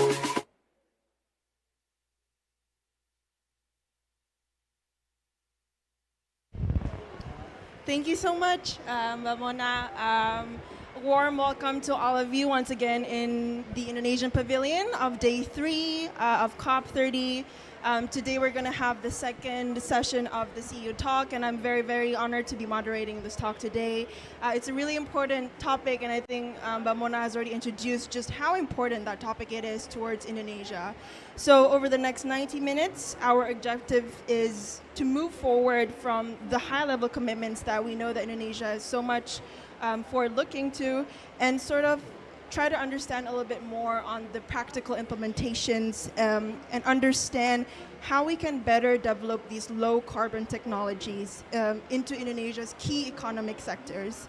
So we're going to be looking at the real world cases, and we're going to look towards 3 different sectors today, from mining, from agriculture, from manufacturing, from green supply chains. And so to lead this discussion, we have an exceptional panel, as you can see here, who are implementing these strategies that we want to learn more about. So without further ado, it is my great honor to invite them to the stage now. First, please welcome Mr. Dwi Satrio Anugrogo, the Director of Operations at PT Pupuk Indonesia. As our national fertilizer and petrochemical company, they are the heart of Indonesia's food security. Next, please welcome Mr. David Wei, the General Manager of Huayo Indonesia Regional Management Center. Huayo is a major global player in the EV battery supply chain and focuses on the responsible processing of critical materials. And last but not least, please welcome Mr. Bandung Sahari, the Director of PT Astra Agro Lestari. As part of the vast Astra network, they are a leader in Indonesian agriculture and agro-industry. Please join me once again, ladies and gentlemen, in a warm applause for our panelists today. Gentlemen, thank you all for being here today. How are you all doing? Is Belém too hot? How's the weather today? How are we feeling? Very similar to Jakarta weather, I'm guessing. So we're going to kickstart our session right away. And so to do that, we'd like to invite our panelists onto the podium to deliver their presentation. And after that, we will also have the chance to have a moderated discussion with our panelists, followed by a short Q&A if time permits. So I would like to first invite Mr. David Wei. Mr. David, you have the floor. Mr. David will share with us how Huayo Indonesia is deploying technological breakthroughs from a low-emission nickel and battery supply chain. Mr. David, you have 15 minutes. Thank you. Okay, thank you, Nana. It's my great opportunity to be here to introduce something we have done in Indonesia, and my topic is Huayo Indonesia. We are driving sustainability through downstream and technological innovation. And first, next page, please. Next, please. First of all, please allow me to introduce Huayo to all of you. Huayo Holding was founded in 2002, and our headquarters is located in Tongxiang, Zhejiang, and China. And over the past 20 years, Huayou has established a complete production chain for lithium battery materials, and we also get some achievements. For the proportion of total lithium battery ternary materials, we are the biggest in the world, and for the cobalt new material market share, we were also the first of the world. And for nickel, cobalt, and lithium supply chain guarantee, we are leading the world in our field. Next, please. So in 2024, we spent a lot of money, over 280 million US dollars for research and development, and that makes Huayou ranked 144th among the top 500 private enterprise in China. So we also get some remarkable technology progresses and awards in China. Next, please. This picture shows our 5 major business sectors. The first one is in Africa. There we produce raw cobalt oxide and electrowinning copper, lithium concentrate, and lithium salt. And the second one is Indonesian nickel industry. And now in Indonesia, we can produce MHP and high-grade nickel made, nickel sulfate and cobalt sulfate, which are war battery grade. And also we can produce nickel and cobalt metal directly. And since the end of last year, we can produce, and we are the first one, can produce ternary precursor in Indonesia. That makes Indonesia move one step forward for the nickel new energy industry. And the third one is new material industry, which mainly located in China, in Zhejiang and Guangxi province. There we produce cobalt new materials, electrowinning cobalt and metal and nickel, and also lithium carbonate. And the fourth one is our new energy industry. We produce precursors and also ternary and iron phosphate included. And also we produce cathodes, lithium iron phosphate, lithium cobalt, and we have battery grade copper foil. And Huayou is the biggest one to produce battery grade copper foil. The fifth one is our recycling industry, which is responsible for recycling and reuse of the waste batteries. And also, we take responsibility of cascade utilization of retired batteries. Next, please. This picture shows actually after more than 20 years development, Huayou has already covered all of the main battery manufacturers all over the world. For example, LG, CATL, and a lot of battery manufacturers. That means Huayou's material already covered all of the automobile manufacturers and also other customers like Apple and Huawei and Xiaomi. Next, please. Okay, this picture shows our global industry layout planning. In the middle is Indonesia, and in Indonesia we focused our projects in Sulawesi Island and Halmahera Island. Next. The next part I want to introduce Huayou Indonesia's laterite nickel development practice. Next. Actually, Huayou entered Indonesia since 2018 and has established an integrated industrial chain that covers upstream resource development, cobalt nickel crude extraction, refining, and lithium battery materials manufacturing. And till now, we already invest about 11 billion US dollars in Indonesia, and we have 22,000 employees in Indonesia, and that number is expected to reach 100 million within 5 years, because we have a lot of new industry park and new projects are under designing, and some of them are under construction. Huayou has established a model for foreign invested enterprise integrated into local communities and achieve a harmonious development that is open and cooperative to establish an integrated lithium-ion battery ecosystem in Indonesia. Next. This is our projects in Indonesia. Some of them are in Halmahera Island and many in Iwebe Industrial Park. And we have a new industrial park under design, which was follow the President Prabowo's order. And most of other projects are in Sulawesi Island. Many in two of them are located in Morowali Industrial Park, and the other are our own industrial park. Next. IO is a technology-driven enterprise leading manufacturer of green, low-carbon, high ESG standard of new energy battery materials. Next, please. We value in ESG includes technology leadership, business for good, and win-win co-construction with impact model development to proactively address ESG risks and ensure sustainable operations. Next. So this picture shows two of our projects in Indonesia is Huayue and Huafei, which is the when Huayue finished, it is the biggest in the world. But after 2 years, it was beyond by Huafei project.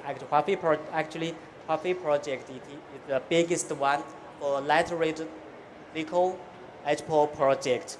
So now in these two projects, compared with other export projects, especially in Indonesia or in other countries, our energy consumption is about 70% of them, and compared with the traditional RKEF process, we can only use 1/8 of the energy consumption. So right now, our carbon emission for the scope 1 plus scope 2 is about 7.1 for these two projects. And we have our zero carbon action plan, so maybe in 2050, we can reach our target.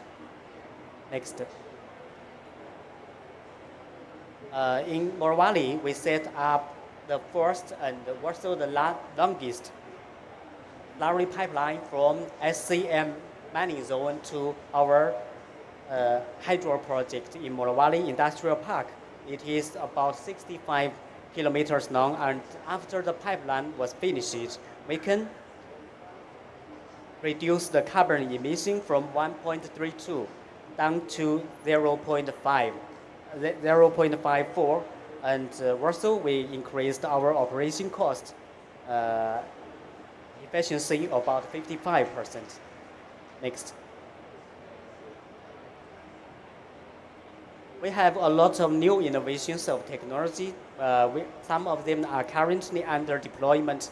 After this technology being deployed, we can lower the carbon emission to about 5.5. That will be the lowest in the world. Next, please.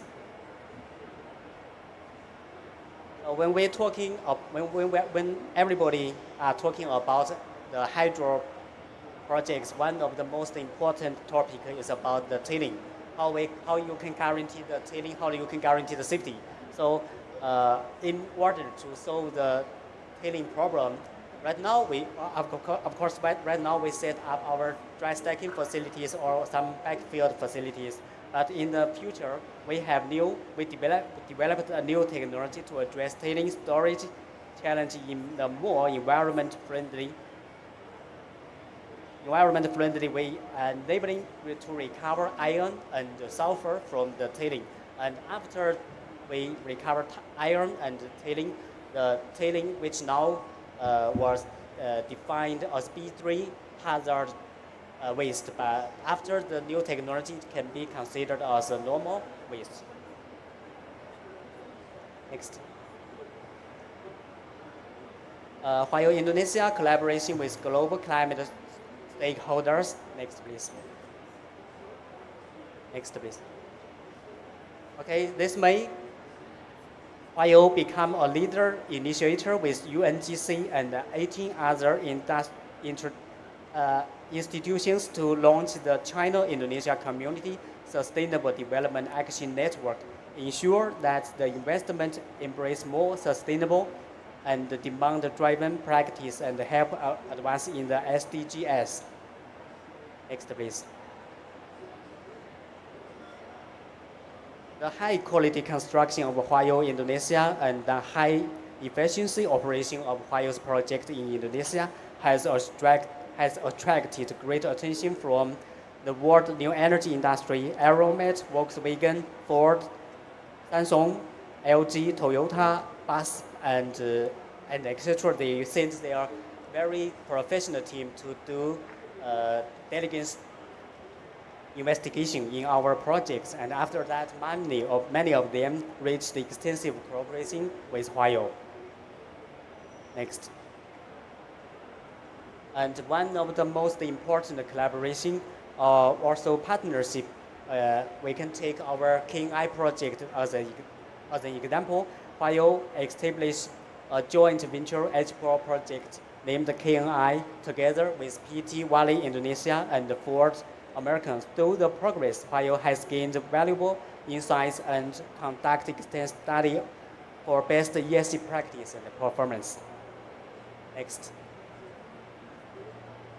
We hope to express our appreciation to the Minister of the Environment of the Republic of Indonesia for its continuous support through programs, collaboration, open dialogue, and dedication in safeguarding Indonesia's green transition towards sustainable development of lithium-ion battery industrial chain. And especially we want to thank you, Mr. Hanif, the Minister of the Environment of Indonesia. Thank you. Let's give another round of applause for Mr. Wei. And we'd like to invite our second speaker, Mr. Bandung Sahari. You have the floor.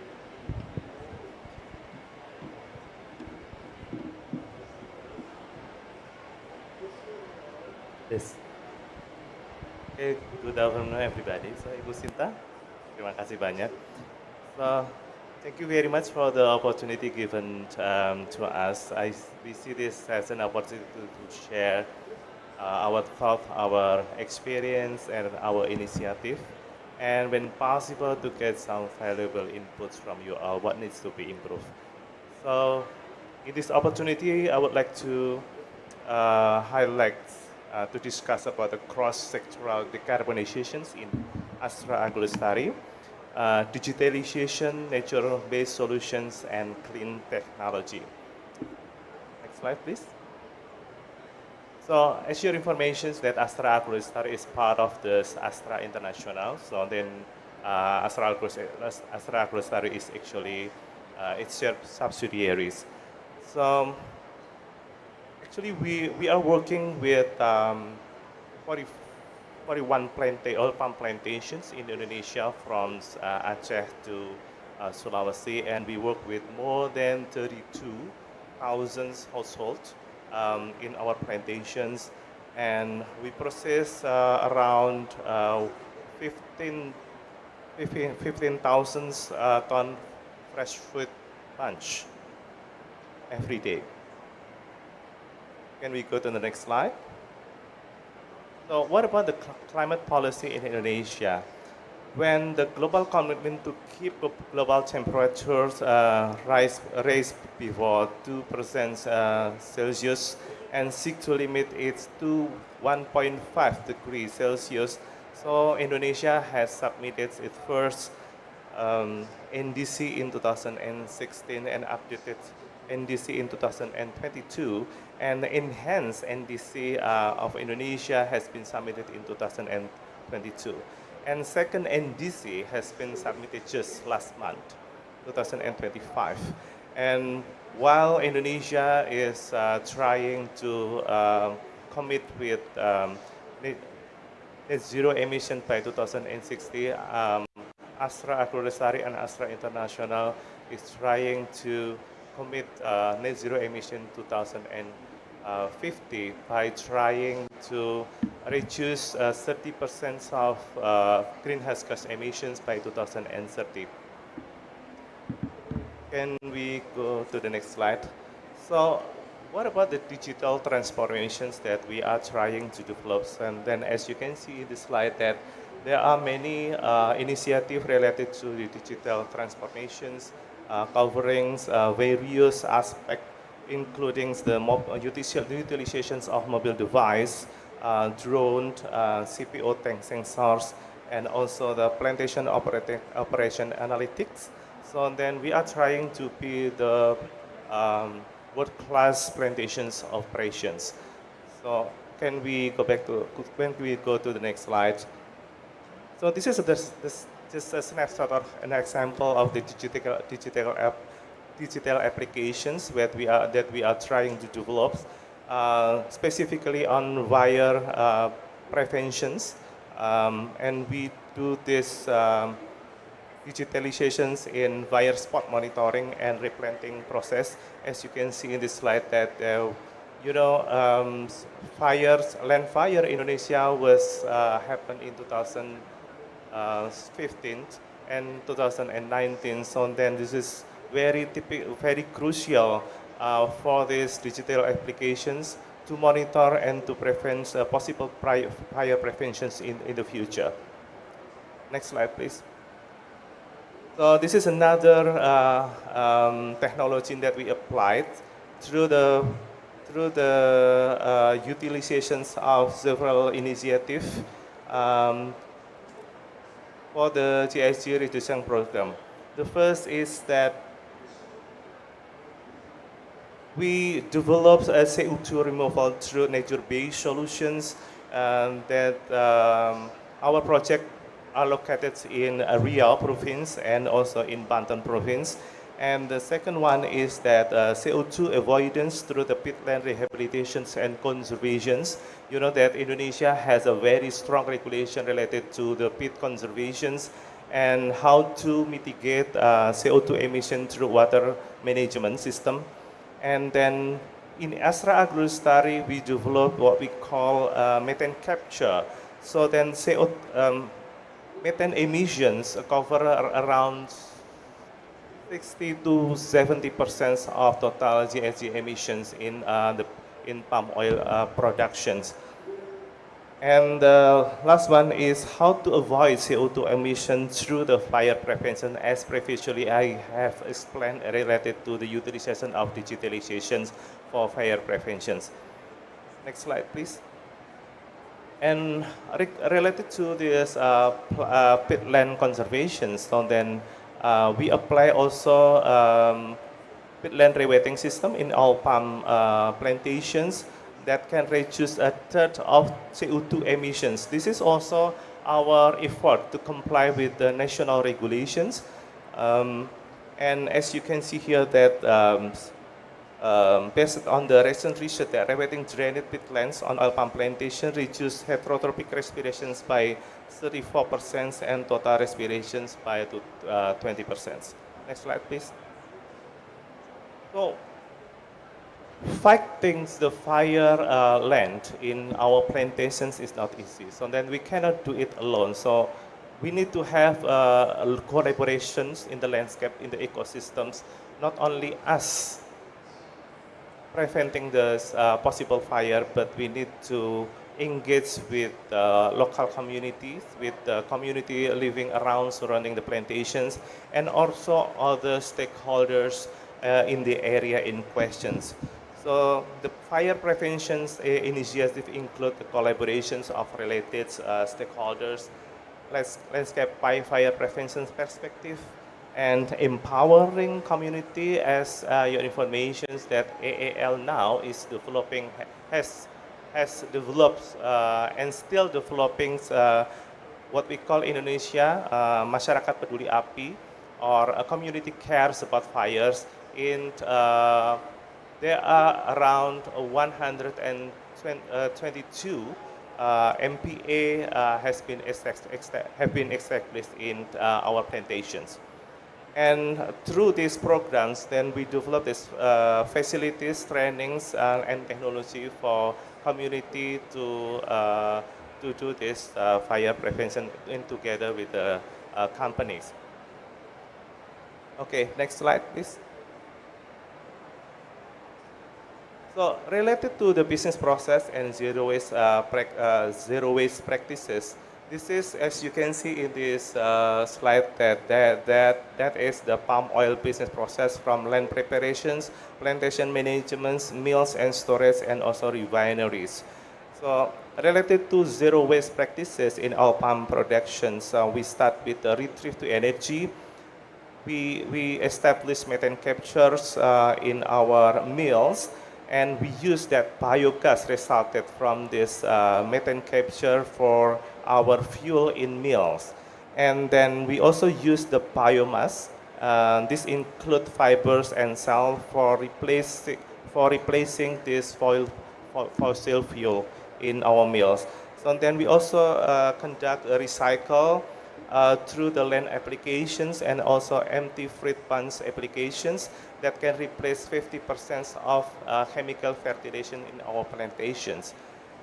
And recovery remaining cells are sold to generate other incomes, and then that can be used to reduce the emissions for other companies.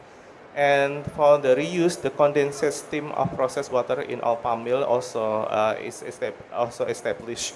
And in the plantations, we reduce the utilizations of insecticides by replacing them with more green method, what we call the biological controls in our plantation.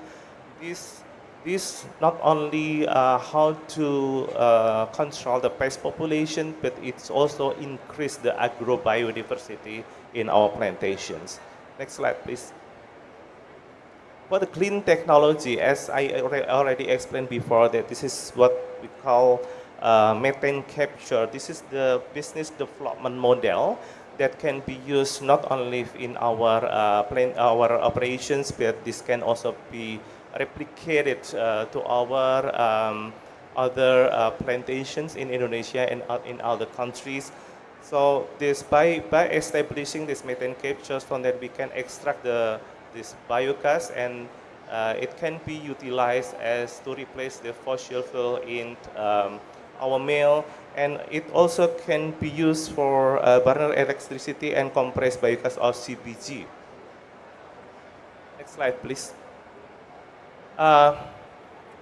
Now we have come to the key summaries. Astra evolved for cross-sectoral decarbonizations, that we have developed and still developing digital transformations and green transformations as a key for Astra to pursue its sustainability journey. Digitalization has been applied through drone utilization for replanting purposes and other purposes. And the second is that the green transformation has been actively applied through various greenhouse gas emissions reductions program, including nature-based solutions, peatland rewearings, methane captures, and community-based peat fire preventions. And conservation of peatland through the rewetting programs has been also developed and is still now developing in order not only to conserve our peatland, but is also to align with national regulation related to the fire preventions and peatland management. Waste from industry such as palm oil mill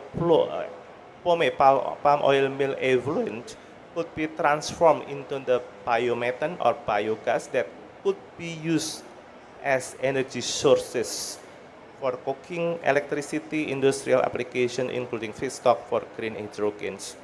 Could also be used as organic fertilizer to reduce the applications of chemical fertilizer. I think those the key summaries, Mbak Nala. Thank you very much for your attention. Terima kasih. Thank you so much, Bapak. Let's give a round of applause for Bapak Bambung. And so just staying in the sector of agriculture as well, we'd like to see a little bit more on fertilizer as well. So we'd like to invite Mr. Dwi Satrio. You have the floor.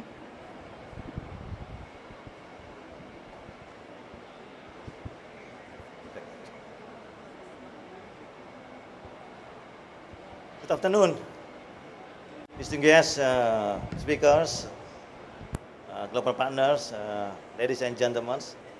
Firstly, I would like to express my gratitude for the opportunity to stand in here.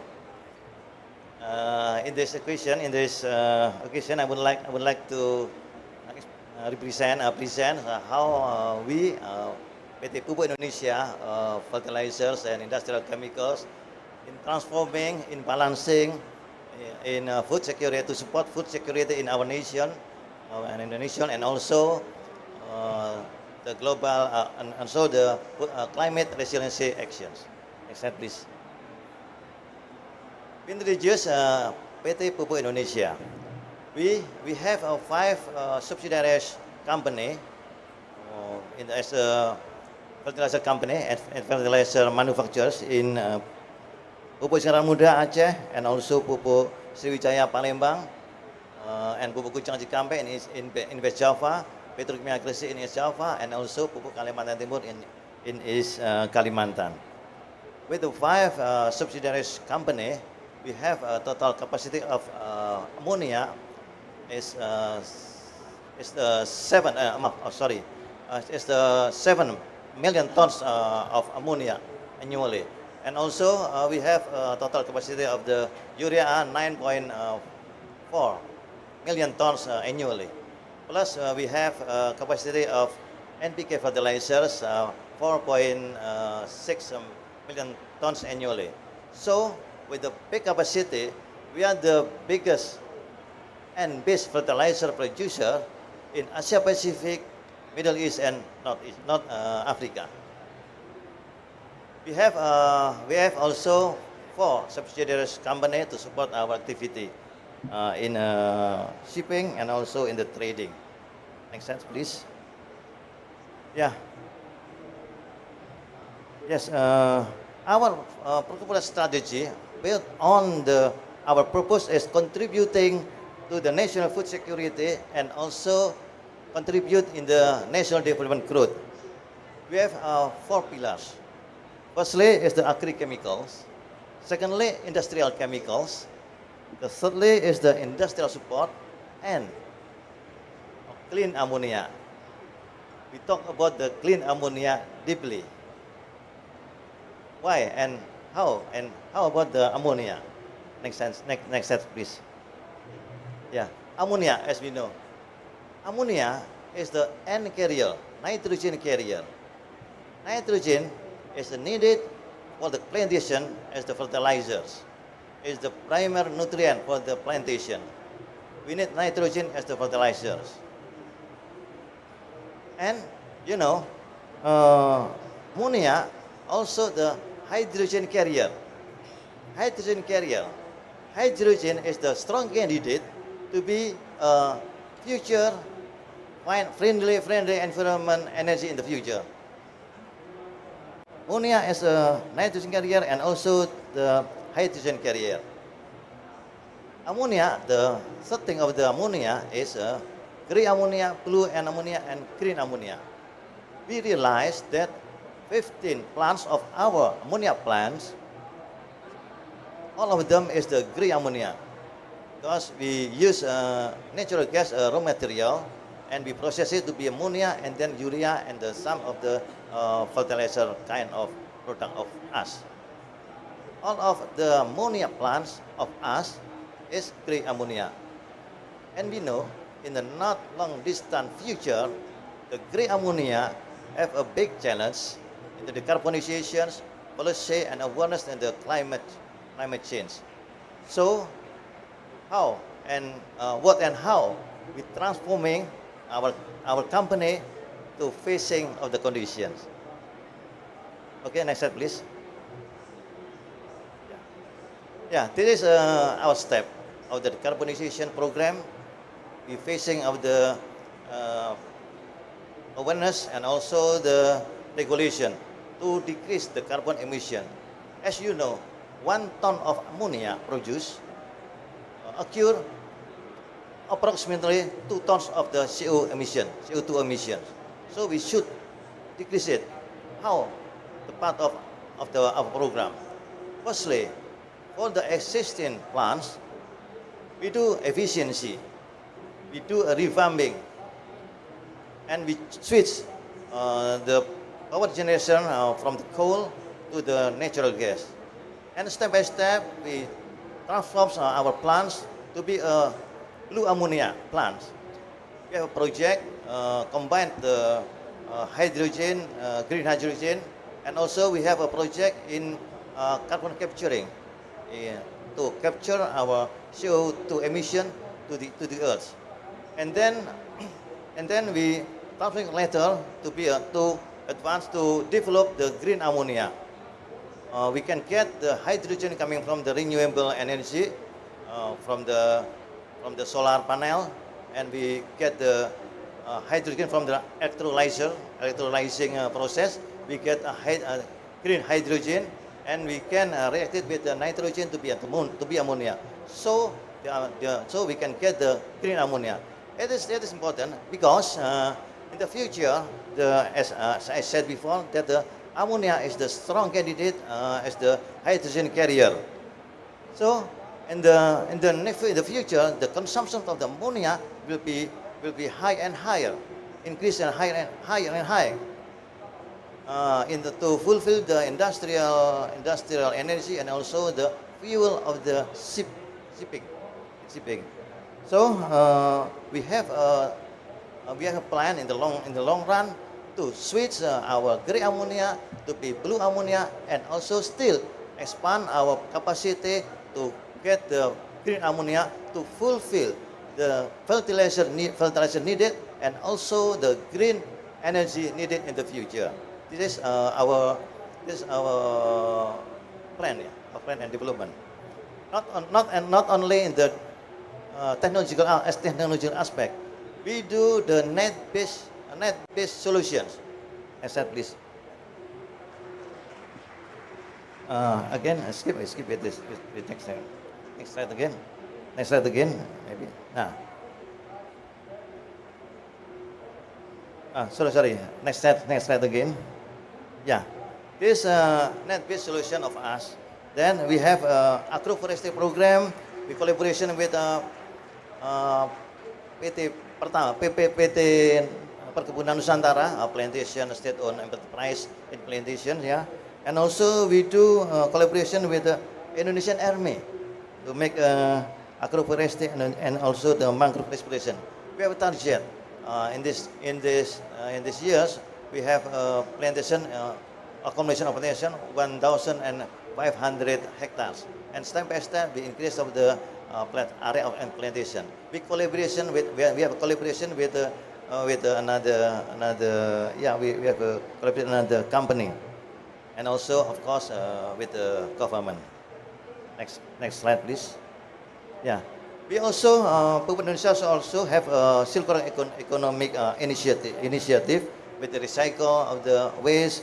We do some innovations in our technology. We recover energy and reduce CO2 emissions, and also industrial symbiosis. So in the long run, in our plan of development, we open to collaborate with another company, with another country to make to transfer our business from the grey ammonia first and to blue ammonia, and also we combine with the natural based solution. Next slide, please. Okay, next slide, please. Yeah, we've wrapped it that Puput Indonesia will be the front of the decarbonization balancing in position to support both of food security and also growing needed for the green energy. So that's all from us. Thank you. All right, thank you so much, Bapak Dwi Satrio, for a very insightful presentation. So we've learned from two different sectors, we can say three different sectors, about different technologies that are being developed right now. And so, Bapak, you've mentioned also about the NDCs, about Indonesia's NDCs, and about the climate goals that Indonesia is investing and committing towards too. And we know that to achieve these NDCs, to achieve these national goals, we need better public-private partnerships, and we also need more technological innovations and financing. So from there, I'd like to ask Mr. Bandung and Mr. Wei, how do these specific technologies that you mentioned contribute directly to Indonesia's NDC and our global climate goals? Okay, actually from our projects in Indonesia, right now we have two H4 projects, and during the design stage, we take use of the gravity. We set up our FPP, that is a feeding preparation plant. There we feed in the plant with limonite, so it will be set at the top of the mountain, for example. And our water tanks also will be deployed at the top of the mountain, so the water, the slurry can go down by itself. We don't need big pumps at least.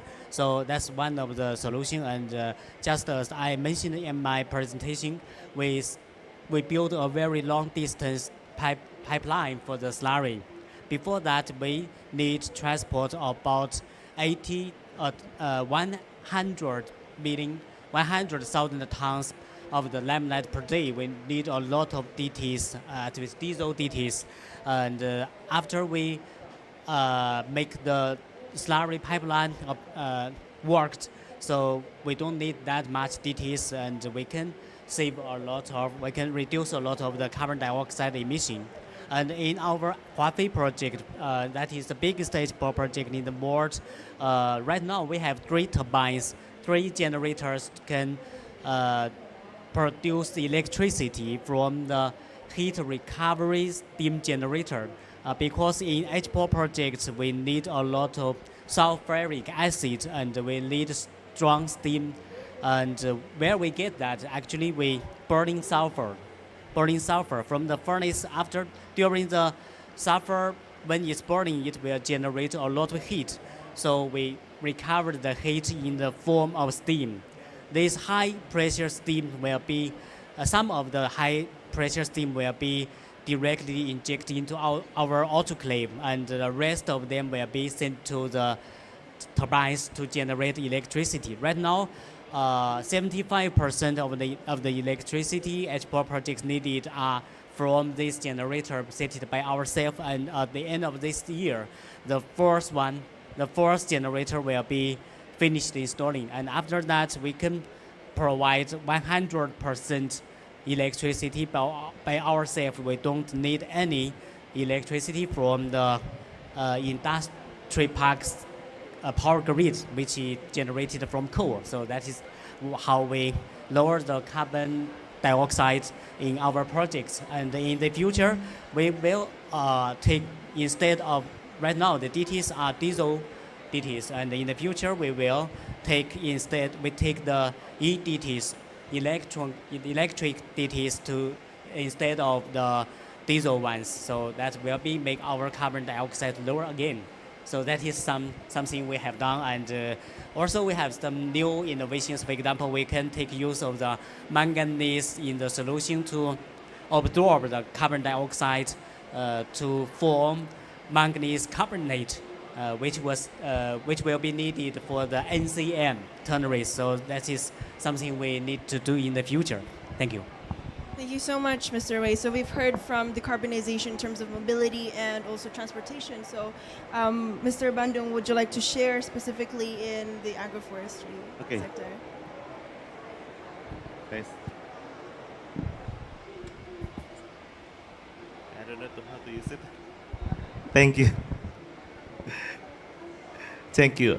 For this agriculture, especially for this palm oil industry, as I already mentioned in my presentations, that we set up several initiatives how to reduce greenhouse gas emission resulted from the productions of palm oil. The most powerful technology that we applied in our plantations is by applying the methane capture. As you are aware that palm oil meal effluent is the most higher source of methane, and that, as you know, that the methane emissions is for the global warming potentials for the methane is 25 to 26 times compared to the CO2. And this emissions from the palm oil mill effluents covers like 60 to 70% of total greenhouse gas emission resulted from this palm oil productions. So by applying this methane capture, we expect that 60% of greenhouse gas emission can be reduced. But at the same time, we can use the biogas, the biomethane, for replacing this fossil fuel in our mill. So this is the most powerful and impactful technology that we applied in our plantations to reduce the greenhouse gas emission. But at the same time, it can also contribute to the national target for NDC target for the national. And then we also have several initiatives regarding the utilizations of this empty fruit bunch to be applied in our plantations. It can reduce the 50% of the chemical fertilizer utilizations. And also we set up digital monitoring for the fire spot and hot spot, that it can also avoid the possible land fire in our plantations. So I think that's technology that we applied and that have impactful for GHG reductions. All right, thank you so much, Mr. Bandung. So just staying in that topic, when we talk about technology, it also means that we have to collaborate with a lot of stakeholders, learning from different partners, understanding how it also applies to our policies.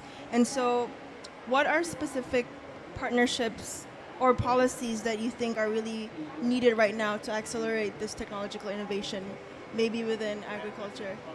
Yes, for you. I thought that question for you. Okay, so thank you. Actually, for that technology, for not only that technology, but also for the overall efforts in reducing the greenhouse gas emissions, we need to collaborate with many stakeholders actually. So for the technology itself, so then we have to collaborate with the universities. And for these fire preventions on the grounds, then we need to have collaborations with the local community, not only local, but the all community living around the plantations, not only the community, but also other companies. And we need to approach this fire preventions on the ground through this multi-stakeholders initiative. Because we cannot do it alone. So we need to gather and this together with other parties to ensure that the landscape is far from this possible fire preventions in the future. Because we learned from what has happened in 2015 and in 2019, where this land fire has occurred in many places in Indonesia. So then the applications of technology like the utilization of drone, utilization of digital monitoring, so then we can monitor in real time for the possible hotspot that can be followed with the monitoring of the manifestations of hotspot into the fire spot on the ground. And then we in our Petland area, so then we collaborate with what we call Himpunan Gambut Indonesia, and we also through this community we also communicate with international experts like Prof. Mizuru Osaki, and then many other parties, because we cannot just do it alone for reducing emissions with, and I think without collaborations is like super very hard. Thank you so much, Mr. Bandung. So just to see from the EV and battery sector, what are some of the partners or partnerships and the policies that we need right now, Mr. Wei?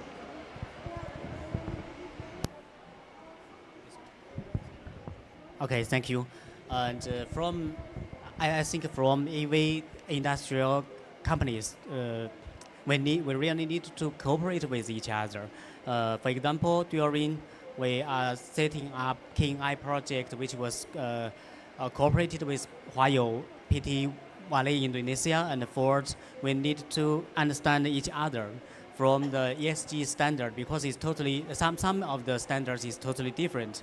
So first of all, we need to make each other understand from each other. So that's a very difficult part because there is no, at least now, there is no standard in Indonesia. So if it's possible, from the government or from some associations, they can set up the standard for Indonesia. So that will make our project go smoothly because we don't need to spend a lot of time to discuss which standard is okay, which is not okay. So that's my suggestion. And also, I think from our side, from the private side, why this industry exists because we need it. And during the production or during our construction, we tried our best to lower the carbon dioxide emission. But we really need support from the public, really, because during this process we spend a lot of money. It will be a great cost for how every technology we take tend to lower the carbon dioxide emission. So from our side, we hope we can benefit from to reduce the carbon dioxide emission. For example, in Indonesia, everyone, if you're concerned about nickel, you will know the RKB. It's very difficult, but so in my mind, if is it possible, because we are the best, we are the lowest carbon dioxide emission project. If it's possible, we can get more RKB, or maybe we can get some policy to win the competition in the world because we have done a lot to lower the carbon dioxide emission. That's my opinion. Thank you. All right, perfect, Mr. Wei. So talking about competitive advantage, we're talking about policies as well. And so for Mr. Satrio, would you like to add a little bit? What kind of partnerships do you think we need from the fertilizer industry specifically? Thank you. Pupuk Indonesia is the fertilizers company.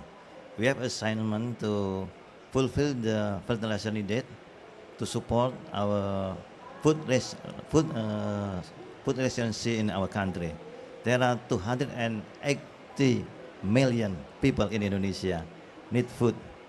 We should support the policy to fulfill the fertilizers and food security in our country. We see about the decarbonization, climate change is not a challenge, but opportunity. How? The opportunity we know about the friendly energy in the future is hydrogen. We can produce nitrogen, and we can produce ammonia as a hydrogen carrier. There's a chance, not a challenge. So we see the decarbonization, climate change not the challenge, but a chance for us. We can leave our core business as a fertilizers, but we do the friendly energy by produce ammonia as a hydrogen carrier. Yeah, I know there's a very huge investment to transforming from the gray ammonia to blue ammonia and also green ammonia. But I'm sure with the collaboration we can really address. And not only in the technological and industrial aspect, we do the nature-based solutions following with our Ministry of the Environment. We do agroforestry, we do mangrove restorations, and etc. And we wrap it that with collaboration we can do everything. We can against the challenge of the climate resiliency, and we make better of our art. Thank you. Thank you so much, Mr. Satrio. So you talked about a really important point, which is that food is something that humans need every single day. It's a long-term strategy. So we want to see and we want to ask, what is your vision for Indonesia as a leader in climate resilient development through this nature and technology synergy? Yeah, we ensure that we envision that Indonesia is one of the leader country in the climate resiliency, with integrating of the technological aspect and also the natural-based solution. Once again with collaboration, we make Indonesia as one of the forefront country or the leader country in the climate resiliency, and I'm sure that about that. Thank you. Thank you, ladies and gentlemen. Let's give another round of applause for our panelists. And now we'll move on to our Q&A session. If anyone would like to ask a question for our panelists, please raise your hand and directly introduce your name, your affiliation, and what the question is. So, yes, we have one question there.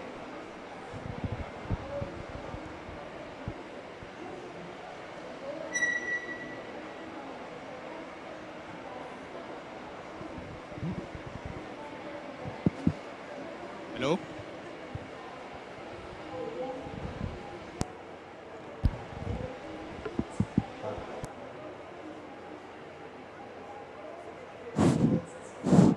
Okay, sorry about that. Yeah. Thank you for your presentation. My question is, my name is Ahmed Abari from Nigeria. I work for the Nigerian Maritime Administration and Safety Agency.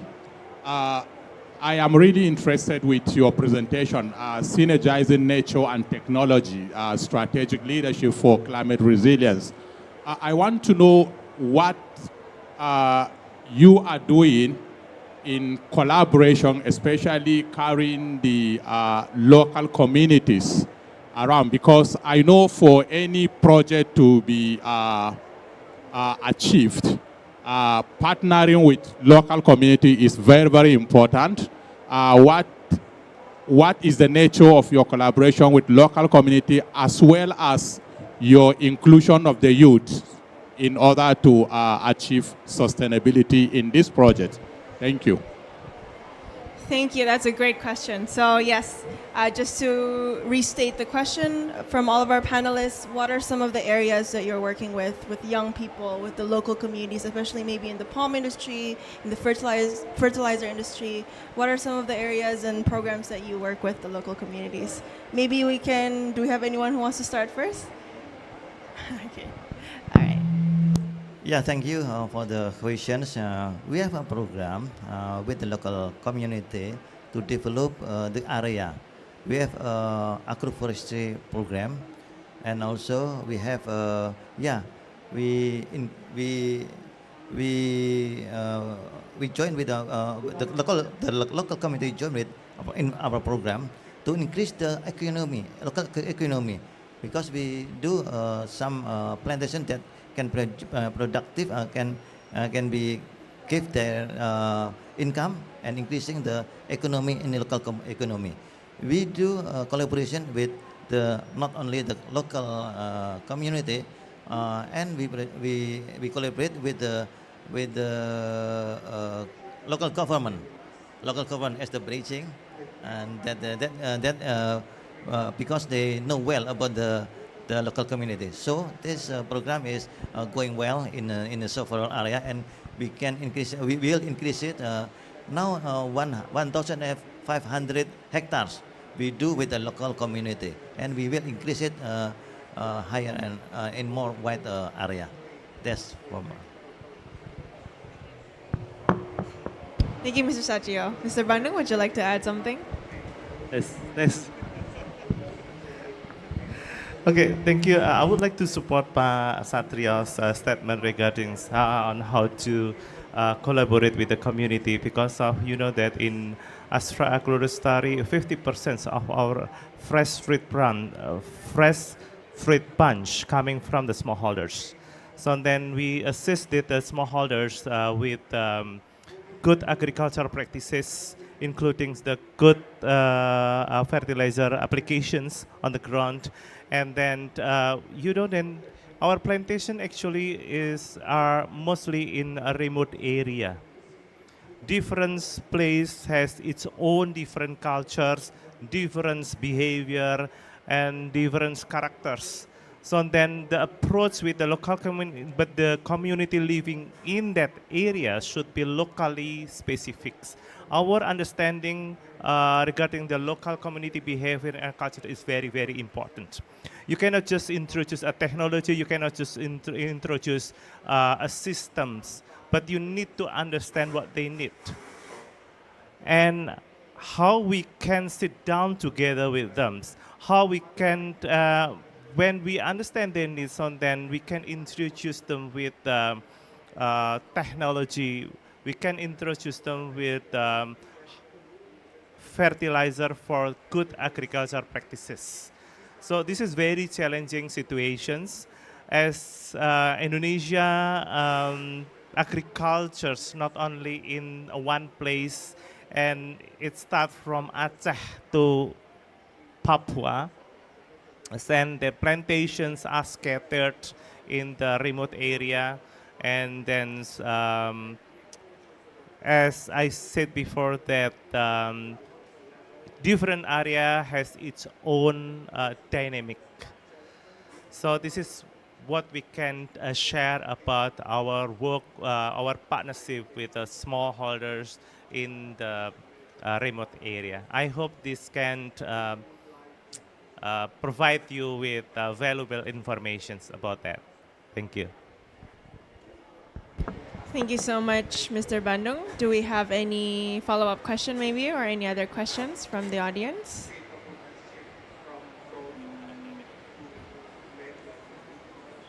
I think the presentations were too great, so there are no more questions from the audience. All right. So we've talked. I actually have a follow-up question, Mr. Bandung. So you talked about culture and also about understanding the local communities and where the palm plantations are. I want to ask more towards on how the communication towards, let's say, palm oil being in their local communities. How do you convince them? How do you convince them to work with companies, with the private sector? How do we encourage this partnership and convincing them, since it's two different social backgrounds? Yes, correct. So this is super challenging questions and super challenging work on the ground. As I said before, that different area has its own characters, and then we are in Indonesia. There are multi-ethnics, yeah. So then our approach with them should be aligned with their character, their behavior, and then the first thing that we need to understand them, and we need to understand their need, and then we can engage. After we engage, so then we learn together with them. Just as an example about the land fire. In several areas in Indonesia, especially in the remote area, that they open the land through fire.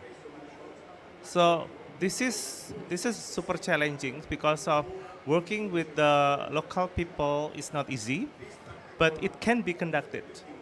You need to have a patience to sit down with them, and then we learn together, and we need to understand their traditional wisdom. And then through this learning together, so then we can introduce what the importance of partnerships, how to save the environment together. Okay, I hope that can answer your question. Thank you so much, Mr. Bandung. Yes, absolutely. So, from Mr. Satrio, do you have anything else to add on how Indonesia is very diverse and Pupuk also has lots of subsidiaries around Indonesia? How do you really convince the local community to work with corporates? Yeah, we deliver our fertilizers, especially subsidized fertilizers, from all of the area in Indonesia. We delivered from 5 our subsidiary company from Aceh to Papua, yeah, and all of the area in Indonesia. And we don't only distribute the fertilizers. We also have, as a state-owned enterprises, have a task to increase the economic growth in the local area. So we give a program to deploy and to develop the economy, the UMKM, the little enterprise in the local. We give them assistance, guidance, how to running the business, especially related with the agriculture. This is important because for the farmer, the farmers, not all of the farmers know about the business of the agriculture.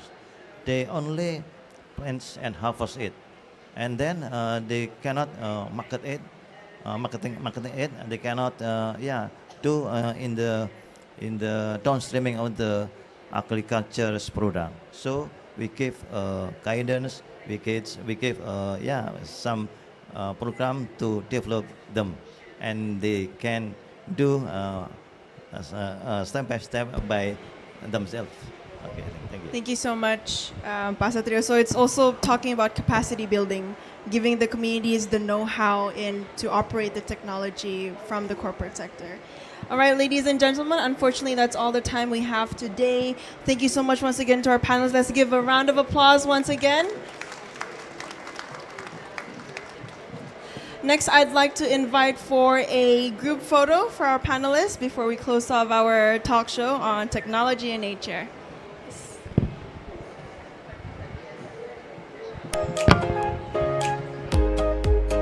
All right, before we take a group photo, we have a special note of thanks to all the speakers, which will be handed over by, I'm like searching for a prey, by Ibu Sinta. Please take the honor, Ibu Sinta. Okay, we do value your contribution, and it's great how the C-suite leaders are able to answer the rapid-fire, challenging questions, not just from the host, but as well as from the audience. And it's really great to see how these companies are demonstrating in integrating the nature with technology in order to build this comprehensive framework for a climate resilient development in Indonesia.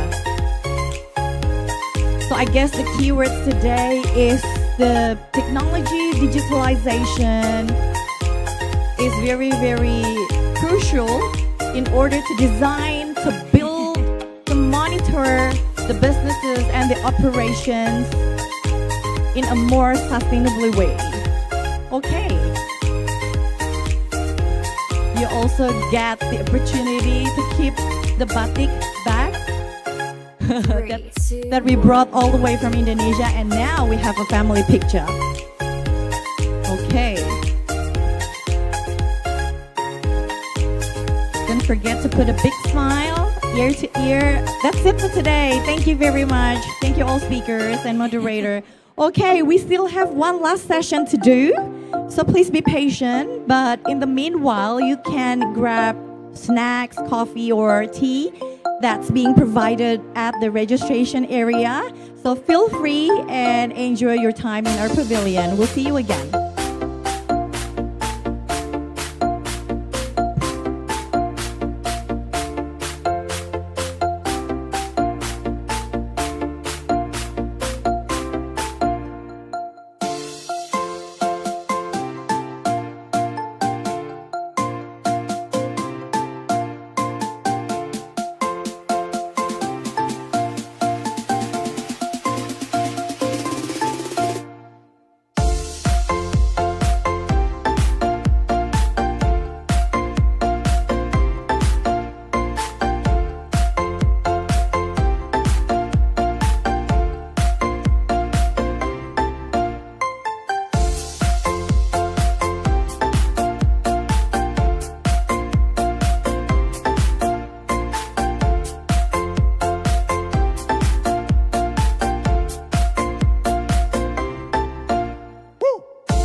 2, 1.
Okay. Let's start the last session of the day. When we're ready, please put a thumb up, or 2, or 4. Okay. Thank you. Thank you for the positive energy. So we're going to talk about Peatland. this lovable ecosystem. So Indonesia has one of the largest, I would say the largest, and a very, very, the most carbon dense ecosystems globally. It plays a pivotal role in regulating the carbon and the water as well as the heat cycle. And recognizing the importance of this remarkable ecosystem, GOI, or Government of Indonesia, has advanced the restoration of this peatland and incorporated the peatland management within the FOLU NetSync 2030 framework. So before we go into the peatland the monitoring system, the calculation methodology, we want to have a bigger picture on the peatland management and evaluation itself. And with that, I kindly invite Ibu Mita Ratna Juwita. She's the Director of GHG Inventory and MRV from the Ministry of Environment to deliver a keynote speech.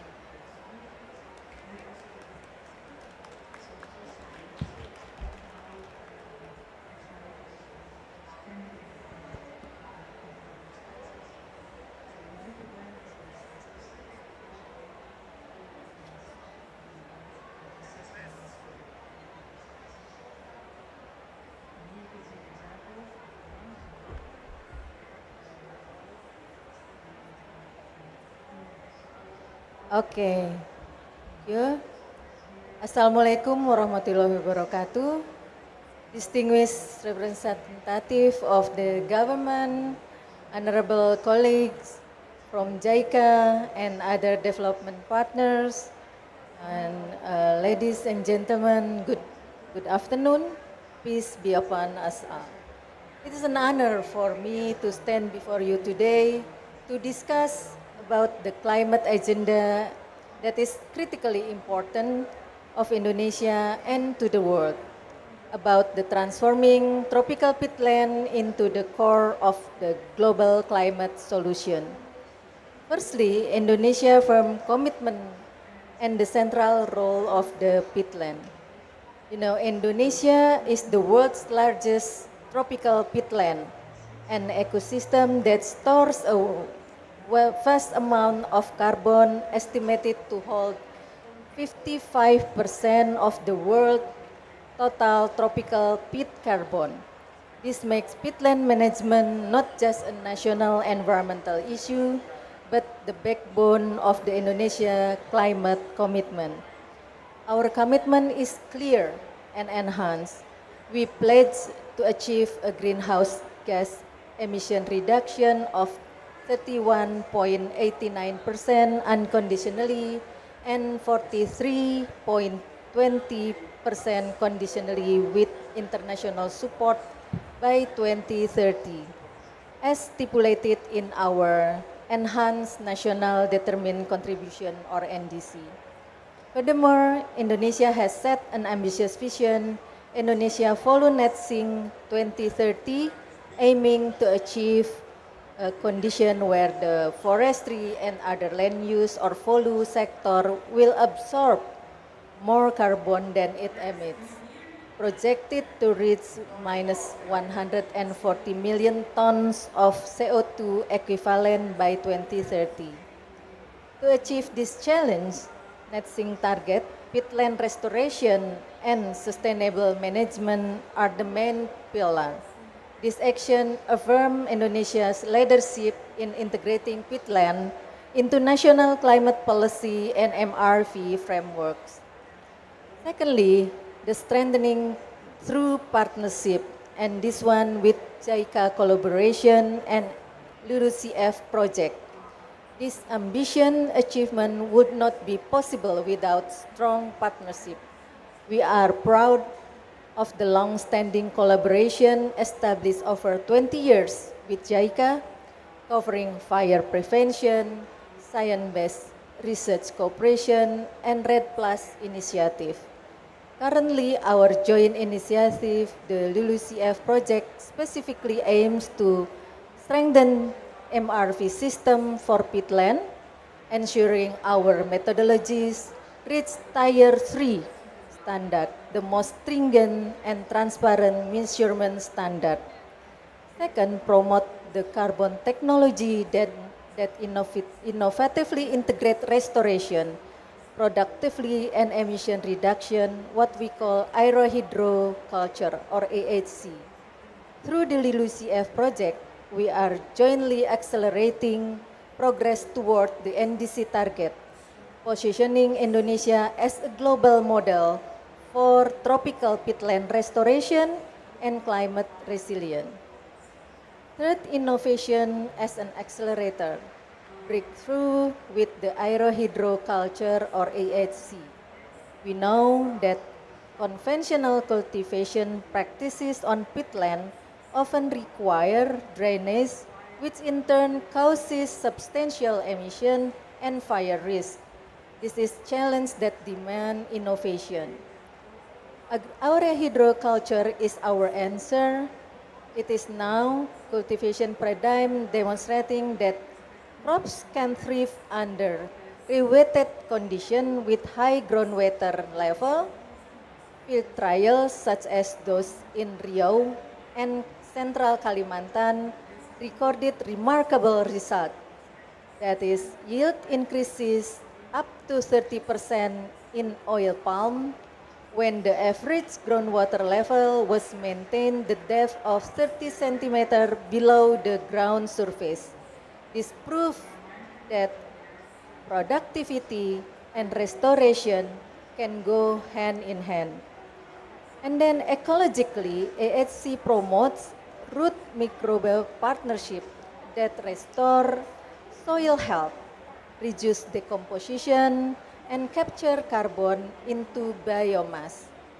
AHC is fully consistent with Indonesia's long-term strategy for low carbon and climate resilient, transforming peatland from potential ecological liabilities into productive, resilient, and climate-positive ecosystem. Currently, we are implementing scale-up science-based trial with a concession company in Riau to fully verify the economic and environmental viability of AHC. And then the fourth is the enforcing the pathway to follow net zero 2030. This technologically innovation is underpinned by fundamental advancement in policy and measurement. First, Indonesia groundwater level monitoring system, which is now increasingly mature.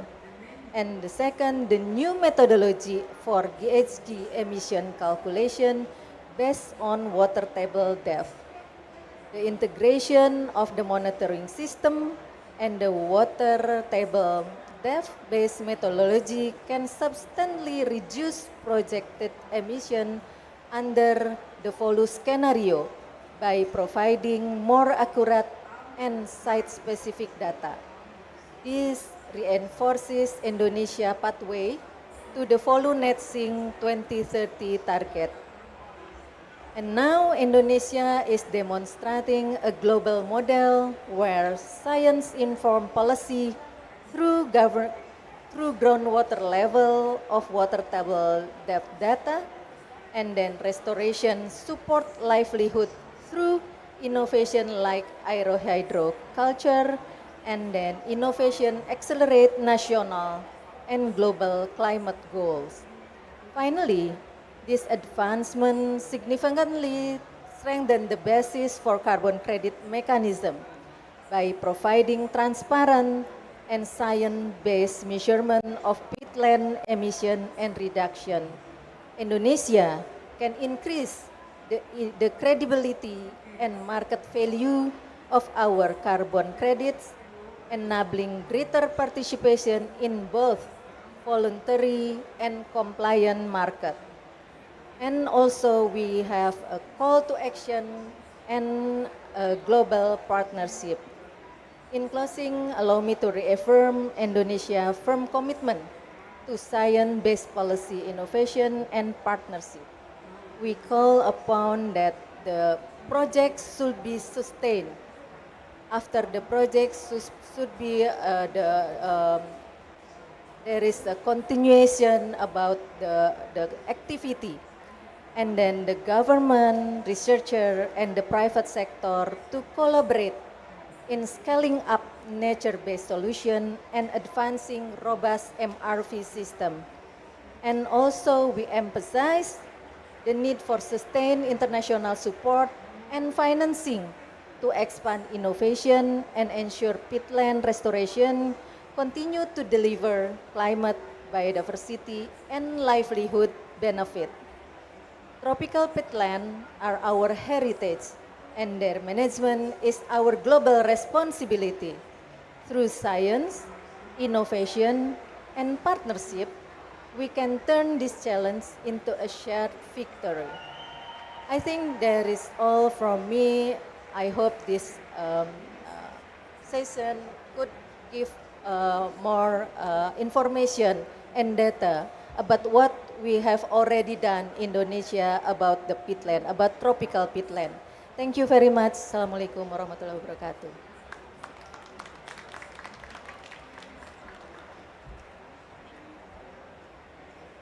Thank you very much, Ibu, for the insightful speech as well as the warm invitation to call out all stakeholders to work together to manage this remarkable ecosystem that we have in Indonesia. Okay, let's start with the discussion. I would like to invite our moderator. She is Naya Amira. She's the founder of Green Welfare Indonesia. Thank you so much, Mbak Mona. Ladies and gentlemen, welcome back to the last session of the Indonesian Pavilion Dialogue Series at COP30. My name is Nala, and I'm very honored to be moderating this final session of today, where we will be talking about the tropical peatland management evaluation. Earlier in the last session, we heard about the corporate side of view. We heard from our corporate leaders on the implementation of green technology in their business strategies. But for this session, we want to shift the focus and make it more technical and scientific, specifically on Indonesia's climate action, because we don't only need businesses' strategy, but we also need to understand the science. We also need to understand how it works in the ground. And this brings us directly to our topic today about peatlands. As these carbon-dense ecosystems are foundational to Indonesia's full net sink 2030 strategy. And so for our goal for the next 90 minutes is to get very specific. We're not going to be talking about peatlands in general, but we're here to talk about the technical innovations in how we monitor them, how we measure them, and how we verify these emissions. We will be focusing on two key innovations. The first one in the session, we will talk about the Indonesian peat groundwater level, or GWL monitoring system. And the second one is the new methodology for GHG emission calculation based on water table depth. And without further ado, I would like to invite our amazing panelists today onto the stage. Please welcome, firstly, Mr. Muhammad Askari, the Ministry's Directorate of Peatland Ecosystem Protection and Management. Pak Askari. Second, I'd like to invite Mr. Waluyo Yogo-Utomo, also from the Directorate of Peatland Ecosystem Protection and Management. Thank you, ladies and gentlemen. Let's give a round of applause for our panelists as we welcome them on the stage. And finally, please welcome Professor Osaki, representing our key partner, the Japan International Cooperation Agency, known as JICA. Please join me in a warm round of applause once again for our panel before we start. And thank you once again, gentlemen, for being here. Also, we'd like to sort of build upon Ibu Mita's keynote presentation, and we will begin with our presentations. We'd first like to invite each panelist to have a presentation, maximum of 15 minutes, and then we're going to move on to our panel discussion, followed by Q&A. So to set the stage, I'd like to first invite Pak Askari. You're to present your presentation on the GWL monitoring system in peatland ecosystem. Pak Askari, you're welcome to do it in here or in the podium, whichever you'd like.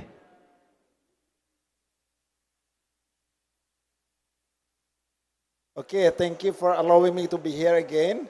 ladies and gentlemen, puan-puan and tuan-tuan, Assalamualaikum warahmatullahi wabarakatuh, and have a very good afternoon. It's lovely to see you all of here. So that my presentation today, not this one, the file is not this one, it's different.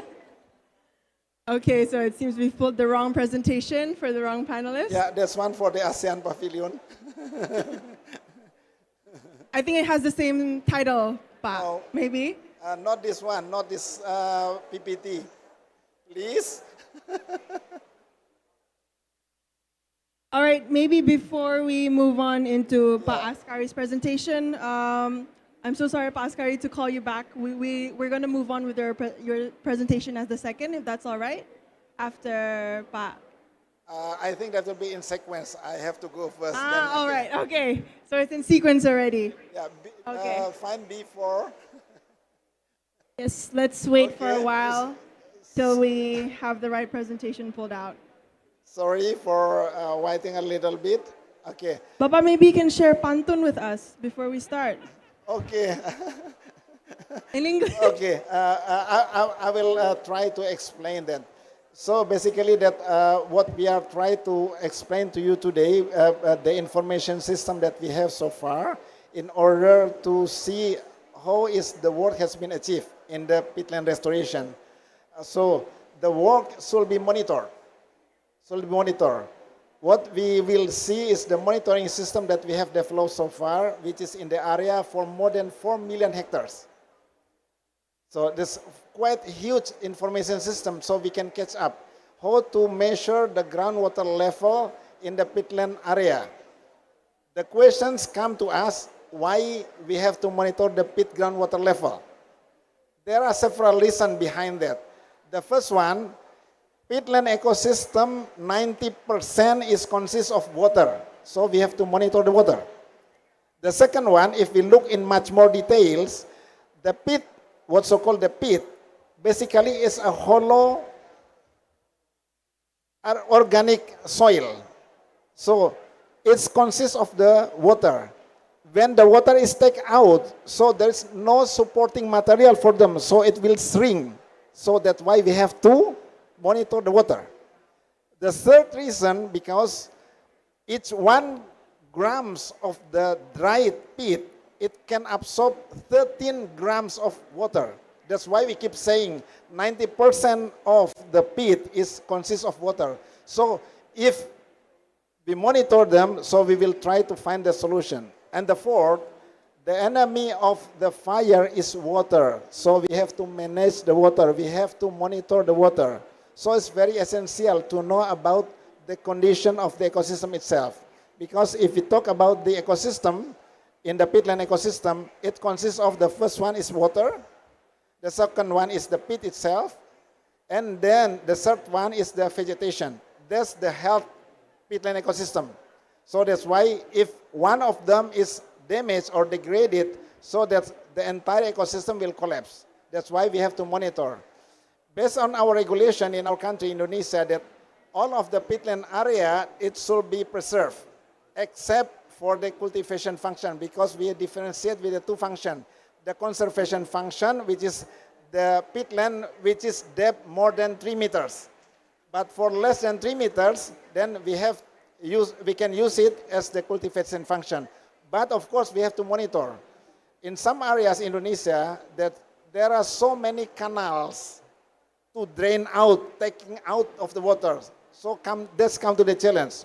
We say the healthy ecosystem, 90% of the water, but the water is not there anymore.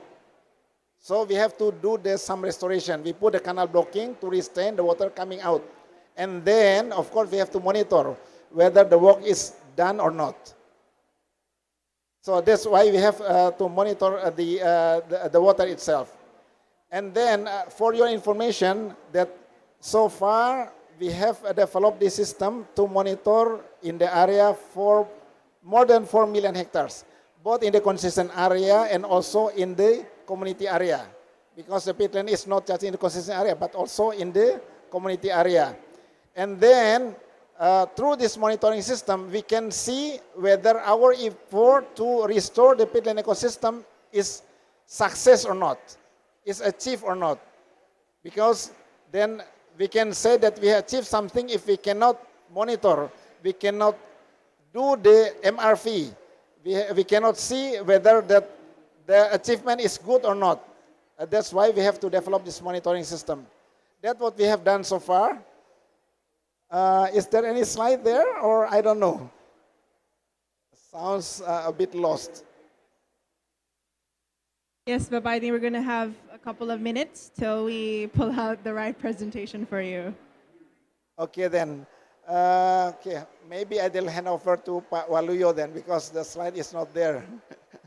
Oh, sudah. Okay, so a few more minutes. Yeah, a few more minutes. Okay, you got it. Okay, great then. But I will show the picture, I will show you the video, because we would like to show you that we walk with the talk. We do not just say, claim something like that. We will see that in a few more minutes. Please, hopefully they run the PPT, because there's a video there. Because if they run for the PDF file, so we cannot see the video.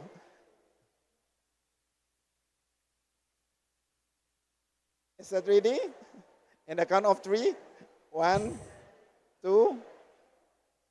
Maybe in a count of 10. Okay, the count of 10. So then I will count 1. Maybe we can teach the audience how to say 1 to 10 in Bahasa, Bapak. Oh, 1 to 10 in Bahasa. I don't know in Portuguese. I know only in Bahasa Indonesia. 1. That means 1. 2 means 2. 3 means 3. 3. Ya, 1, 2, 3, 4, 5. Oh, 5, 5. Oke. 6, 6, 7. Oke, 8, 9, 10. Then applause to all of you then.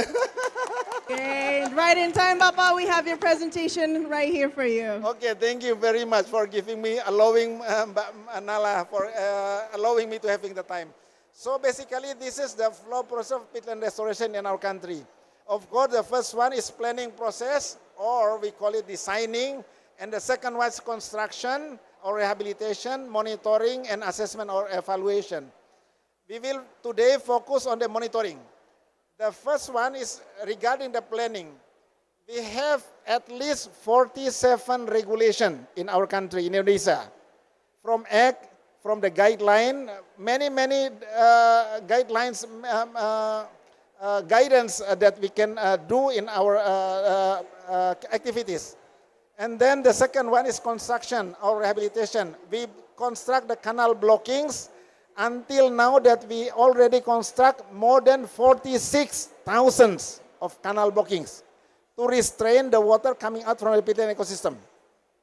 And then we also put the canal backfillings, the manual FDRS, also their vegetation. For the rehabilitation of vegetation is more than 300,000 hectares right now, but I will not show that data because we are focused on the monitoring. And also that we also develop what's so-called the Peatland Stewardship Program, or in Bahasa Desa Maripoli Gambut, because we cannot talk about the restoration if we do not engage the community. We do not involve them, because there are people who in needs. They need something to eat. They need something to put something in their tummy. So we have to engage them. That's what's so-called the program Peatland Stewardship Village Program, which is now that we already intervene more than thousands of the villages. And then the focus today that will be on the monitoring peat groundwater level, rainfall, and also moisture, and change of the vegetation cover. And finally, we also have the assessment or evaluation, which is so-called with the program of proper program. The information system that we have so far to monitor, so-called the CIMATAC, information system for monitoring of peat groundwater level. Why that's minus 0.4? Because in our regulation, the water level cannot exceed 0.4. Otherwise, they're violence of the law. Because we have a huge land and forest fire in our country. So through this system that we try, the enemy of the water, as I said before, is the enemy of the fire is the water. If the water is there, so it's no more land and forest fire. And also the CPEC. Next, please. Okay, this is the number that just I highlight to you. this is some of the achievement that we have done so far. In the concession area, in the forest plantation, the palm oil plantation, that we have restored more than 4 million hectares for the hydraulical function. We have put more than 10,000 monitoring points, compliant monitoring points for the pit groundwater levels. And we also constructed in the concession area more than 35,000 canal blockings to restrain the water coming out from the Peatland ecosystem. In the community area, we can see the number there. We have constructed for more than 11,000 in the community area. Because what happened right now that the people think that, okay, we want to grow something there, so we take out the water. That's not the rational logic, the good logic. Because you cannot convert the ecosystem if just to put one commodity. The right thing that the commodity should follow the ecosystem itself. 90% of the peatland is the water. So the commodities when we put there is so suitable for the area. That's the logic. Okay, next please. This is some of the example of the canal blockings that we have constructed all over Indonesia, which is more than 46,000 canal blocking to prevent the water coming out from the Peatland ecosystem. As you can see there, this is in several districts in Sumatra, Aceh, Nagan Raya. Next, please. And this is some other area. We also have the FDRS, the manual fire danger rating system. When the water is coming down, so it will going down, so it will warn the people, okay, be careful, it's easy to be burned. And then if the water level is up, so it's safe, something like that. A manual one, but it's automatic. Next, please. Okay, could you play the video, please? Oh, there's a PDF. Okay, sorry, you cannot see the video. Can you go back to the previous slide, please? Okay, this area basically that the canal is very dry at the time because the water is coming out. There's no more water left. It's easy to be burned. Then we construct this canal blocking so the water is coming up again, rising up again. Then the people can use the canal to transport their agricultural products. Of course, there's no more land and forest fire on that area. And also it increased the productivity of the area. Before we construct the canal blocking, they only harvest about 400 coconuts. But then, by next year of the construction of canal blocking, they can harvest 800 doubles. Because where is the coconut products come? We know exactly from the synthesis reaction, CO2 plus water, it will generate through ultraviolet, and then the sugar and also the oxygen. Where is the sugar coming from? From water. If the water is not there, so where's the product come? So that's the easiest way to explain to you. Next, please. Okay, this is one of the example of the company where they have this kind also of the canal blocking construction in the technical aspect. Next, please. Okay, we also do the canal backfilling. We putting back the soil which has been putting out from the area because the people tends to dry their peatland area. So we put the canal backfilling there. As we can see here clearly, this is from the coconut trees. Next, please. Okay, this is the information system. So basically that if Indonesia, if I want to do the monitoring, I just open my handphone.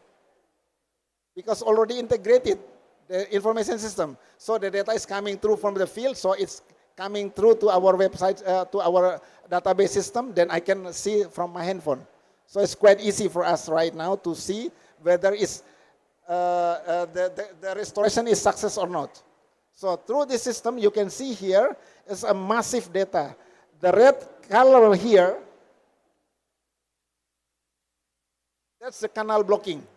That's the canal blocking, as we can see the picture before. And then the blue color dot is there is the manual one to monitor the groundwater level. And then for the red dot, red circle there, that's the automatic one. So it will count every 1 hour and report to our system. That's what we have so far. And also, of course, the ombrometer, we have that for the rainfall. Next, please. Okay, I will run. Okay, the question whether is the policy is right or not, is it true or not? Looking to the information system that we have so far, because the regulation not exceeding 0.4 through all over the years, so basically the policies can be achieved, even though that we can see some outliers there. But in general, the achievement can be done. Next, please. Okay, we also have the information system where the community can see whether the area will be wet or not, will dry or not, through what's so-called the CPEC. You can open your application right now. You can straight away see it's in many languages of the world. It's in Portuguese, in Spain, in Espanola, in French. You can open it up straight away right now.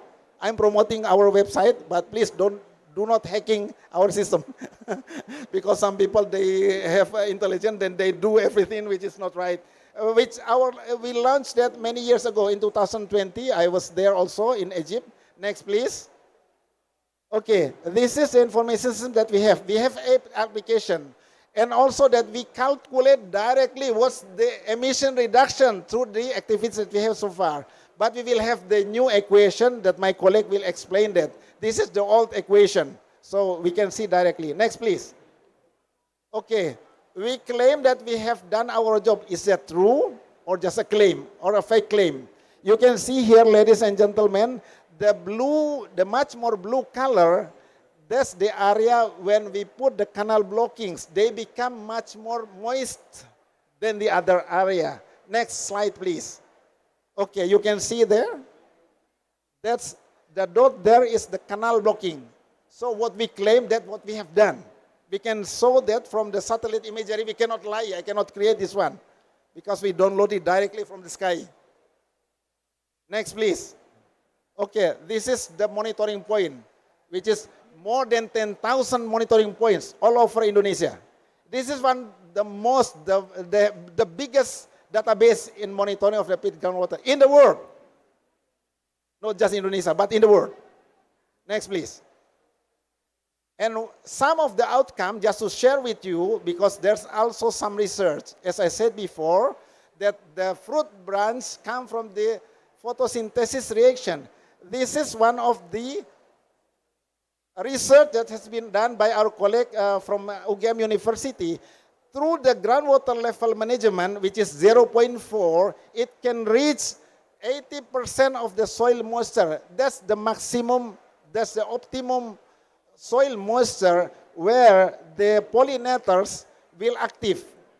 Because if too dry, so that the pollinator will not active. Or too moist, it's not active because they are like human. Because if we are very cold, so like this one, but if it's very hot, so we open everything. So that's also carried out by this kind of insect. Next, please. The other one also shows it can improve until 30% of the productivity of the oil palm plantation through the policy that we have taken so far. Because some people before, they are afraid, no, you kill our plant, prove it to me, give me the data. Where's the data? You just talk and claim, but you don't have any data. But we prove in reverse. Next, please. Okay, this is the calculation of MEC CO2 reduction through the old methodology, which is tier 1. And we'll go to the tier 3 after this. Next, please. Okay, this is the key message to all of us. I say that let's collaborate, contribute, and be the game changer in the peatland protection and management. Indonesia is ready to share to the world its vast experiences in policies, regulations, monitoring, community empowerment, law enforcement, and all peatland restoration activities. Restoring peatland ecosystem is beyond hard work. Restoration and climate change, but it's restoring hope, life, and humanity. I will say, caring for peatland, growing hope, preserving peatland, safeguarding civilization, managing peatland, smiles are welcome. Next, please. Obrigado. Thank you. Terima kasih. Assalamualaikum warahmatullahi wabarakatuh. Amazing. Thank you so much, Bapak Askari, for a wonderful presentation. So we've heard about the monitoring system, and now I'd like to invite Mr. Walio, who will talk about the new methodology for GHG emissions calculation in peatland ecosystem and understanding how we use that data. The floor is yours, Bapak.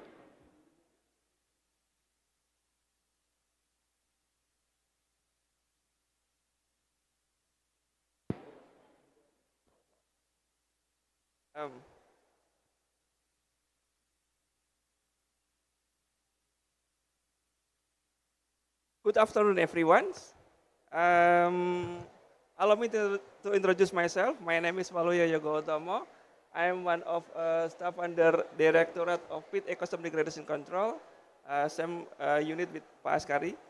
At this session, I will talk about predicting CO2 emission within tropical peatland ecosystem using model groundwater level in Indonesia. And actually, I will continue what Pak Askari mentioned before. If he talking about how to measure groundwater level depth, and I will continuing what Pak Askari mentioned before. I will talk about how to analyze, how to synthesize, and how to model from the data into the CO2 emission levels. It sounds like a very scientific session. Yes, it do. It is very scientific session. I'm not giving you a lecture, but I will just show our result about our research. So please, next time, everyone, if you know about peatlands, I think, like my colleague said before, peatland is very essential ecosystem that they need to preserve and to continuing to maintain with the good maintenance, actually. And if we talking about peatland in over the world, it's covered almost 3% of Earth surface, but one of the most carbon dense ecosystem. So it means that store about more than 6,000 gigaton of soil carbon globally. And Indonesia, the biggest peatland ecosystem in the world, in tropical peatland, I mean. And Indonesia have 4 biggest in the world. Indonesia store about 13.6 until 40.5 gigatons. It means that more than around 2 until 6% of global peat ecosystem.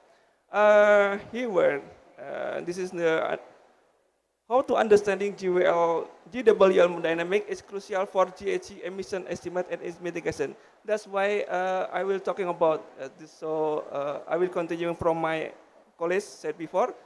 We will continue about how to analyze from the water level depth and how to measure to CO2 emission level. Many CO2 prediction maps are derived from IPCC Tier 1s. That's why we propose based on our data, and we are not only talking about what you call it, multi-years data, but also we're talking about spatio-temporal data. That's why we confirm that we have at least we have claim about our result in tier 3 levels actually. Next, please. Yeah, and this is the objective that we have done. We try to develop a spatial continuous CO2 emission levels model based on GWL change value per land use type. Actually, we have so many land use type, and then we try to continuing about developing the models. And this one, we have at least tier 2 level or tier 3 quality with 10 meters and the bi-weekly data. Based on that, we try to development of generalized and land use based CO2 emission response curve derived from a regional emission study. This is cover almost the Southeast Asia, and try to create spatio-temporal product of groundwater level and IPCC tier 2 quality actually. Next, please. Okay, this is the general framework that we have done. First of all, we try to create peer, what you call it, peer learning, or we call peer study. Yeah. We have peer review, more than 25 scientific paper which cover all in the Southeast Asia actually. And after we peer review more than 25 scientific paper, we got the equation actually, the general equations. And based on our general equation that we have developed, we try to implement into the our study area. We have at least 7 study area which cover in Sumatra Island and also Kalimantan Island. Please, next slide. This is that I mentioned before. We have covered at least 7 area for test site, which is covering 4 site area in the Sumatra Island and 3 area in Kalimantan Islands. This is the main data actually. You can see here, all the data almost cover 1.6 million hectares. This is our test site area. We use the data for biweekly data, groundwater level data that Pak Askari mentioned before, starting from 2019 until 2025, which is, as you can see here, more than 426,000 measurements from more than 2,000 deep wells, station monitoring. Next slide. Okay, this is very technical issues actually, but I want to talk about, we use the dynamic predictor and also we use a static predictor. And after we got the measurement, all the data, then we use the machine learning algorithm actually. We use RStudio environment for cleaning the data. And based on our model training, we use 70% for training data and 30% for testing data set. And then after we got the final model, then we go to model evaluation and test the performance until we got the GWL raster model with the best patterns. Next slide, please. Okay, this one I will talk about ecosystem-based groundwater level modeling for Indonesia peatlands. This is we cover spatio-temporal dynamic that I said before. Next slide. Here we go. This is yeah, as you can see here, this is the annual average of groundwater level dynamic across Sumatra and Kalimantan PHU. You can see here, this slide is in Sumatra Island, in the left side, and the right side in the Kalimantan Island. Based on our prediction, Sumatra PHU exhibited shallow groundwater level less than 40 centimeters, whereas similar condition also being underground within 2 out of 3 Kalimantan PHU. But only one PHU, which is Pukun Mentaya Rivers, experience widespread deeper groundwater level, at least more than 10 centimeters. Next slide, please. Here we go. This is the accuracy. If we're talking about in statistical model, this is the accuracy for our model. We have at least we try to 7 models in machine learning algorithm. So the best model we got is extreme gradient boosting model. That this is the robust model, which is R square more than 0.7. It means that very high accuracy. And all developed model are robust. This is as shown by slight difference between calibration. As you can see here, training 70% data and validation metric testing 30 data percent. As you can see here, this is the this is statistical model actually. Mean square, root mean square, R square. You can see here, we try to divide each PHU, each site location that we have for test site. Next slide.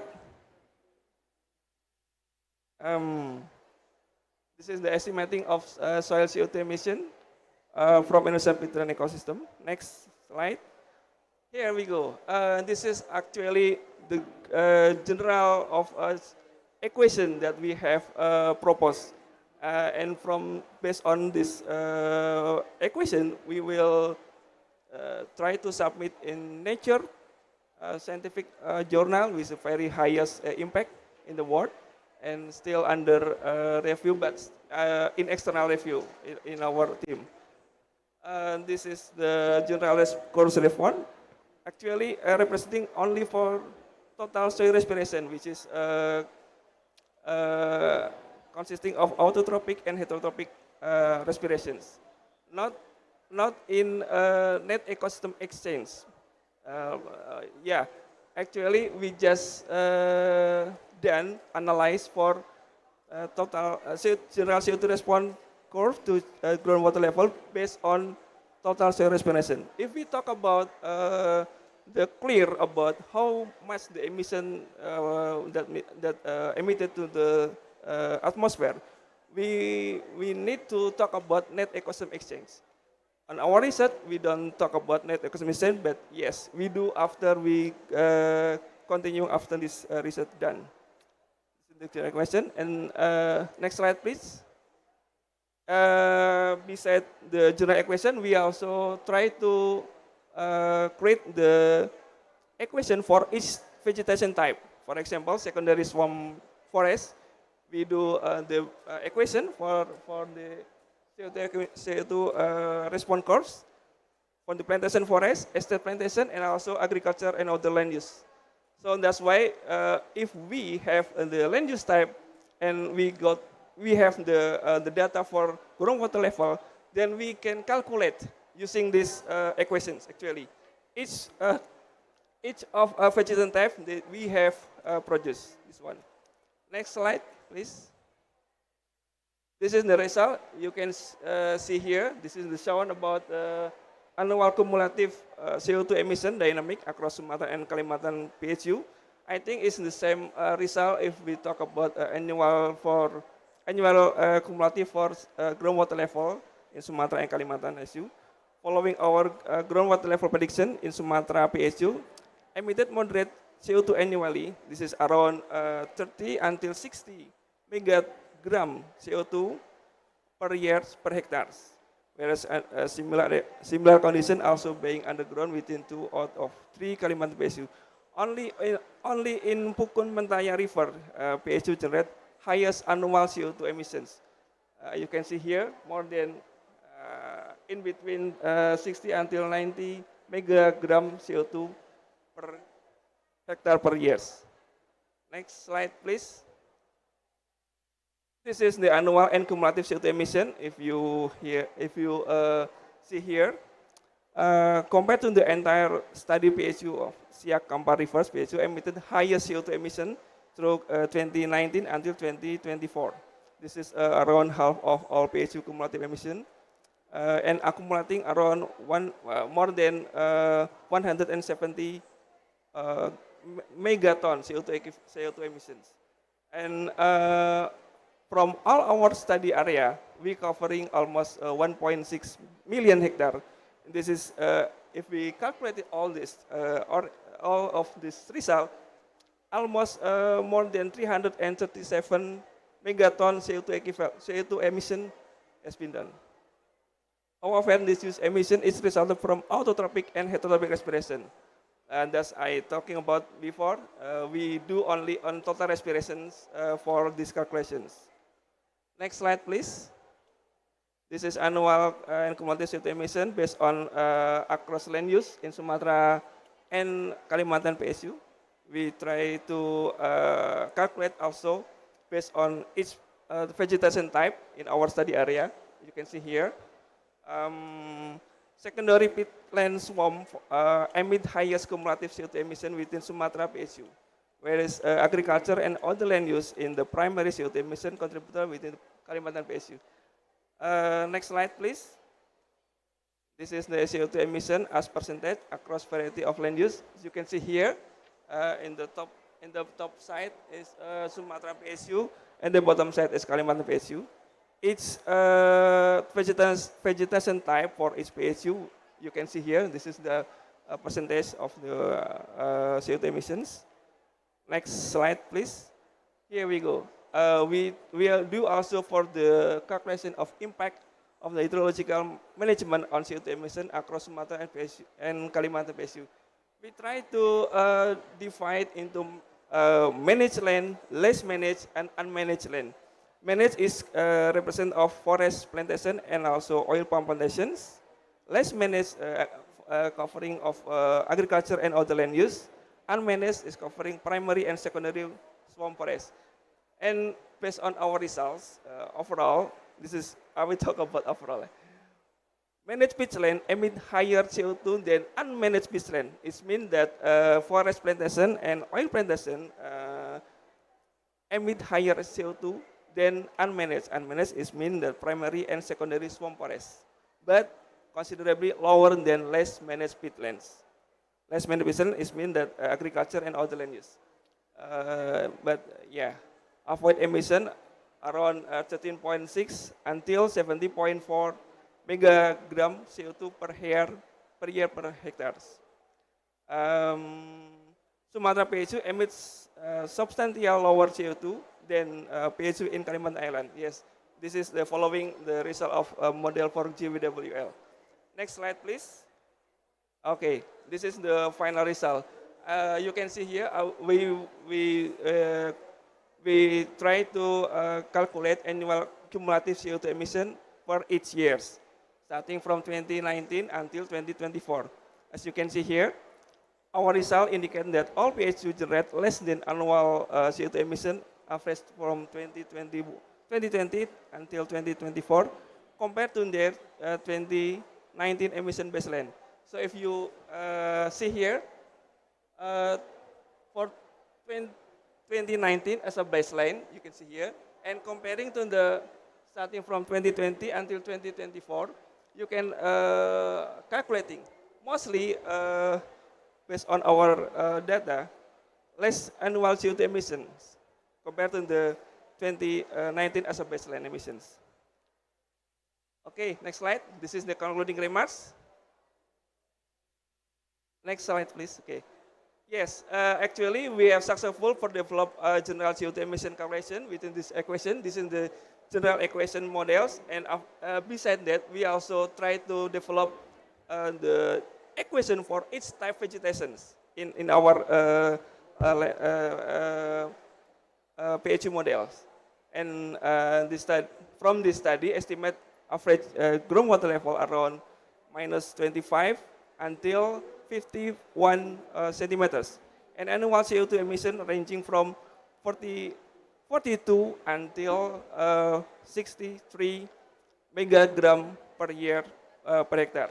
It means that we can correct from the IPCC emission factor in the IPCC tier 1s. This is actually we have to correct it the value for emission factor in the tier 1 for IPCC.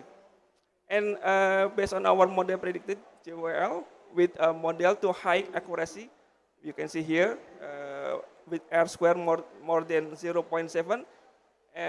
Yeah, we can claim that we have the robust model for this research. And for the secondary for swamp forest and swamp shrubland are dominant emission source in most Sumatra PHU. In contrast, estate plantation EP were increasingly dominant in Barito, Alala, Pukon, Mentaya, and PHU of Rupat Islands. And for overall, managed plantation emit higher CO2 than unmanaged peatland, like I said before, but considerably lower than less managed peatland. Our results indicate that our PHU generate less annual CO2 emission average 2020 until 2024 comparing to the 2018 emission as a baseline. Most of the emission reduction is contributed by Siak Kambar PHU because Siak Kambar PHU is the highest covering for all the area. I think that's all from my presentation, and thank you. Thank you so much, Mr. Ruloya. Let's give a round of applause. And to tie all of these elements together and talk about the broader climate benefits, I'd like to invite our final speaker, Professor Osaki, to present on the peatland restoration beyond emission reductions. Professor, the floor is yours for 15 to 20 minutes. Thank you. So today I present this kind of the new terminology of hydroculture. And so we, JICA, have doing the LULUCF project in tropical Peatland, and so which is the something a follow-up program for the long-term collaboration, the study in the Peatland. So almost 20 years, and so we get several results, and so one is concluded to propose the new culture, the technology, which is we call hydrocultures. And another topic is the MRV system, the Tier 3 MRV system. Also, we established the GIS, the model. And also now the GIS model is real-time operation the stages. Maybe, but for this topic, I will present it last day, 21st, in this COP. Could you come to join if interested about the excellent technology? And so now, so just focusing about this kind of new technology, we believe that this is a very innovative technology for the peatland management. But this is not only the peatland, maybe mineral soil and mangroves, the ecosystem, which is available of our technology. So okay, next one. So at first, this is something, a conclusion. I give the conclusion at first because of the new technology, then maybe you can, difficult to get ideas. So what is the technology? So in the peatland, the native ecosystem, you see coming into the peat, the high water levels, and so pH is very low, and the nutrient almost reaching.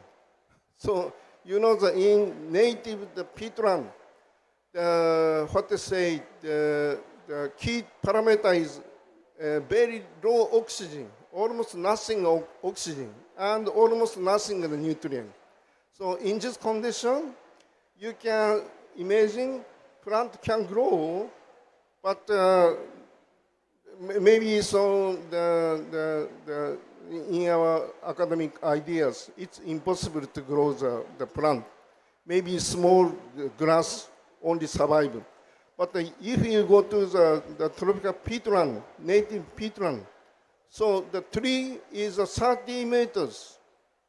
It is what to say, we call something miraculous or something a paradox between with academy and real systems.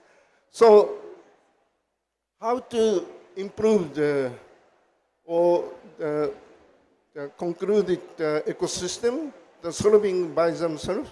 So we, from the observation, one is the established area route. And also this area route, we found not only oxygen and nitrogen fixation, then so nutrient take and oxygen take and can grow well. So this is a natural systems. And we learn and the mimic of this natural system. We call natural system is nature-based the cultures. Also, this is a new terminology.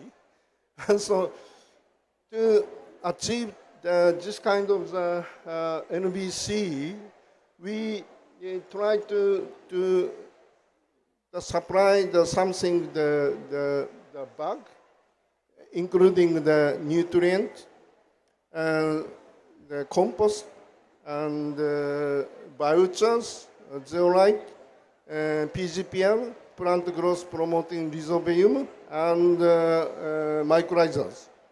So the make a compact, then so this bag only put on the surface and try to introduce this kind of the area root. Then so if we put this bag, only the 3 months, within the 3 months, the root come into, then so this root like aerial root and take a nutrient or make a symbiotic system. Then so they start to grow of the plant. And so no need to reduce the water tables, no need to apply the chemical fertilizers. So the new technology we call the hydroculture. Okay, so this is almost the conclusion. But next one. So, okay, so in the peat conditions, I say again the oxygen very poor and the nutrients poor. In this condition, the plant cannot grow. Next one. So this is a typical how to study the nutrient effect of oxygen spread. So this is the hydroculture systems, and so even in the rice plant, if we want to grow in this hydroculture condition, we must supply the oxygen by the compressor, the bubbling, and so also nutrient necessary. But in the natural condition of the peatland, no facility to bubbling of oxygen, no apply the fertilizers. So why we have the questions? Next one. So okay, so peat is what to say the charge of the COH. This is saturated by the proton, and if in this condition we apply the chemical fertilizers and almost reaching, because of the site is occupied already the proton. Next one. So, but however, in this condition, the native the forestry in the native peatland grow well. So next please. So this is first I studied the peatland in Thailand. This is both in Thailand the typical peatland. Or at first I surprising. So the academic information from the information, the very poor and no nutrient, difficult to grow. But I access to here, the tree is 30 meters. So this is shocking. Next one. Okay, this is Indonesian. And so also the very high productivity, even in the very poor condition. And so next one. Okay, so then so we to study these conditions and what is the strategy of the plant. And so we analyze and so the nature, the culture systems. Next one. Okay, so this is the nature, the culture system, the very high water levels, and make area root, and also the mound with the litters, and take a nutrient. And we also found this area root, the fixed nitrogen. And so this is the water cycle systems. Next one. Okay, so the root of the area root, and so this is the mound. So this is the system to support the very poor the nutrient in the waters and the peat. But so in the surface, they make area root and get the oxygen and what to say, also nitrogen fixations.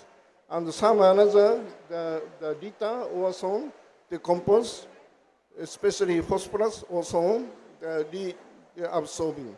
So this is a natural system that we call the nature-based the culture system.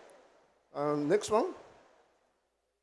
So okay, we check how to get the nitrogen in this peat and the water culture condition. To check the nitrogen where from, so we use this dirt N15 systems, and from this analysis that we can say the nitrogen where from, the soil water or airs, we concluded almost the tree species growing in the peatland absorb the aerial or N2 gas fixed by the microbe. So this is the most important, the key information how to get the nutrient. Next one.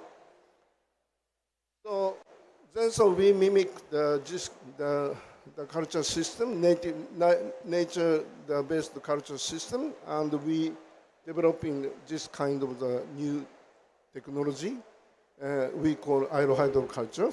Next one. So this is small farmers trials.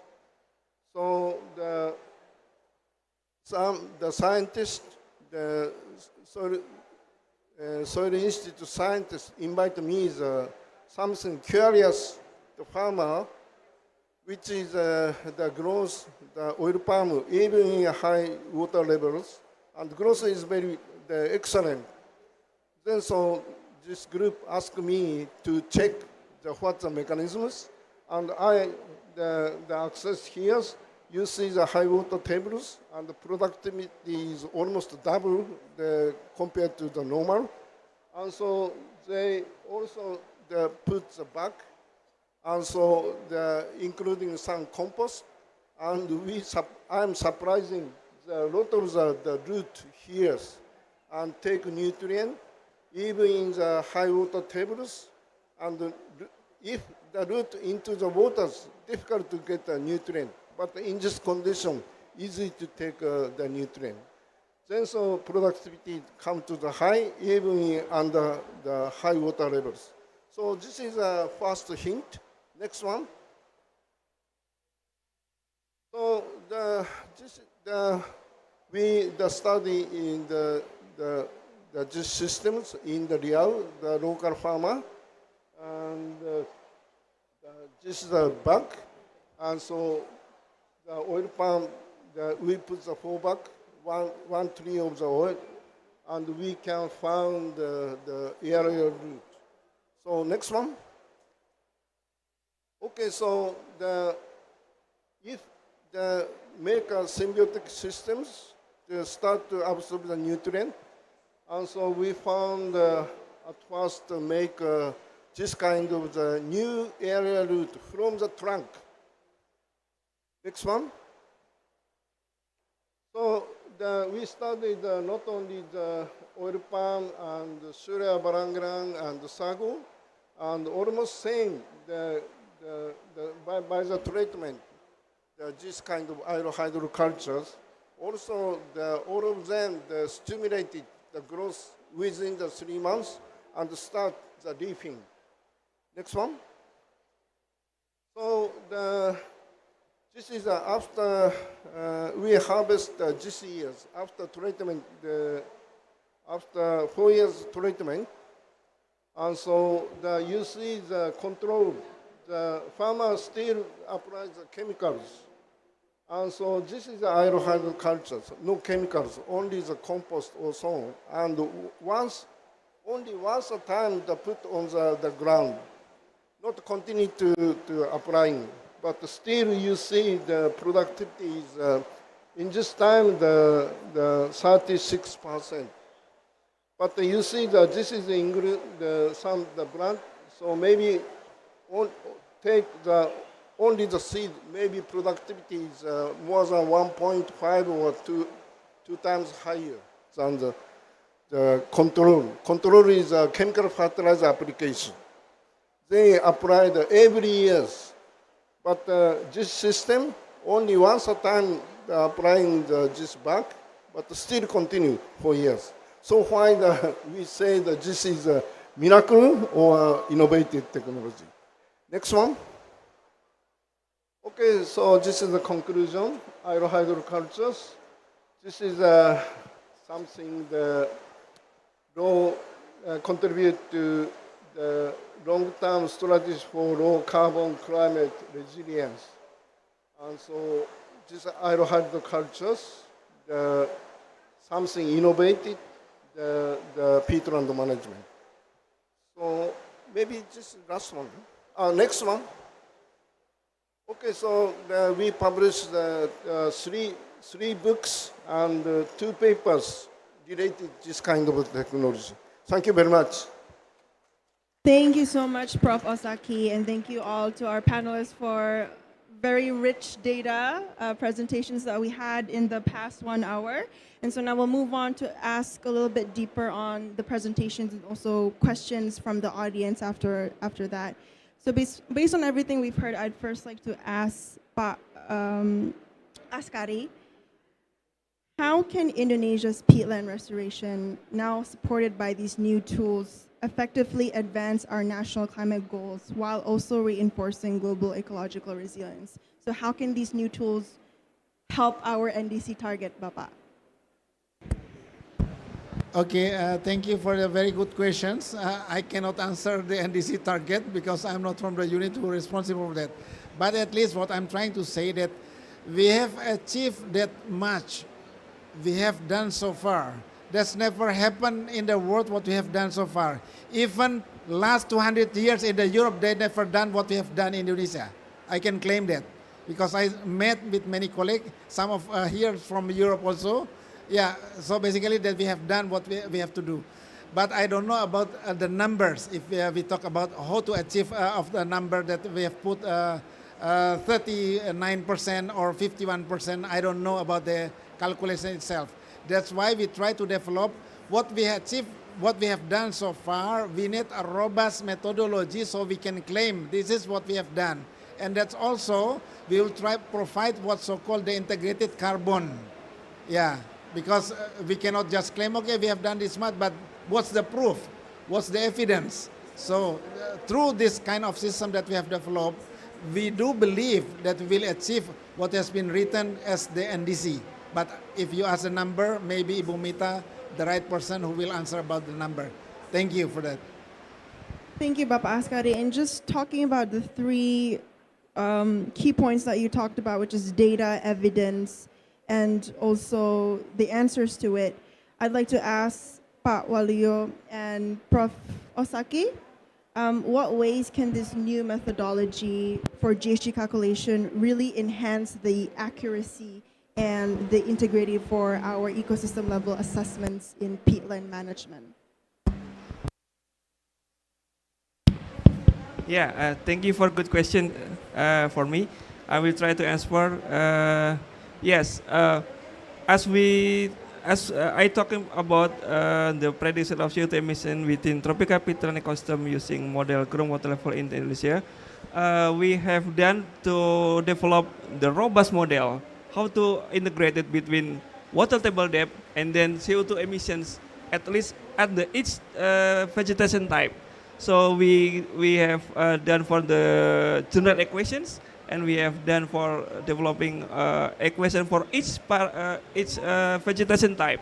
So that's why after we calculate with our robust models, we have confirmed that from our result, we can at least correct it to the number of CO2 emission level, factor emission level actually. Yes, if we talk about in the IPCC tier 1, I mean, for oil pump plantation, more than 40, more than 40 for emission factor, and for the forestry, more than 80 for emission factor. Then based on our result, we confirm that less than 20 for oil pump plantation and around 30 to 40 for the emission factor for the forestry area. Yeah, that's my question. Thank you, Pak Waluyo. Prof. Osaki, could you share more about the Hydroculture and how it can enhance the accuracy for the peatland management? Can you share more about how the Hydroculture can enhance the accuracy for the peatland management, data accuracy? Okay, so this technology almost established, but use not like chemical fertilizers, using the organic matters, and also using the microbe, also not easy to extend it. But then now, so we the collaborate with JICA how to extend it of this the technology, and then so we collaborate with private company, oil palm private company, and the local the farmers and the universities.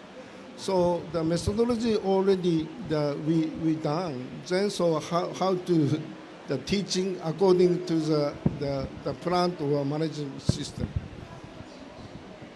All right, thank you so much, Prof. Osaki. And ladies and gentlemen, we'd like to open the floor to all of you who have, I'm sure, many questions to our three presentations. So would anyone, yes, the gentleman in the front, could someone please give a mic to him?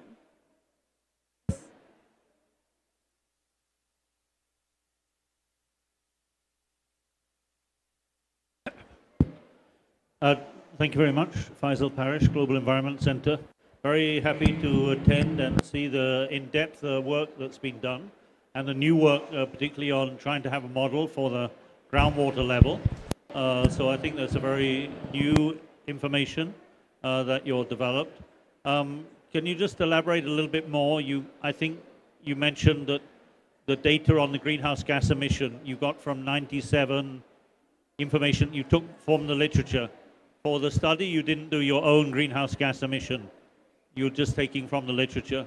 And was that greenhouse gas emission tagged to the water level data, or you're just taking from your estimation of the water level in those areas? So that's one question.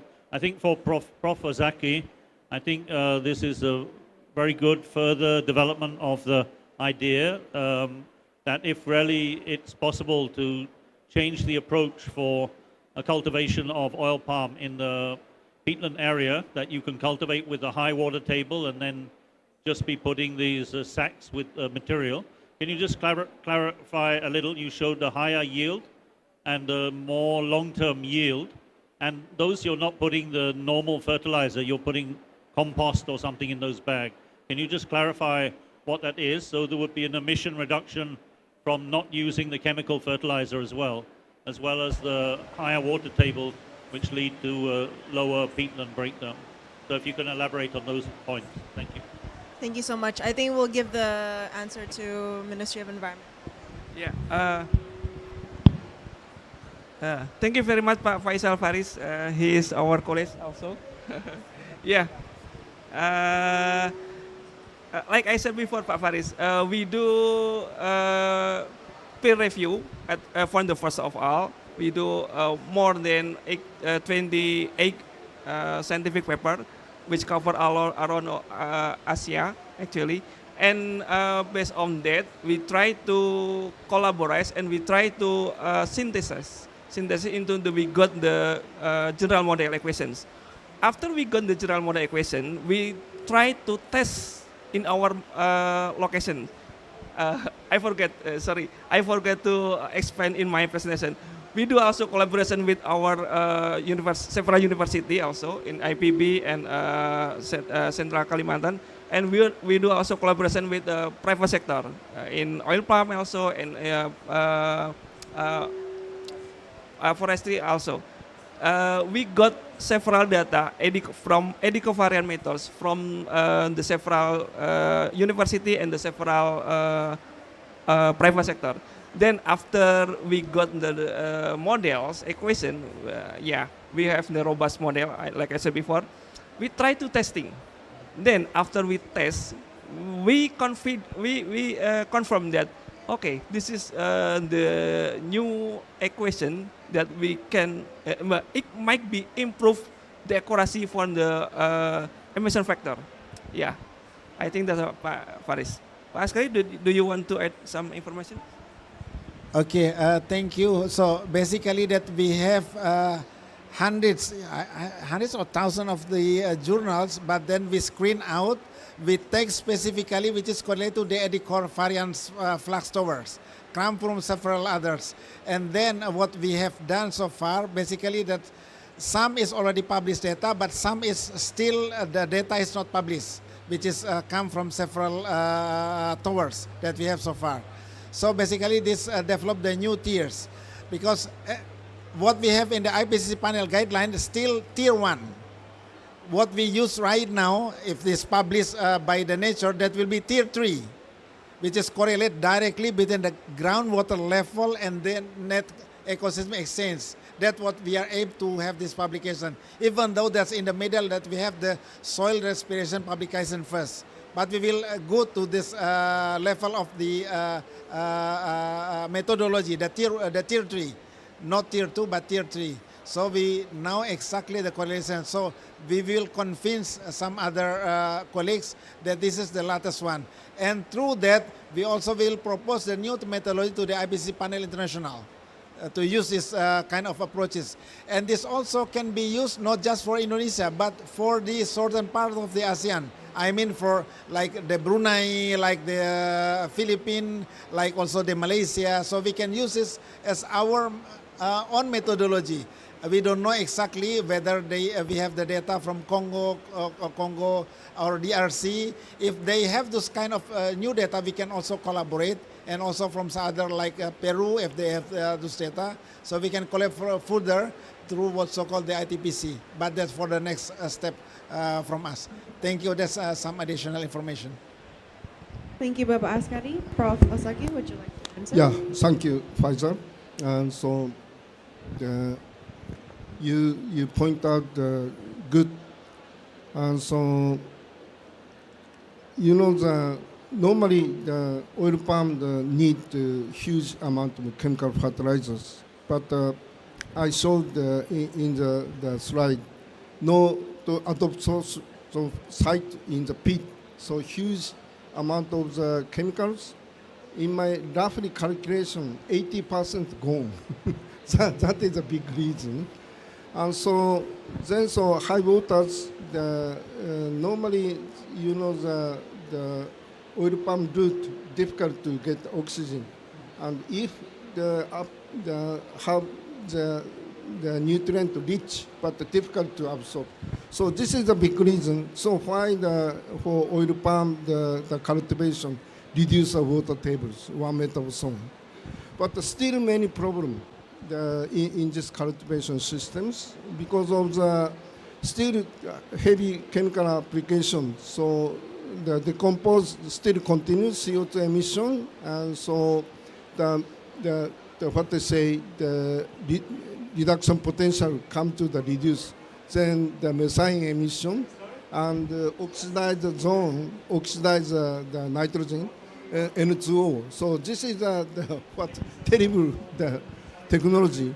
But if they use our technology, only put the materials on the surface and the root come into, and roughly calculate almost nitrogen they fix from the airs.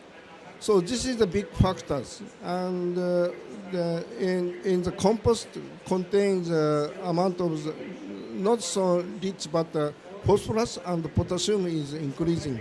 Maybe 4 years of the 5 years it's okay, but after that, the plant sampling and remove the nutrients, so this recycling is difficult to continue.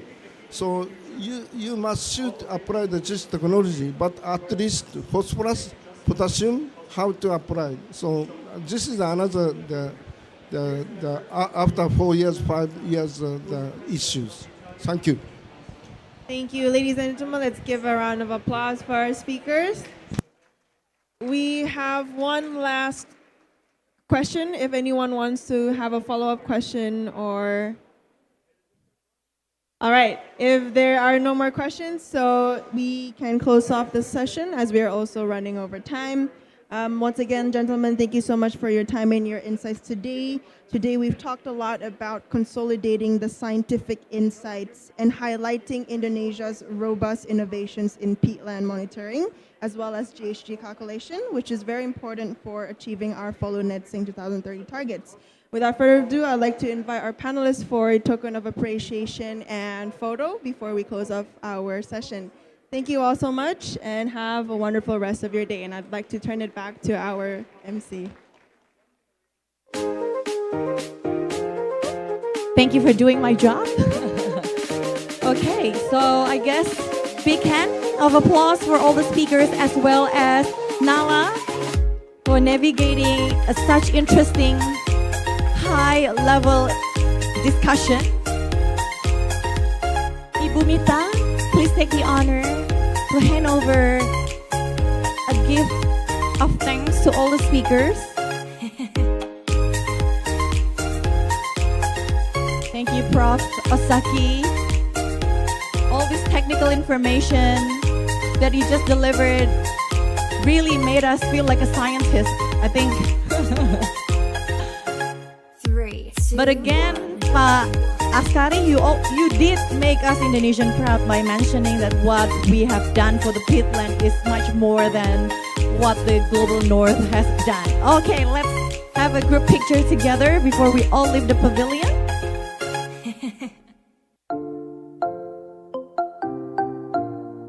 Okay, thank you very much. We have to keep on voicing out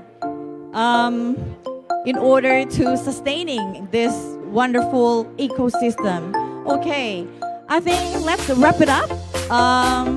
We will see you again tomorrow. We have a lineup of exciting programs for you tomorrow. Please make sure you don't miss out. Have a wonderful day. Safe travel home and goodbye. Thank you.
These extraordinary landscapes are home to some of the richest biodiversity on the planet. And at APP, we recognize that we too have a responsibility and an opportunity to be part of the solution. Regenesis, restoring nature, empowering communities, and driving responsible growth.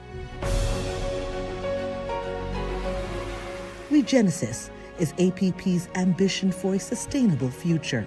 It is our commitment to conserving and restoring the forests and biodiversity while also managing carbon, driving innovation, empowering communities, and fostering partnerships. Our new forest positive policy marks the first step of Regenesis and the next phase of our sustainability journey.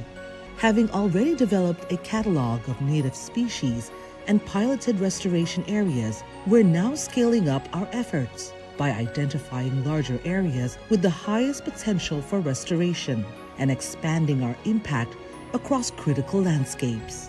Our goal is to create shared value for nature, climate, and people across our value chain. We're not starting from zero.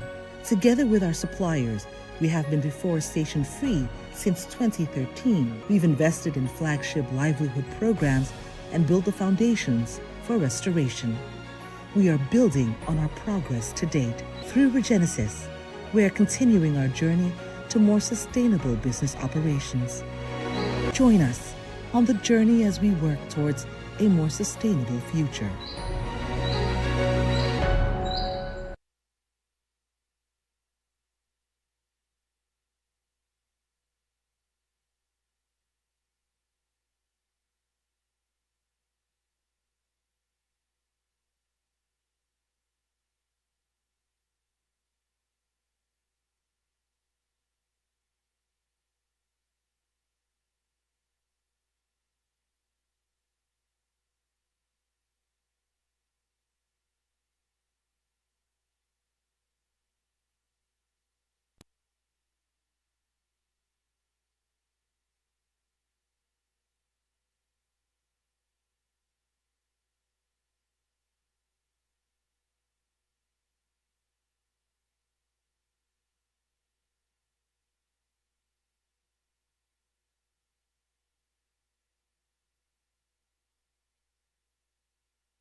Our homeland, a place where the stories of life are passed down through generations, blessed with abundant resources, gifts from God for us to nurture and protect with wisdom and care. Here, our journey begins, a dream for our nation. Wherever it leads us, we are wholeheartedly committed to giving our very best for the advancement of our country, delivering the best energy solutions to people across the nation. Integrated, spanning shore to shore, providing reliable and affordable energy to all, from the bustling cities to the remote villages. we pledge to preserve our homeland's treasures, striking a balance between generating energy and protecting the environment for future generations.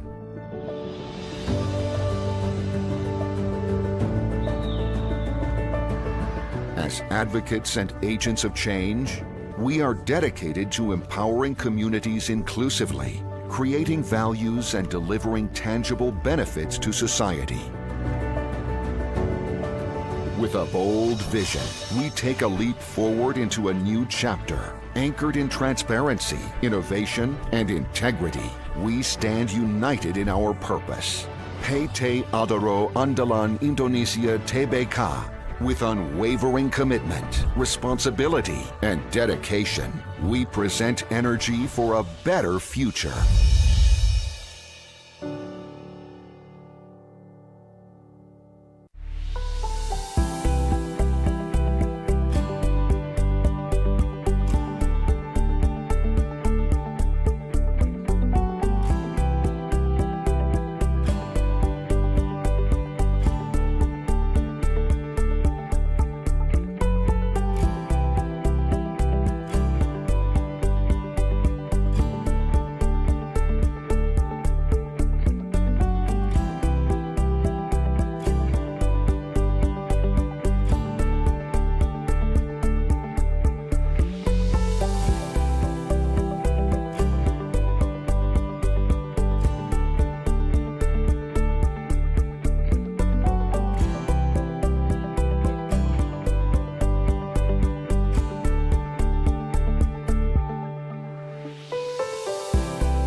Nickel fuels the green energy, but sustainable mining defines its true impact.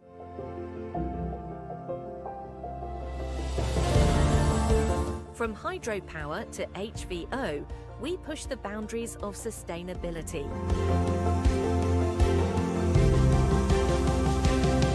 At PT Valley, our mission goes beyond carbon. It's about harmony.